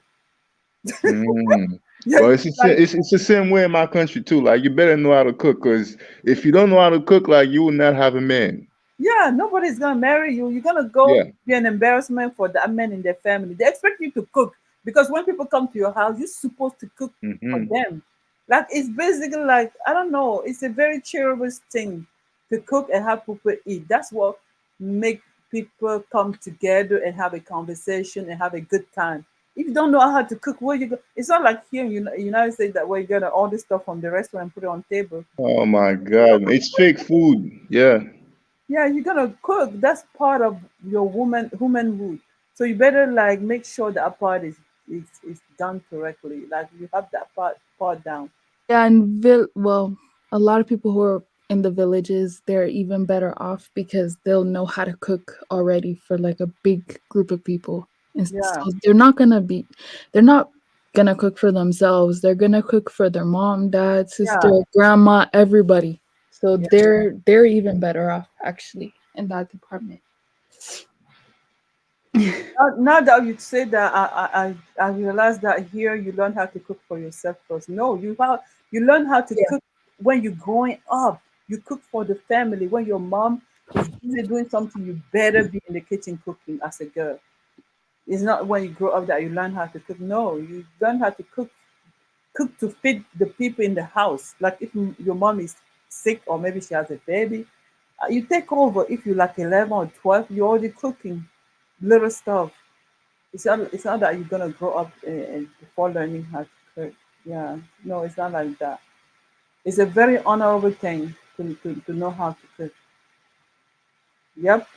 They say over there the way of a man. I don't know. Let me not say. I don't know. It's through his mouth or whatever it is.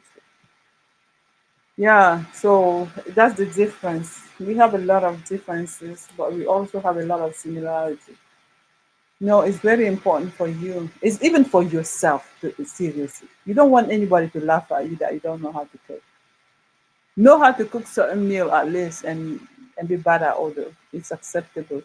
But don't just be like, I don't know how to cook. What does that even mean? Are you a man? They're gonna ask you if you're a man. Even some men know how to cook very well in Africa. You know, because that's the African family. Like if a woman maybe did not have a man, a woman, a girl, her son is gonna know how to cook because it's got just that solidarity in the house. That's just how it is. Yep.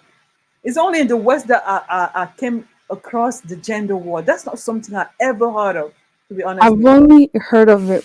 I've only heard of it once. There was this. I think she was Senegambian, and she didn't know how to cook. The only reason why is because they grew up in a rich house, so the maid knew, like the maid cooked.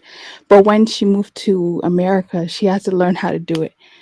I was like, oh wow, I didn't even know that was a possibility. But yeah, that was the only time she learned how to cook when she came to America and there was no one to cook for her. She learned the hard way. Yeah, her mom Yeah. would have done her a lot of um, favor by teaching her how to cook. Even when you have a maid in the house, maybe she will teach her how to cook. But to let her not know how to cook is just like us depriving our children for the possibility of speaking our native tongue. It's the same thing, not passing things down to the next generation. It's very bad. Because even if you're a woman and you know how to cook, you can still get on that feminist game where you say, I'm not cooking. That doesn't mean you don't know how to cook though. Know how to cook is one That's true. thing, it's a skill. Like anything to me, anything that you learn is adding to whatever you already have. I'm a firm believer in learning. I don't like I learn so like it's just because I don't have time. I'm like if I had time, I will have all the certificate in everything I can when I'm around here. If I want to learn how to do hair, I'm going to learn how to do it. I want to learn how to, I don't know, like I do a lot of stuff. Like I do floors, I put the wood floors down, I'll learn how to do that.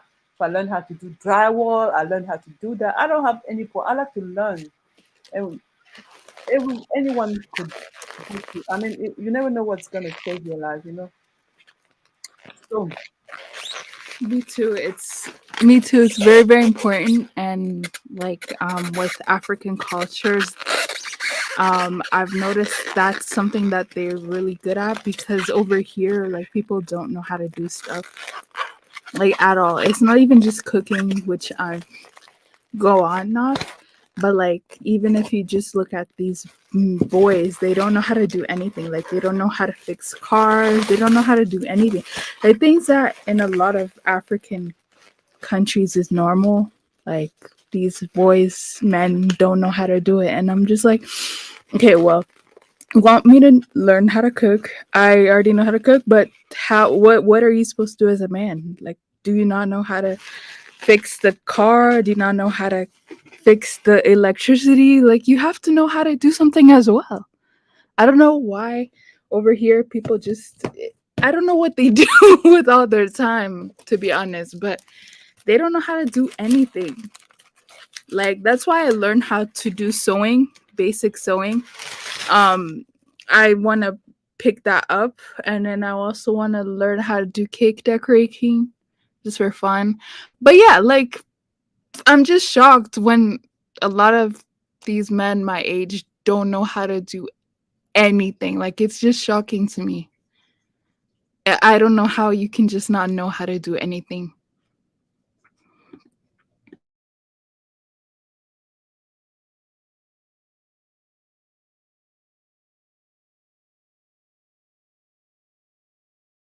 I'm done.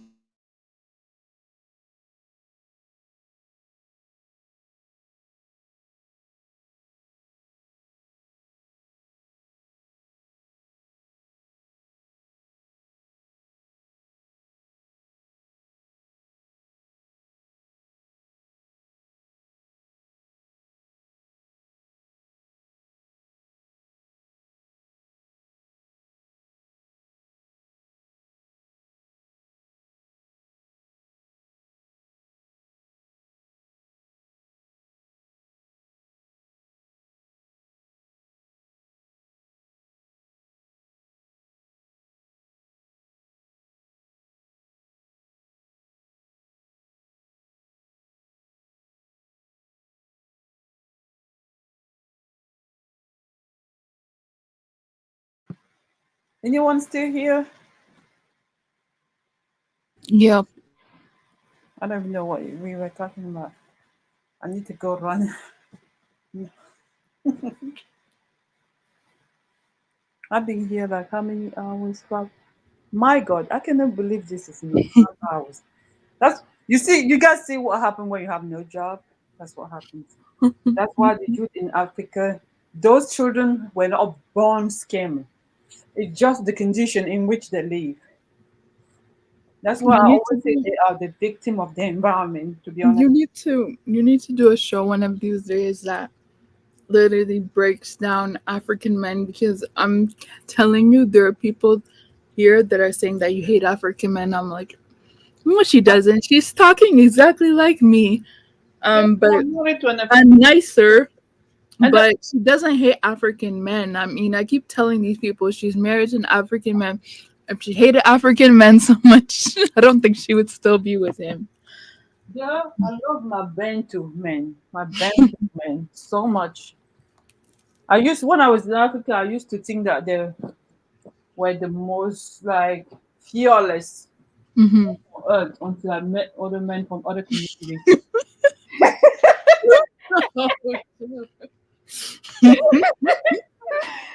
African men just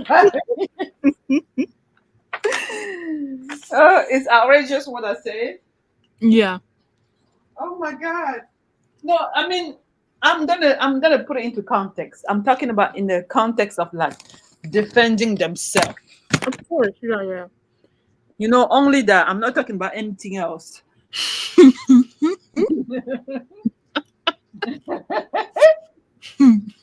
Yeah, no, I agree with you. No, that's the only part that annoys me. Like you can be in Africa, right? Like even when you attacked by the Chinese or any kind of foreigner, those men don't defend you. I'm telling you, they do not defend you. They're very docile. When you're in Africa, you have nothing to compare them to. You kind of like you don't see that until you see how other people protect their uh their people. You're like, why is our men not like that? Yeah, they honestly, like, I don't know. Some of them play. It has to be the money thing, but I Even don't know. It's really bad. no, even the mentor. Because before we get to the money, listen, you guys, that's the sequelas of colonization. What happened during colonization? We were basically beat down. We are taught not to protest. You understand? We are taught to be docile, to be obedient. That's why I'm gonna even do a show on that, on respect in Africa. What you guys call respect? Because I hate it. I don't think that's respect. There's a fine line between respect and fear. So these people are being taught. to fear people, okay? Especially people that don't look like us. That fear is still there. That's why we become hypnotized when it's time to fight back. When facing other group, you know, That that makes was sense. there. Fear Even our, makes I'm African millennial. Think about your dad. I don't know your dad, but think about him. Even him, even your own dad. Like I don't know how old he's. Even if he's Don't in, worry. Like my dad, see, it kills me to say this, but my dad is the generation that could have done something because he was born in 1957. He was born right when the country got independence. So I was like, in the 80s, you guys could have done something. You guys did nothing. 90s, nothing. 2000s, nothing. yeah, they Yeah, still you know the what I mean? fighting spirit in them. That's what it is, and they No pass it down fighting to spirit us. at all. No, they pass it down to us, and we call it respect.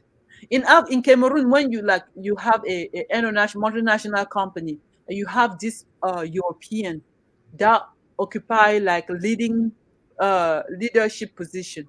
Oh my goodness, African millennials, no matter what kind of Cameroonian or African is standing in front of them, they become they become powerless and hypnotized when they're facing the adversity coming from those people.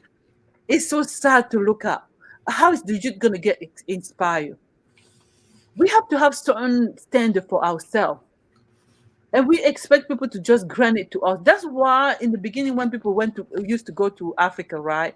And Mhm. people were crying that, oh, African American coming here doing this, doing that.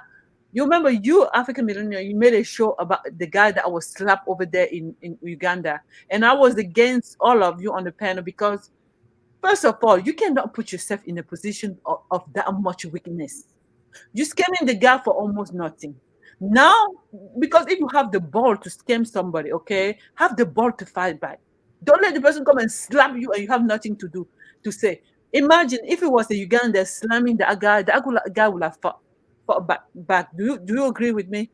But Mm, because he was an American, when all he sees is America and he sees Uganda. And he thinks in his brain, America is that powerful and Uganda is that vulnerable. No, he just have to bow down. That's in his mind. That's how it goes. He cannot even fight back. What kind of man is that? That's the man that's going to protect us. That's why I'm telling you, guys, African men are coward, docile. That video really depicts what I'm talking about. You rarely see an African man stand up and fight for anything, especially when it involves somebody from a different background. They will not. It was killed in them. They killed that fighting spirit. And then when I came to America, I see how African Americans, wow, they fight a lot. If we had the fighting spirit that the African American have, we would be far ahead. Instead of learning, you Africans are like belittling, making jokes, trying to undermine them. When you guys cannot even reach the anchor when it comes to fighting, they fight every single day, mm, whatever they have. I agree with everything except the African American part. But African millennials, they are fighters. Even in the African Americans are fighters. they are How? they are fighters in the way that right they know how to impose certain level of like they don't accept even in a workplace, right? An Hmm. African, if you kick an African, if no matter what you do to an African, he's just gonna bow down to like take it. Well, They don't take that. Never. They do not take that. They don't. In our mind, it's just like accept it. Oh, that's why you're here in United States. Just do it. That's how it is. They do not accept none of it. I wish I could ask somebody in America if that's true. Actually, you are in America, but I wish I could ask another American if that's Please true. do. Ask another Africans. Go on YouTube. Look at videos. Go on and look at videos. I'm telling you, that's something that's been discussed. That's the first thing when you get to come to America, and there was a guy in African that I know how to very explain it very well. I think he was from Zambia. He came on Dana Smith show, and he explained what America has done to him. He said that when he went home after living in America, he went home. When he looked around, he couldn't stand seeing how docile the African men were. Because he said that until he came here, he was in New York, he came here and see how much African Americans stand up for themselves. That it creates in him that spirit of standing up for you. Don't stand up for you. Our culture is not like that. When you stand up for yourself in Africa, it's considered being defiant. You understand? Be defiant. Even if at the workplace you cannot stand up for nothing. You don't they say you talking back to me, huh? You being disrespectful. They call it disrespect. That's what they call. That's Wait, exactly how they call it. so the going back to the Rami Peso Uganda situation, what did you expect the Ugandan to do though? The what? Huh? What I what expect did you expect women the Ugandan guy to do? to attempt to fight back. What you talking about? A man slap another man? Are you kidding me? I Mm. will slap you back, right back. Or if I cannot slap you back, because African American are usually like their physic. It's kind of like some are very tall and big. No, I will even get a But he went to Uganda though. who? I mean, okay, what I'm trying to say though is that incident didn't happen in America. It didn't happen in America. No. That situation happened in Uganda. Yeah. Okay. What? I said the Ugandan guy did not do anything. He just let that guy slap him. Okay. You understand what I mean? Don't you think that if you're in your country and somebody comes, like you even have other Ugandan around, so like the guy like even when it comes to number, the guy only has himself. The Ugandan guy has even other Ugandan around. I would not let him slap me just like that and walk away. No way. And he was talking to him like as if he was talking to a child. Right.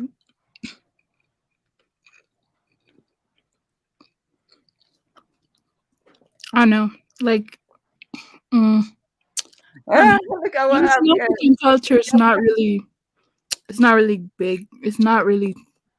You don't really fight back. You know. That's the culture. African Millennium, please.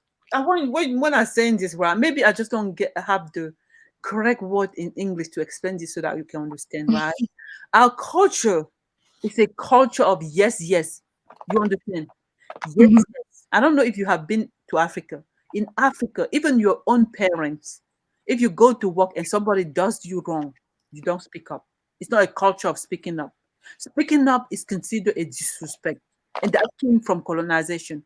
You did not speak up even when the European were the people occupying they were the authority. You cannot lift your head up and look at them face to face and talk to them. No, that's considered disrespect. No, so they pass that down. You don't stand up for yourself. That's being defiant. True.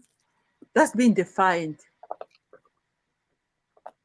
You only fight among yourself, the African people, but don't attempt to fight. Mr. Uganda asked me if I can match to American woman. Me? No, I cannot. No, like I'm not. No, I would not. I don't even want to. I like to be very submissive. I love being submissive. To be honest, I'm submissive. People don't like that word, but I am. I like to listen to my man, but a man that makes sense. I'm not talking about somebody that has no critical thinking.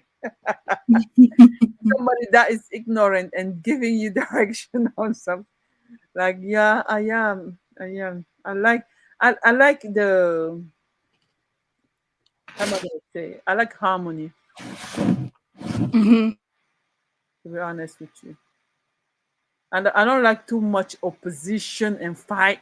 I can, like, you can say something I don't agree with, like, right? I'm not gonna oppose you, but I'm still gonna do it my way. With that, you're just gonna see that I did it my way, and then if you want to get upset, you can get upset. You're gonna come down eventually. But I'm not gonna be over there like going back and forth with you. I'm not doing that. Okay. Yeah. And then when you get, when if you ask me, I would tell you the reason why I did it that way, that you did not want to listen to me initially. Now you're gonna have to listen because I did it this way because I have a reason why I did it that way. So yeah, it's 5 hours of live. I think we've been here in now a long time. I'm gonna do another show tomorrow. I'm gonna be here every day until I go back to work. You actually? I lost my job. I'm gonna start working, You baby. quit your job? Yes, I'm Why? I don't have a job. Why? You got fired?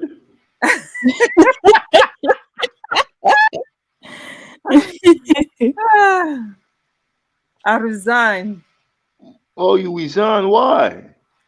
I was exhausted. I've been working in America since I got here, to be honest with you. Mm. I'm exhausted.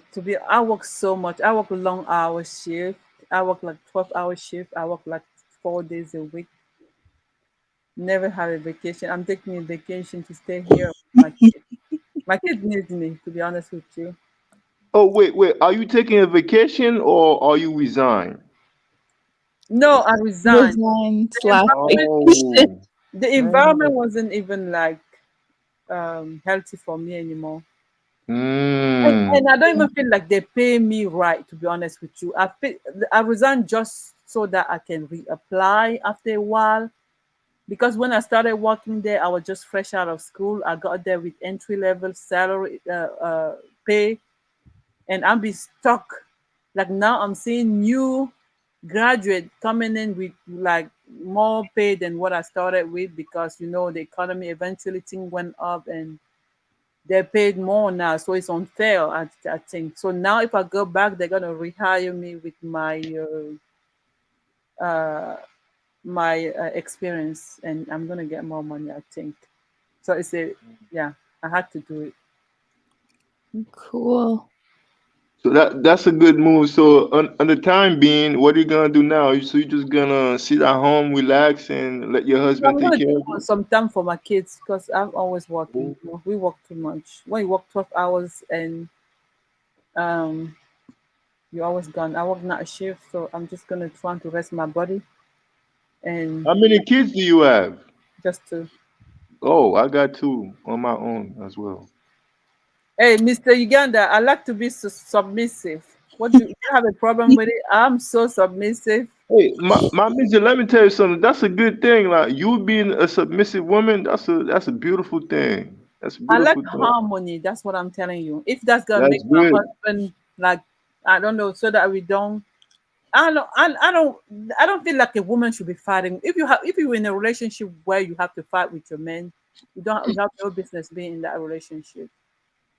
As long as you guys have a common goal and go in the same direction, I don't have to fight with you every step of the way for how you want it. Because if you go your way and you hit the walls, for sure you're gonna come back to ask me, "Oh, which way did you say we should go again?"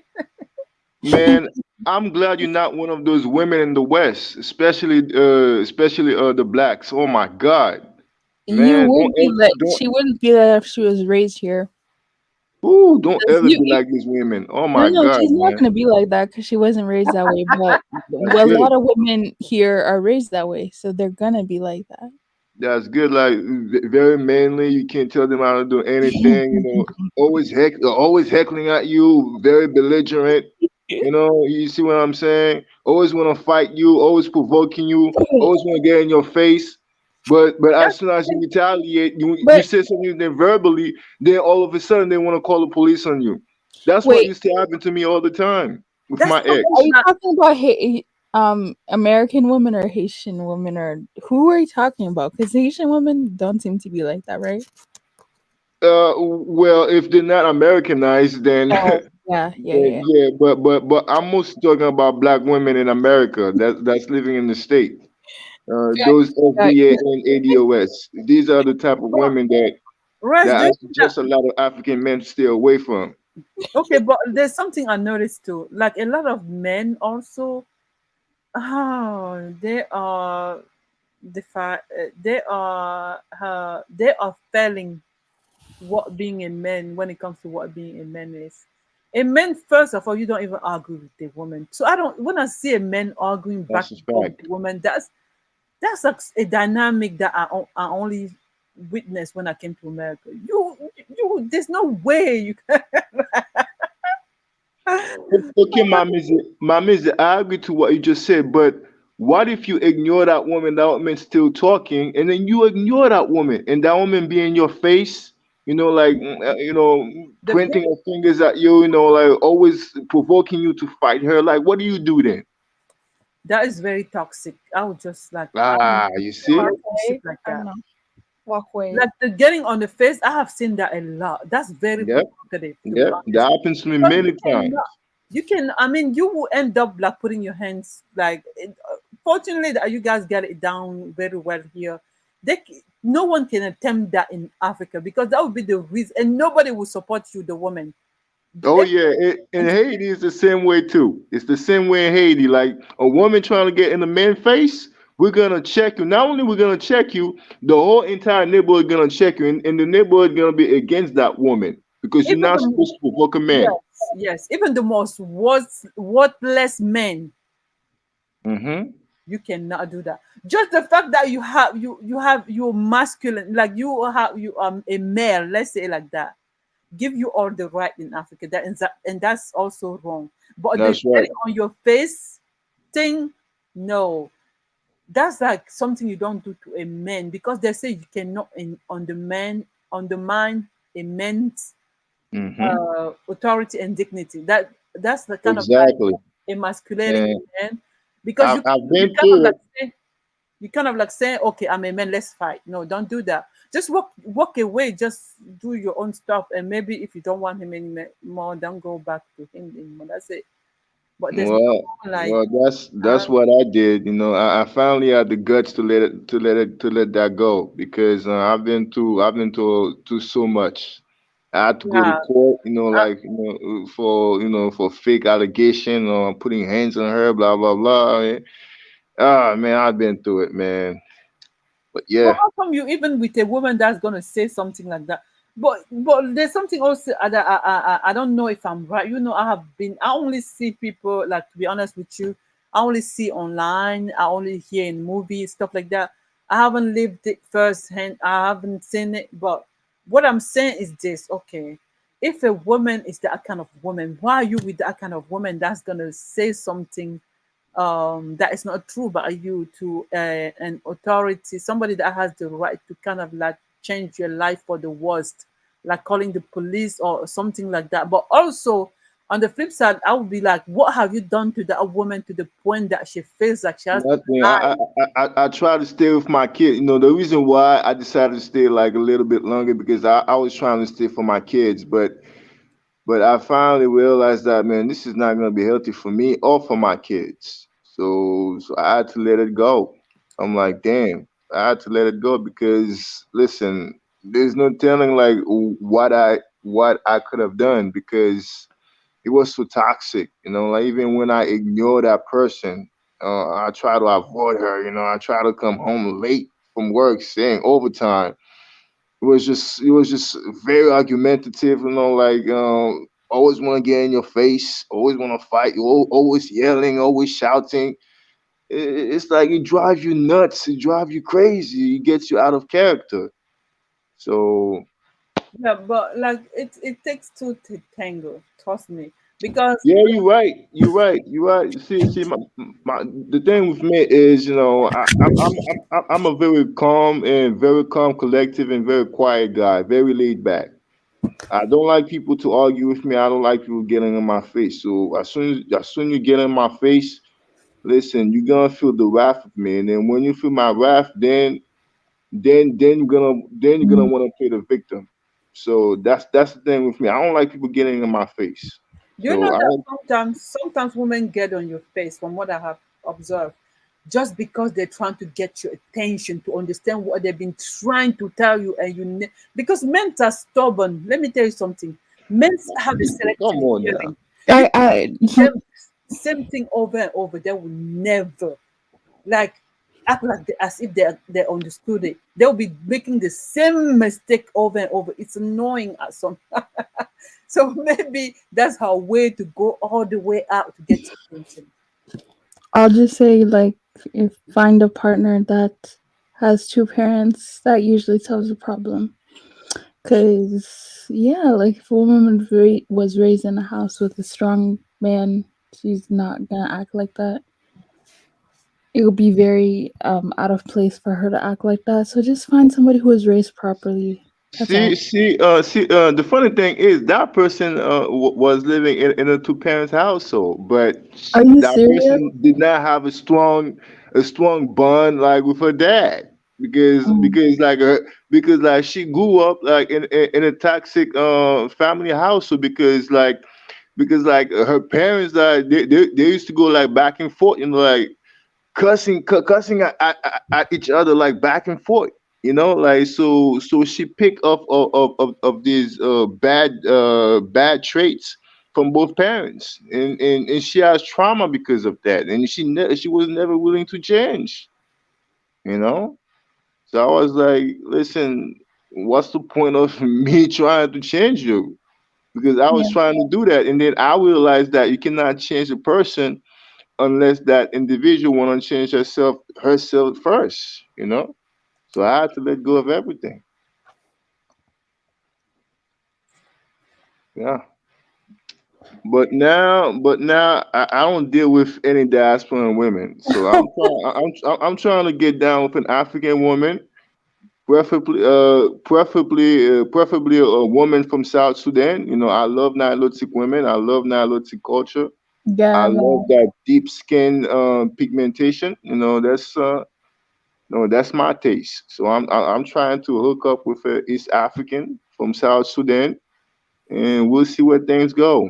Let me give you an you'll advice. be very satisfied. Oh, I, Yeah. oh, I know I will be very satisfied. Okay, Yeah. let me tell you something. Don't just say that African millennial because people comes, in Africa, the whole Mhm. woman.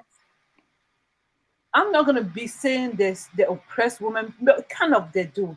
They don't let a woman express Yeah, her but who. Raz is not gonna oppress his Okay, let me woman. get there. That's why I know. Oh, I'm Yeah. I'm not gonna oppress my women. Why I'm would very you do that? liberal. He wasn't even I'm raised in that conservative at the toxic same time too. Yeah. Okay, so they do that, right? They do that, and the woman grow up not knowing, not discover, not explore her potential. So when they come to this side of the world, sometimes they tap into their potential and they discover some talent and some quality and ability that they have, and they start pursuing it. And sometimes there are resentment built from the past, and then they don't know how to express it. And that's why I always say that the best marriage would be between an African American male and an African woman, because Thank you. Hmm. really this man has been taught that you guys are used to let your women be whoever they are. You understand?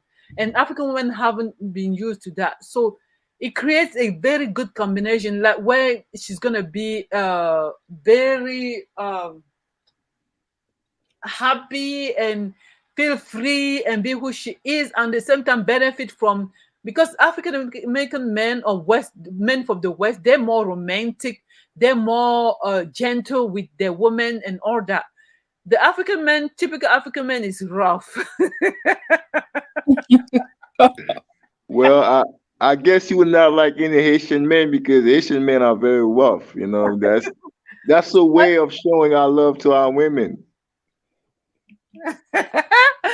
Mr. Uganda is about That to is kill so me on rude. the comment section.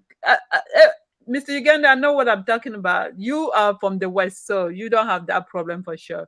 But what I'm saying is that it's gonna be a very so you just but let me tell you, to be a good husband to an African woman, Yeah, please tell make us. sure that you can provide. Oh Don't man, don't don't that's come easy. That's short-handed. easy for me. Yeah, just I'm making at provide least like the 80K a year, so I'm good. emotionally, I'm good. I'm verbally. making good Yeah. money. Because the moment that she Don't step do out, anything else. Just provide. That's it. Seriously. if Yeah. the moment she stepped out and start hanging out with the African other Africans, African people like to show off too much and they like to compete. Don't let your woman go out here and having conversation like my husband. The other one be like, oh, my husband is the one that does it, paid for the house, paid for this, and you like, and your woman is over there. Maybe you're not paying for the house. You have He to has be nothing to say. provided. You have to be a provider. That's all I will tell you. You're a provider to an African woman. I don't know what else she's gonna ask. She's not gonna really. And when you get married to an African woman, know that when you marry her The family. family. Oh, Don't definitely, start definitely. saying I what know that for sure. It's the same thing in my country. You know, like Asian culture is very it's exactly the same as different African cultures. So yeah. So I know that for sure, for certain. Yeah. yeah, No, but seriously, you have to marry their family. Well, I know that. I know that because if their family needs something, I have to provide for them. Yeah. yeah. Mommy is Okay, you sick. got it. You got it. Mommy is sick. Know that your wife is sick. That's how it goes. Her brother is sick. You sick. Trust me, trust me, trust me. And Haiti's the same way too. You marry their daughter, you marry their whole entire family. You marry their dad, their mother, their cousin, their nephew, their niece, their uncle, their etc. So I know that. But in America, it's completely different because everybody is on their own. I've never seen anything like that. Me neither. I've never seen anything like that because, like, their daughter can bring you a dude to the family, and then their daughter be like, "Oh, this is my boyfriend," and they be like, "Oh, okay." They don't even question like the man background, none of that. They say, "Okay, you have a boyfriend? Okay, that's it." And then a few months later, she's pregnant. Oh, you pregnant for him? Okay, that's good. Well, congratulations. That's it. They don't question the men at all. I've never seen anything like that. But Yeah, they'll be but like over and but over. but in Haiti, but in Haitian culture, if a daughter bring a man to the dad, like that dad going to question you. It it's it's as if like the dad wanna interrogate you. You know, like he's gonna ask you a bunch of questions. What is your background? What do you do? What skill do you have? What school do you go to? Who's who's your mom? Who's your father? What's your family name? What do your family do? So that they're going to ask you all these type of questions, and then he wants to answer out of you. If he doesn't like those answers, he's not gonna let you marry his daughter. That's how it is in Haitian culture. I don't know how it is in Africa, but that's how it is in Haitian culture. My dear, you have to be able to pay the bride price because when they tell you how much it is. I have a friend, my very good friend. Her boyfriend is an American. They couldn't get married because he couldn't even get past the first steps. It's you have to come as a man. That's the only way to guarantee to the woman's family that you're gonna be able to take care of their daughter. They will not let you at all. Let me address this woman in the chat, BB Rodriguez. Listen, BB, what do you mean like marry your own? All Haitian people are not the same. Like we are descendant of various tribes. We're not the same people. Okay, we don't think alike. We're not the same. We're not a monolith. We're not the same people. Okay, so I don't know what this girl is saying. Like, oh, marry your own. Like you marry your own. Like this girl's not even black, so I don't know what the hell. Like, why is she addressing Selfish. me? But yeah, It's like she's obsessed baby, with can me. you see it? Like he's marrying an African. He is African. Haitians are even the most African Caribbeans, I think. So it wouldn't be that out of place, don't you think? Thank you. That's my point exactly. Like she's trying to make Haitian like FBA and ADOS. Like Haitian will never be Yes, like that. and it's not like a Like we're not one people. Like a lot of Haitians are Wait, trying to a lot of Haitians are trying to find their roots back in Africa. You know, some of us like are integrating like to the tribe that in Africa that we came from. yeah, Now like I'm not talking about Hans all and Haitians, but Elwes and individual Haitians Elwes are in my doing that. I'm country. doing that. Yeah, the Elwes and Fawns and things like that that are in my country. Right. They're coming back they're going back to Benin to even integrate there too as well. See? Who Thank is you. There you go. Huh? Oh, okay. I think she just dropped. But yeah, like people are going back to their roots. It's very interesting. Yeah, I mean, for instance, for me, AM, my paternal DNA is Hausa, right? And my maternal DNA is Tikal from Cameroon. So I'm trying to link with these two tribes to know their culture, to know the language, because I'm trying to integrate into one of those tribes. Most Yeah. most I'm trying to integrate to one of those tribes, right? Because I'm trying to know the language, the culture, like the mores, like the norms, like what they do and stuff like that. Because because that's the tribe that I belong in, like the Hausa and the Tikal people in Cameroon. Because I'm learning the culture now, so I I'm see. trying to integrate into that culture. So and then you got this person telling me that, oh, marry your own people. All Haitian people are not the same. Like all It's all Haitians right, not don't come from one tribe in Africa. Jesus Christ, man. worry.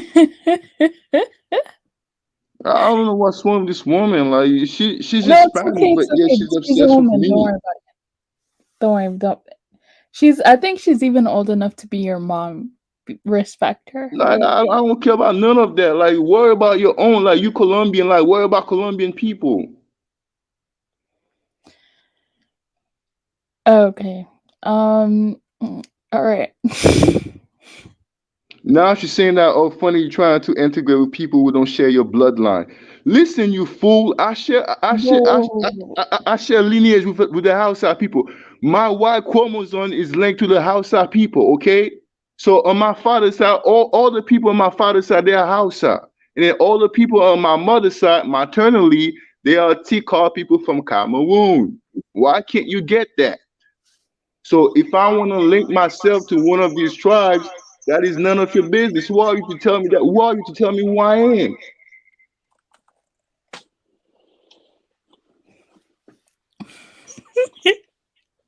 I'm not even gonna go back and forth with that person. You know, she's a troll, so I'm just gonna leave it alone.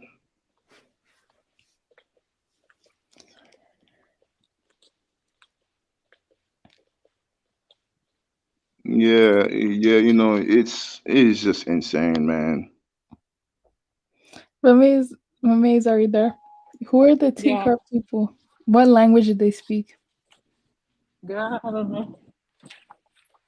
Are they like the Tika, I Sahelian don't know. I have to Cameroons, the research. northern Cameroons?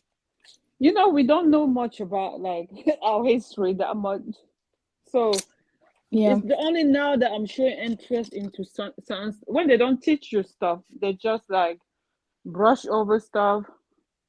You really don't know. If you ask me, I don't really know. My music. Can I ask you this? Go Are ahead. the Tikal people related to the Babilike and the Bamun people in Cameroon? Are these I three don't tribes know. related? Oh I have no man. idea. You have to Google it. We Ooh. don't know who we are, to be honest with you. Nobody taught me. All And I when think I Yeah. you, know about Tikar is they're in the north. So I'm if they're in assuming the they would be north, like more mixed. They wouldn't be in the south. they're in the north. Yeah. We have the Fulani. Yeah. Everybody's against So the it's Fulani like over that. here. They're in the north. Yes, yes. A lot of Tikal people they do trade with the Fulani in the Hausa. That's how they become Muslim. That's how the Tikal people Okay. converted to Islam. Yeah, No, now I'm understanding. Okay. Yeah, the yeah. Muslim people, the more Muslim Northerners, did they descend from somewhere else? Like historically, they descend from Chad or Sudan or something like that? Who? The Tikal? Yeah. Well, from my research, the Tikal people are related to the Bamileke, the Bafioso, and what else? The Bamoun people. They are related to these tribes in Cameroon. Oh, But really? yeah, yes, I believe that somehow they got separated because of Islam and Christianity. The Tikal and the Bamoun people, they are Muslim. They are mainly Muslim. And the Bamileke, some of them are Christian, and then some of them practice their traditional African spirituality. And then Yeah. when it comes to Bamileke the is Bafioso people, they are more like Christians. yeah. Bamileke are the tribe that are still very involved in the African spirituality. They still have Oh, like really? intact kingdom. They respect the traditional value way more than anyone else. They are very attached to them. They're the people that got killed the most when the French got there. The French people killed about like 10,000 Bamileke that was resisting. When we talk about uh, fighters, they were the people to fight colonization, and they were demonized. What did I say? Demonized for it. Like the hero uh, from the from the fight against colonialism were taught to us as if they were the demon, the evil. It's only when we grew up that we found out that they were really fighting to protect uh, Cameroon. They were fighting against colonization, but that's not what we they teach us in school. They make sure they teach us the opposite of that. That's what I'm telling you guys. When you guys over here saying that we're doing better, we're doing worse because the country. I mean, they have never. I mean, the system in place has never went back and correct the mistake that colonization, or maybe the residue, you know, that the I, colonization left. After colonization, we continue living as if nothing happened. We did not heal from it. We did not change anything. We just continue what was already there. How are we gonna even like you know could if only we're have doing? this conversation with honest Africans, and they get so Yes, upset. But like, I'm sorry. A lot of these countries got independence during the 60s and 70s. What have you guys done? What have they done? What? Okay, with the exception maybe South Africa, but we but know you why know South that's we know Africa. why. And then Exactly. So maybe don't even give Kenya. them that. Kenya, I know I'm putting Kenya up there, but the reason why is because they're pretty developed and they're black, so that they Well, should they're be like, gentrified. The people huh? are not that developed. The country is like that. It's being like it's built. But the people of African millennium, don't forget one time African millennium. I don't know. Mhm. One day you said that if you go to Ghana, you're not gonna be friends with the woman that's selling orange by the side of No, the I'm road. not. But listen, African millennium, you have to think about those people. They make the country. It's their land. That's the people I fight for. That's Ugh. nobody know tell me about nobody that's like has money and they drag me. The country is gonna be good for them, but it's not gonna be good for the people. When we say Kenya is developed, it's gentrified. That's how Nairobi is gentrified. There are people, African American in Nairobi, even themselves they cannot afford some of the stuff over there. The Indian run Nairobi. Talk to me about the Kenyan, your typical like regular Kenyan that is living the best life because the government has built. a life for the people. Tell me about that. I will like. I'll be the first to celebrate Kenya. But all these African people, they do the same. They have the same mind. They want to build shiny building, shiny places where foreigners gonna come and take their children and be while the people from there, indigenous people, gonna be just sitting way back looking dirty, begging. That's not a life. That's not a life. Oh my god. I even watched this lady. There's a lady I watched. She's Kenyan, right? She was in Atlanta, and she succeeded My sister, my buying music. Can I say this real quick? Sorry for interrupting you. Let me address this woman, BB, from the Oh chat, my for the god. last time. Listen, Oh, BB, please I'm not come. a passport bro, okay? I know about passport bros are about going to foreign countries, especially like Hispanic country, like your country, Colombia, and mixing with these women. I don't believe in interracial marriage or interracial dating. I'm going if I'm going back to Africa, it's to know my roots. I've already taken all these DNA tests, all these DNA tests, and I know the exact tribe in Africa I came from. So if I want to date or marry and procreate with an African woman, and I know the specific African woman I want to marry, that's none of your business. And I'm not a passport bro. I'm not looking to exploit these women. Okay, I'm not You like this see black that? American that's going to these Hispanic countries and breed themselves out. I'm not breeding myself out. All right. You think I'm going to Africa to breed myself out? No, I'm not going to breed myself out. I'm going to Africa to make my DNA stronger. All right. Yeah. I want to make sure that you understand that. All right. I'm not a passport bro. Passport bros are going in your country exploiting Colombian women. The mestizo, the castizo, the criollo, these women, these mixed women that you love so much, you yourself is mixed. So they are exploiting your own women. Don't come to me and tell me that I'm a passport boy. I'm going to Africa to exploit these women. I'm not doing that. We're talking about, man. Like, know your place, man. Like, this woman is Listen, crazy. you're not gonna change what somebody's gonna think about you. Trust me. Whatever you do, I'm you're the sorry, only my one music. Go knowing ahead. what you're the only one knowing what you're doing. Just like you're saying that maybe some people are doing just that. Just be about what you're doing. You know, people are doing things for different reasons. Even African Americans go to Africa for different reasons. Some people going there for the spiritual connection, and some people are going there because they think they're gonna make money out of the people over there. There's opportunity, they say, but what they're failing is to like learn from the people that are there how they created those opportunities. If they want to start just like from scratch, like the poor African there, it's gonna be hard because everybody is like damaged over there. They're gonna be stealing from you left and right. I have seen tons of African Americans that run home coming back or complaining. There's some that are not even YouTubers because they couldn't keep up with the story, and they all started out lying, like trying to paint this picture of how Africa is better.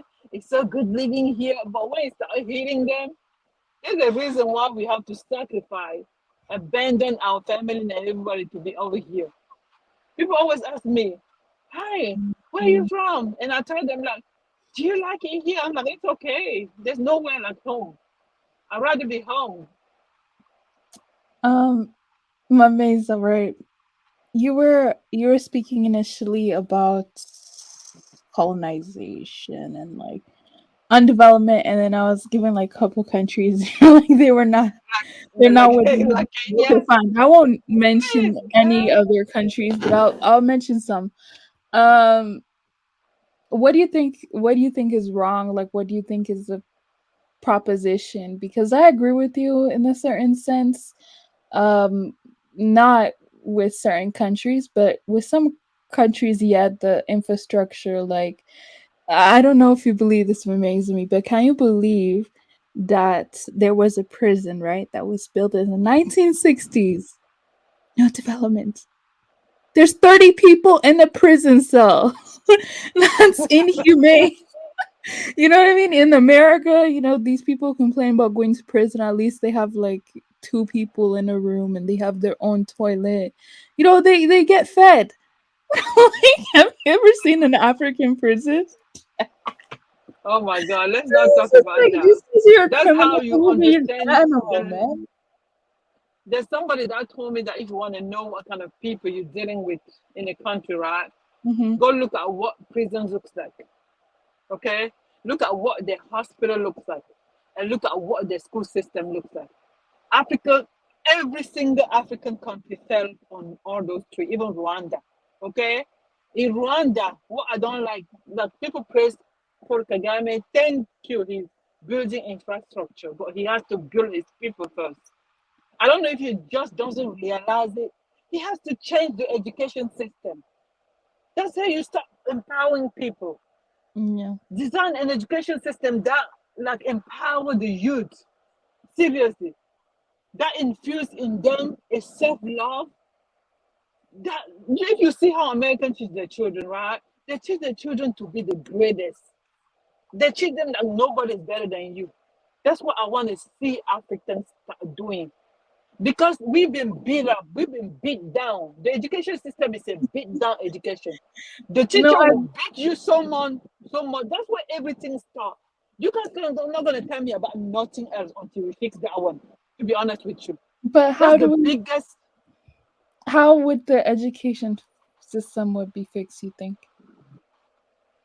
Whatever you're teaching your children, empower the children. Stop beating up children, okay? Like praise your children. Tell them that they can be the greatest thing ever in this world. They can change the world. That's how American people speak to their children. They don't. They don't. Have you ever seen children in school in Africa? These Yeah. children have low self-esteem. They infuse low self-esteem in When the these teacher children. when the teacher When walks in, you have to stand up. You have to when you call fed, them sir or Mrs. oh for my whatever. God, Like, fine, yes, you fine. have to Sir put or your head Mrs. is down. not bad. Yes, But all the and when time, and then if you get an answer wrong, everyone in the class laugh at you. on left, oh my God, there you go. African millennial, you guys should not tell me anything in this YouTube straight until you start with our children. We're not gonna build anything, okay? Yeah. Nothing is gonna be built. If you don't, eh, if you don't teach to a child how to stand up straight and be proud, I mean, from kindergarten, I saw a documentary on Chinese how they train their children. They know where they are randomly. They build to get where they are, starting by building the people first and their mind. In Africa, the children reciting stuff, they give you something just to regurgitate. They don't challenge you. They don't teach you how to think, how to analyze. We have no analytic skills. Our children have none, no critical thinking. Whatever you tell them is whatever they believe. That's why I don't like religion for Africans. I rather, if you're African, you want religion, come to the West and do the religion. Because at least they have their stuff together. But when you're Africa, we have to walk away from belief system. Just believe without questioning, and that's the method of teaching that's over there. In kindergarten, you have to bend your head like you put your head down. Don't look at the teacher in the eye. It's a lack of respect. Don't stand up straight too erect. It's a lack of it's you are being defiant. You know how here in America, American people complain that the system is against black people. Well, if you're trying to be men enough, they don't like to see you. White people don't want to see you be like uh, uh, show your power. They kind of like get intimidated. They want you to bend your head. That's exactly what we do. That colonial thinking. That's what we teach our children. You have to stand even in the family. That's how toxic you got. People say African family, blah, blah, blah, blah. Toxicity in it, a lot of toxicity. You have to always have your head bent like this. You cannot challenge anything. You cannot question anything. You question the teacher is the problem. The teacher come teach student with knowledge, with information from 1980. That's what they're teaching the children at home. No update. When you see the notes are yellow. The paper is yellow from 1980. They don't update nothing. The world is advancing. They stay in the same place. That's how they do it. African millennium. Why do you think we're gonna go with something like this? Let's be honest. Let's face it. No, sincerely, it's not even funny. It's very like you know how doing something wrong and expecting that something good is gonna come out of it. It's ridiculous. And it's so basic to me, to be honest with you. When I see how much American people update, when there's a new study on something, I'm telling you, bang, they update and they whatever, they update everything around themselves. Meanwhile, you over there in another country still teaching things from 1980 to your children, and you expect them. No wonder when they come to the West, they perform so good. No, because I actually, I think I spoke to, I don't know if it was Mr. Uganda Afrisco, but it was one of the Africans about this. I was like, you guys don't find it strange that back in Africa we have geniuses and they Yeah, go nowhere, but when they come here, they're brilliant.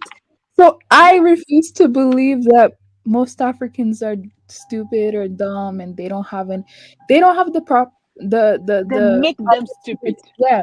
And the government, like even here when I was starting a business, um, because I was under 25, the government gave me a grant. I was like, if I was in Ghana, would the government give me free money just because I want to help the Nope, they would not. So, like the government does not help people like that. They're against their own people. That's what I'm Yeah. telling you. When you start there's you cannot build being like against yourself. Like you're against even whatever you're trying to build. I'm telling you, we have no people talk about natural resources, right? Our first resources is those children. We have a young population, vibrant, healthy. What can they don't do? Imagine you empower the youth over there in Ghana, what they can do, huh? Hmm. I know in Cameroon, you've seen the videos in Nigeria and some of these countries is these kids inventing things and they go nowhere. Do They you go even see anyone nowhere. So giving them sad. any attention? Yeah. They don't even There give was them attention. this kid that invented something really cool in Ghana, and then he was talking about how the German government is talking to him and how he's gonna go to school abroad. And then you had some believe this. You had some of these Pan African be like, "Why would you leave your country?" And I'm just like, someone is sponsoring him for free. Come on, Let me you tell can't you. even blame him for that one. You No, I can't. cannot. I don't blame no one that's want to leave Africa to come to the West. Trust me. I will encourage you. Come and expand your knowledge, learn about the world, and look back. You're gonna see how much they've been oppressing us. They don't want you to be successful. You Exactly. know, these people are filled of of low self-esteem. They're infused with low self-esteem and all that. They don't even want you to be brilliant. They don't want you to challenge them because they cannot stand. I'm telling you, see, the minister of technology that doesn't know how to use the modern cell phone. He doesn't even know Twitter. He doesn't know Facebook. What kind of technology? Oh my God. In my country, right? Yeah. All of them are so old, ready to die. You you're like, what the hell? What is going on there? You know, in the assembly, everybody's sleeping. Oh my God. That's why I always tell you that Africa is a joke. The government in Africa is a joke. There's no- It's really it's really sad. These It's people so are sad. evil. I don't know all these This things. is so evil. Oh my They goodness. See, at least your president is kind of honest, like he doesn't pander to people. My president panders to the oh, West all the time. it's so Like, annoying. yes, I don't know. I'm subscribed to these Pan-African channels, right? And every time Akufo-Addo He says says something, something. They will. it goes viral. I And I'm hate. just like, wait, guys, are you looking at his policy or are you just going after his speech? Yes. You know how he's all the way ahead and saying all this to the West, while at home, like domestically, like I'm saying the babies, like I'm talking about, he's not doing what he was supposed to do on the small scale, small level. But he's all the way up there saying that we're not gonna give you a cocoa anymore. You're not gonna give the cocoa so and we're not gonna give the cocoa, but you haven't taken the time to empower and train your people on how to take over the business. You're just saying it. He's going with the acting like a child to which you have refused a candy. And he's upset at you. He's like, that's exactly how I was saying that the Zimbabwean president, late Mugabe. I did not like him. Do you know why? Why? Because he turned against the West just because he got upset at them. You understand what I mean? When Yeah. he was still buddy with them, he did not take the time to build a generation that will take over when he gets all those lands from the European. He just he found out that those people were never gonna love him like him. He turned against them and started antagonizing them. That's not gonna take us anywhere.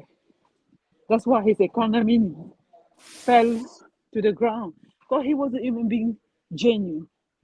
He was just acting up. When you strategic, you take the time.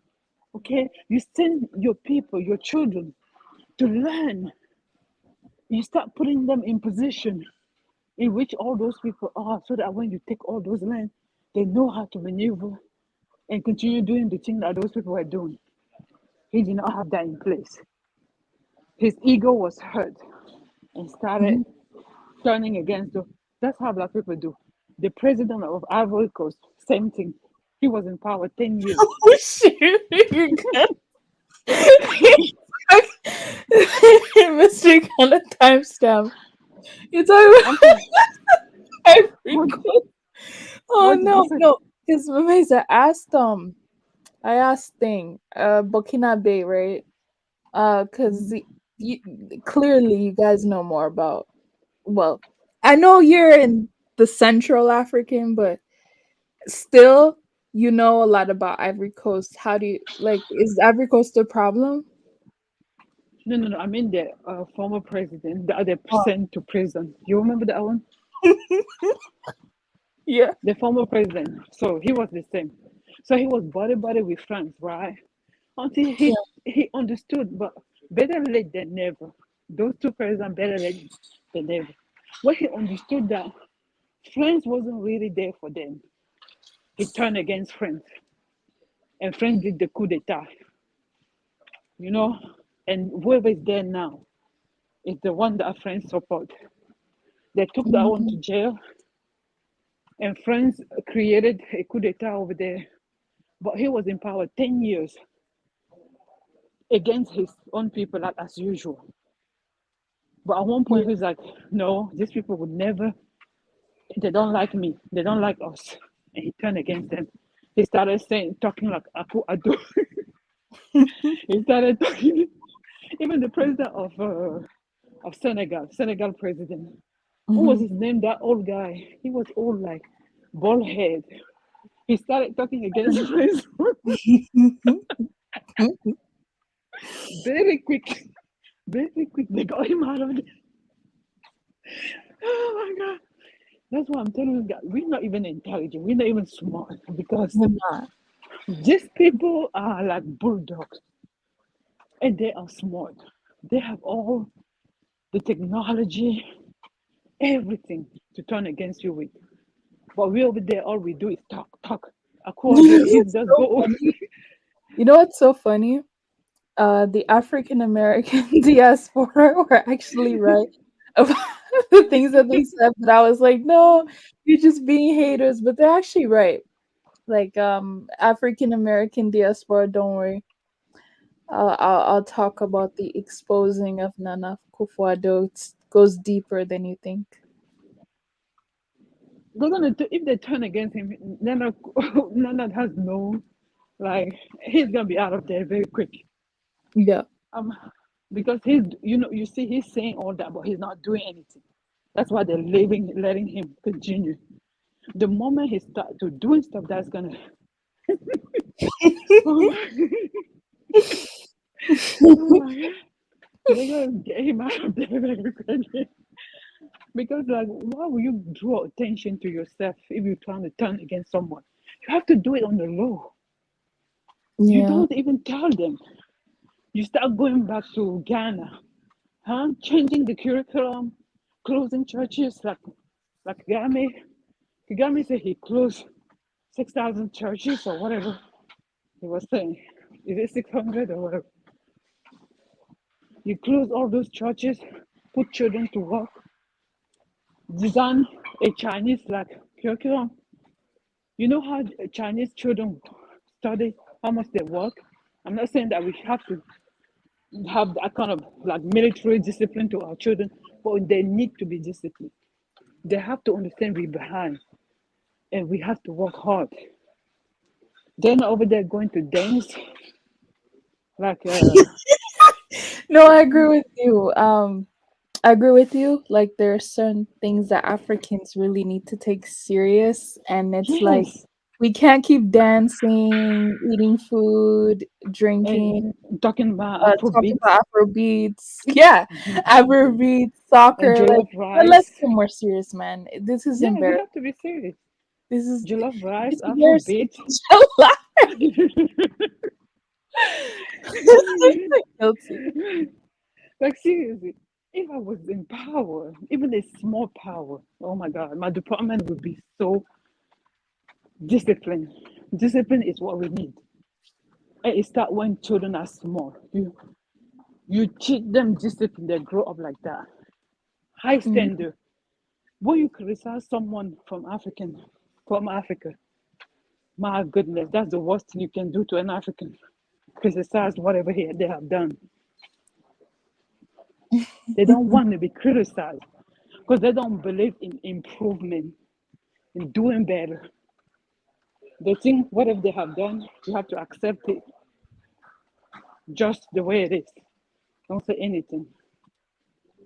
Have you seen? Do you watch? What's her name again? ES. yes.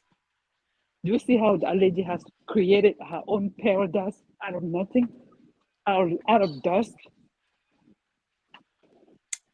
You're actually so right. You actually did. That was very good.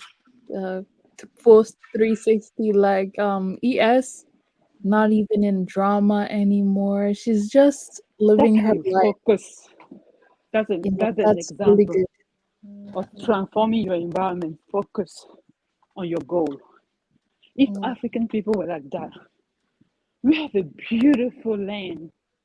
We have like people don't even understand how they can transform it. Look at how the lady created a paradise. Like when her video was like so calming to me. I like to watch it. It makes me go to sleep. She's just there doing her own stuff. Is it because she's not rich? But the little that she has, she knows how to make the most out of it. But all these Africans are, we don't have the money. Even when you give them money, they have no creativity. They don't know how to. Why are you laughing? 'Cause when you keep saying that, I literally keep thinking of actual people on my mind in the US.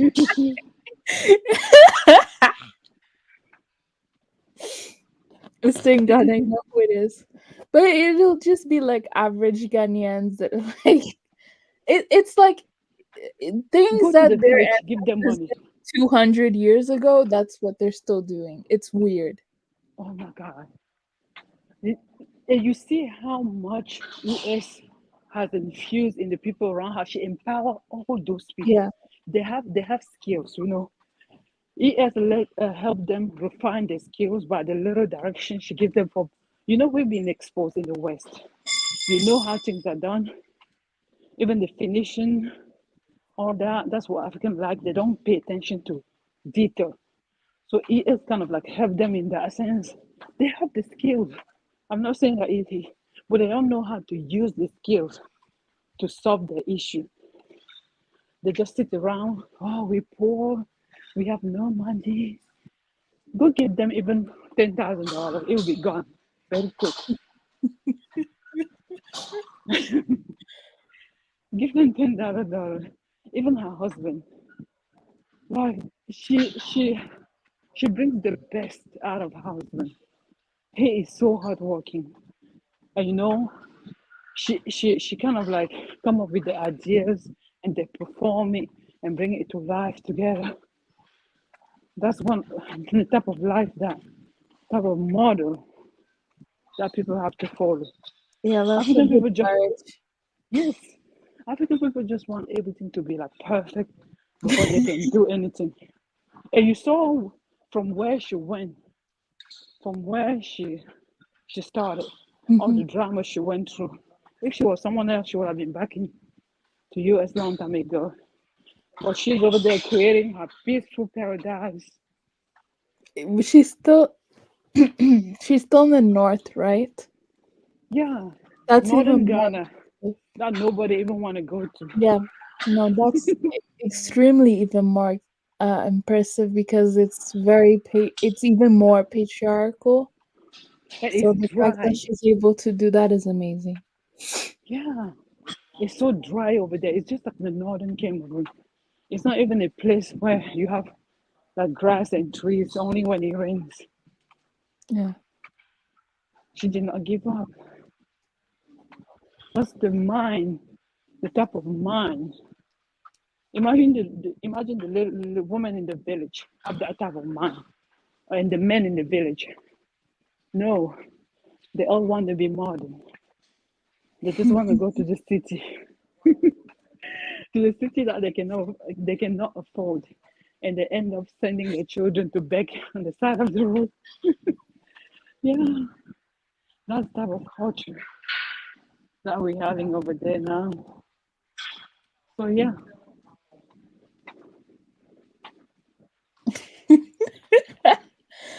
what are Yeah. they saying? If her husband, the ES husband, married a Northern Ghanaian woman, he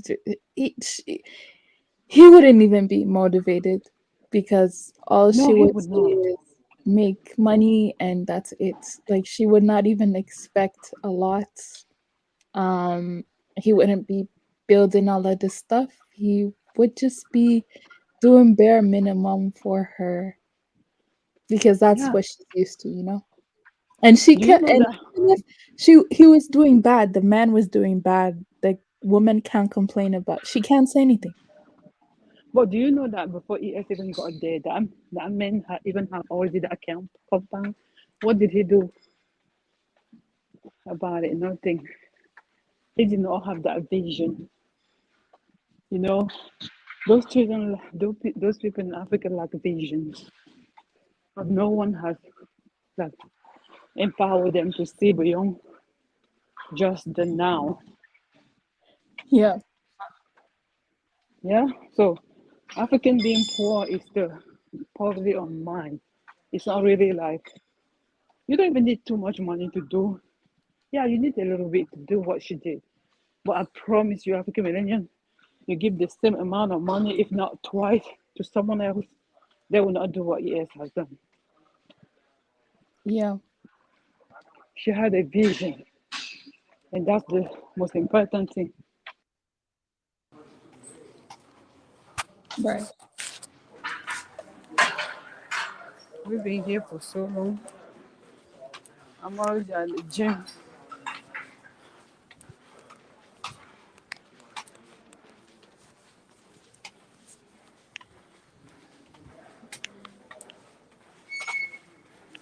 Tomorrow we're gonna talk about African men. To be honest with you.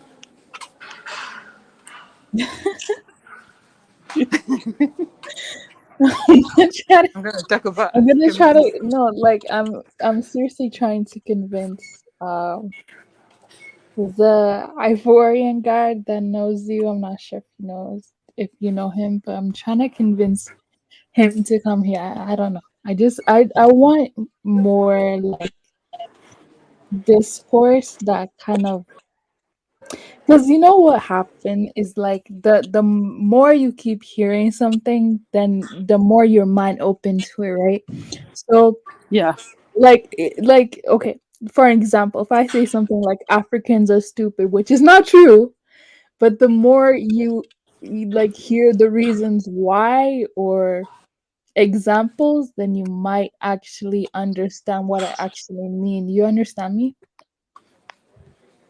Like someone like Kaizo, Dr. K, he used to say things like Africans are low IQ, and we would all be like, no, no, no, no, no. But now some people have agreed.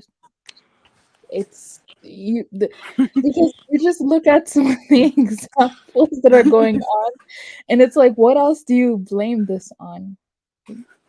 What else? There's I think that's, well, I don't agree that Africans are low IQ, but I think that I don't us not think so. having an industrial or educational revolution has really not gone to our benefits.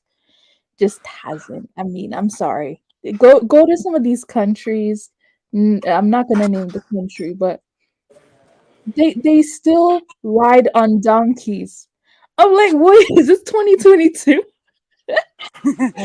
Like, is this 2022 that you're still riding on donkeys? No, we could do better than that. You're so Okay, funny. we could do better than that.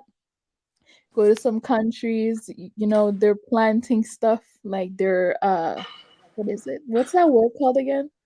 When you oh wow, when you farm stuff, and these farmers will literally tell you, "Hey, I'm praying for good season next year." And you're like, "No, no, no, no, no, no. This is we have to no. Nothing wrong There's with ways praying to for it. make sure that you get a good harvest without prayer. Yeah. Let's work Nothing on wrong with praying for it. But only pray for it is it's like ridiculous. You yeah. have to make sure you have done everything in your power first before you can pray for anything. Do everything that is supposed to be done. That's known to kind of like help before you start praying. That's why the Christianity, I'm telling you, killing us. Because we start from there. Just believe. Believe. Don't question anything. Believe. When Africans move from Africa and come to the West, especially here in the United States, right? One of the most challenging moments is when you start going to school. And then the teachers, the teacher walks in and they be like, um, kind of like start lecturing and ask people, what do you think about what I just said? And point at you, What do you mean? Mr. African millennial. You Yeah. can, you wish that the ground can open and you enter in it and be buried forever. No, no, repeat that. Because at home, that never happens. No, you don't speak up. We are not raised to speak up. You are raised to be docile, to be yes, yes, yes, yes. Only when you do that, they say you're a good person. When you say yes to everything. When you want to challenge something, no, you're a bad person. Huh? You want to show that you know too much. So when the teacher points at you and tell you what you think about it, you don't even know where to start. No one has taught you how to speak up. They don't know how to speak up. Not at all. Even when you see African on this panel, it's because they're diasporan. You will not Yeah. see a typical African from Africa feel so free and at ease to come discuss certain stuff over here. No. Especially if it's a little bit intellectually challenging. No. They don't like to think too far. It gives them headache. They rather go drink a beer or just watch a soccer ball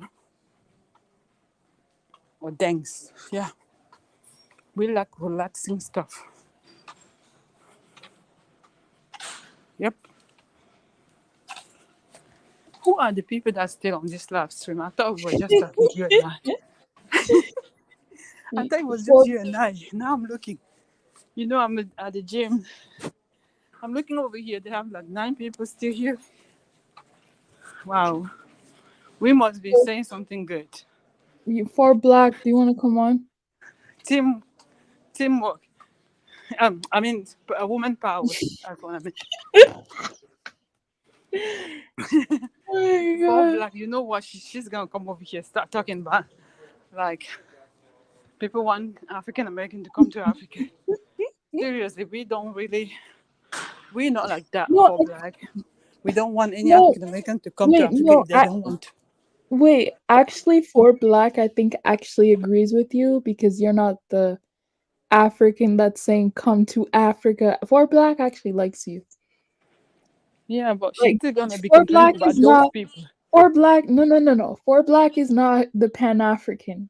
She's just honest about you know being American and loving America. But she for Black doesn't have any issues with Africans that are not trying to say, "Oh, come back to Africa." You're the honest one that's like, I don't. Well, it depends, but you're gonna be really annoyed if he comes back. So I think she appreciates that. Um, but in any case, I gotta go, man. She's asking for the link. She wants the link, she says. Let me post it over here. Copy. But yeah, I gotta go, man. Let me post the link, she said. How do I even post this link? Let me, I'm on my let me see. What's the comment? Okay, I'm on my phone. Yeah, you go to invite a guest, and then yeah, you'll Yeah. post it like a regular comment. But yeah, peace. Invite guest. Copy. Wait, copy. And then post comment.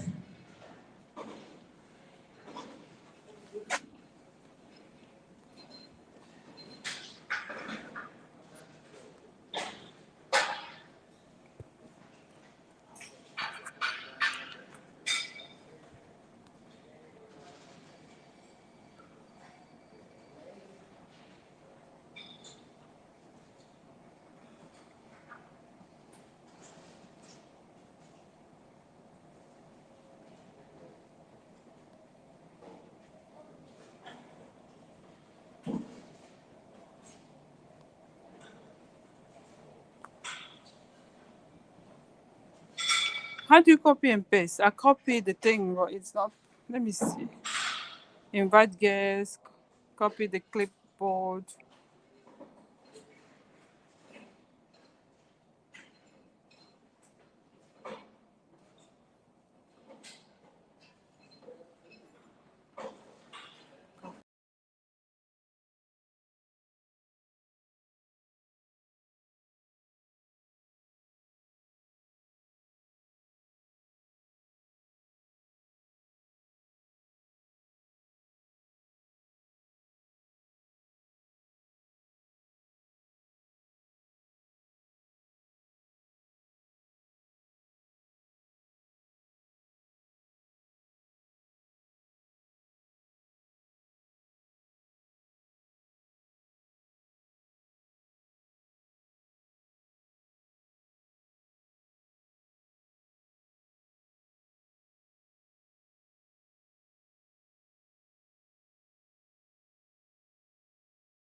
Guys, thank you for.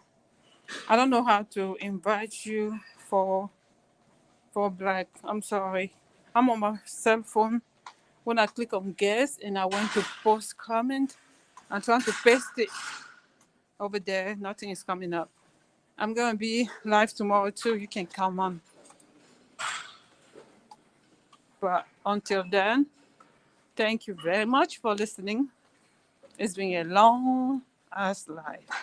It was 6 hours 27 minutes, and I'll see you guys tomorrow. Bye.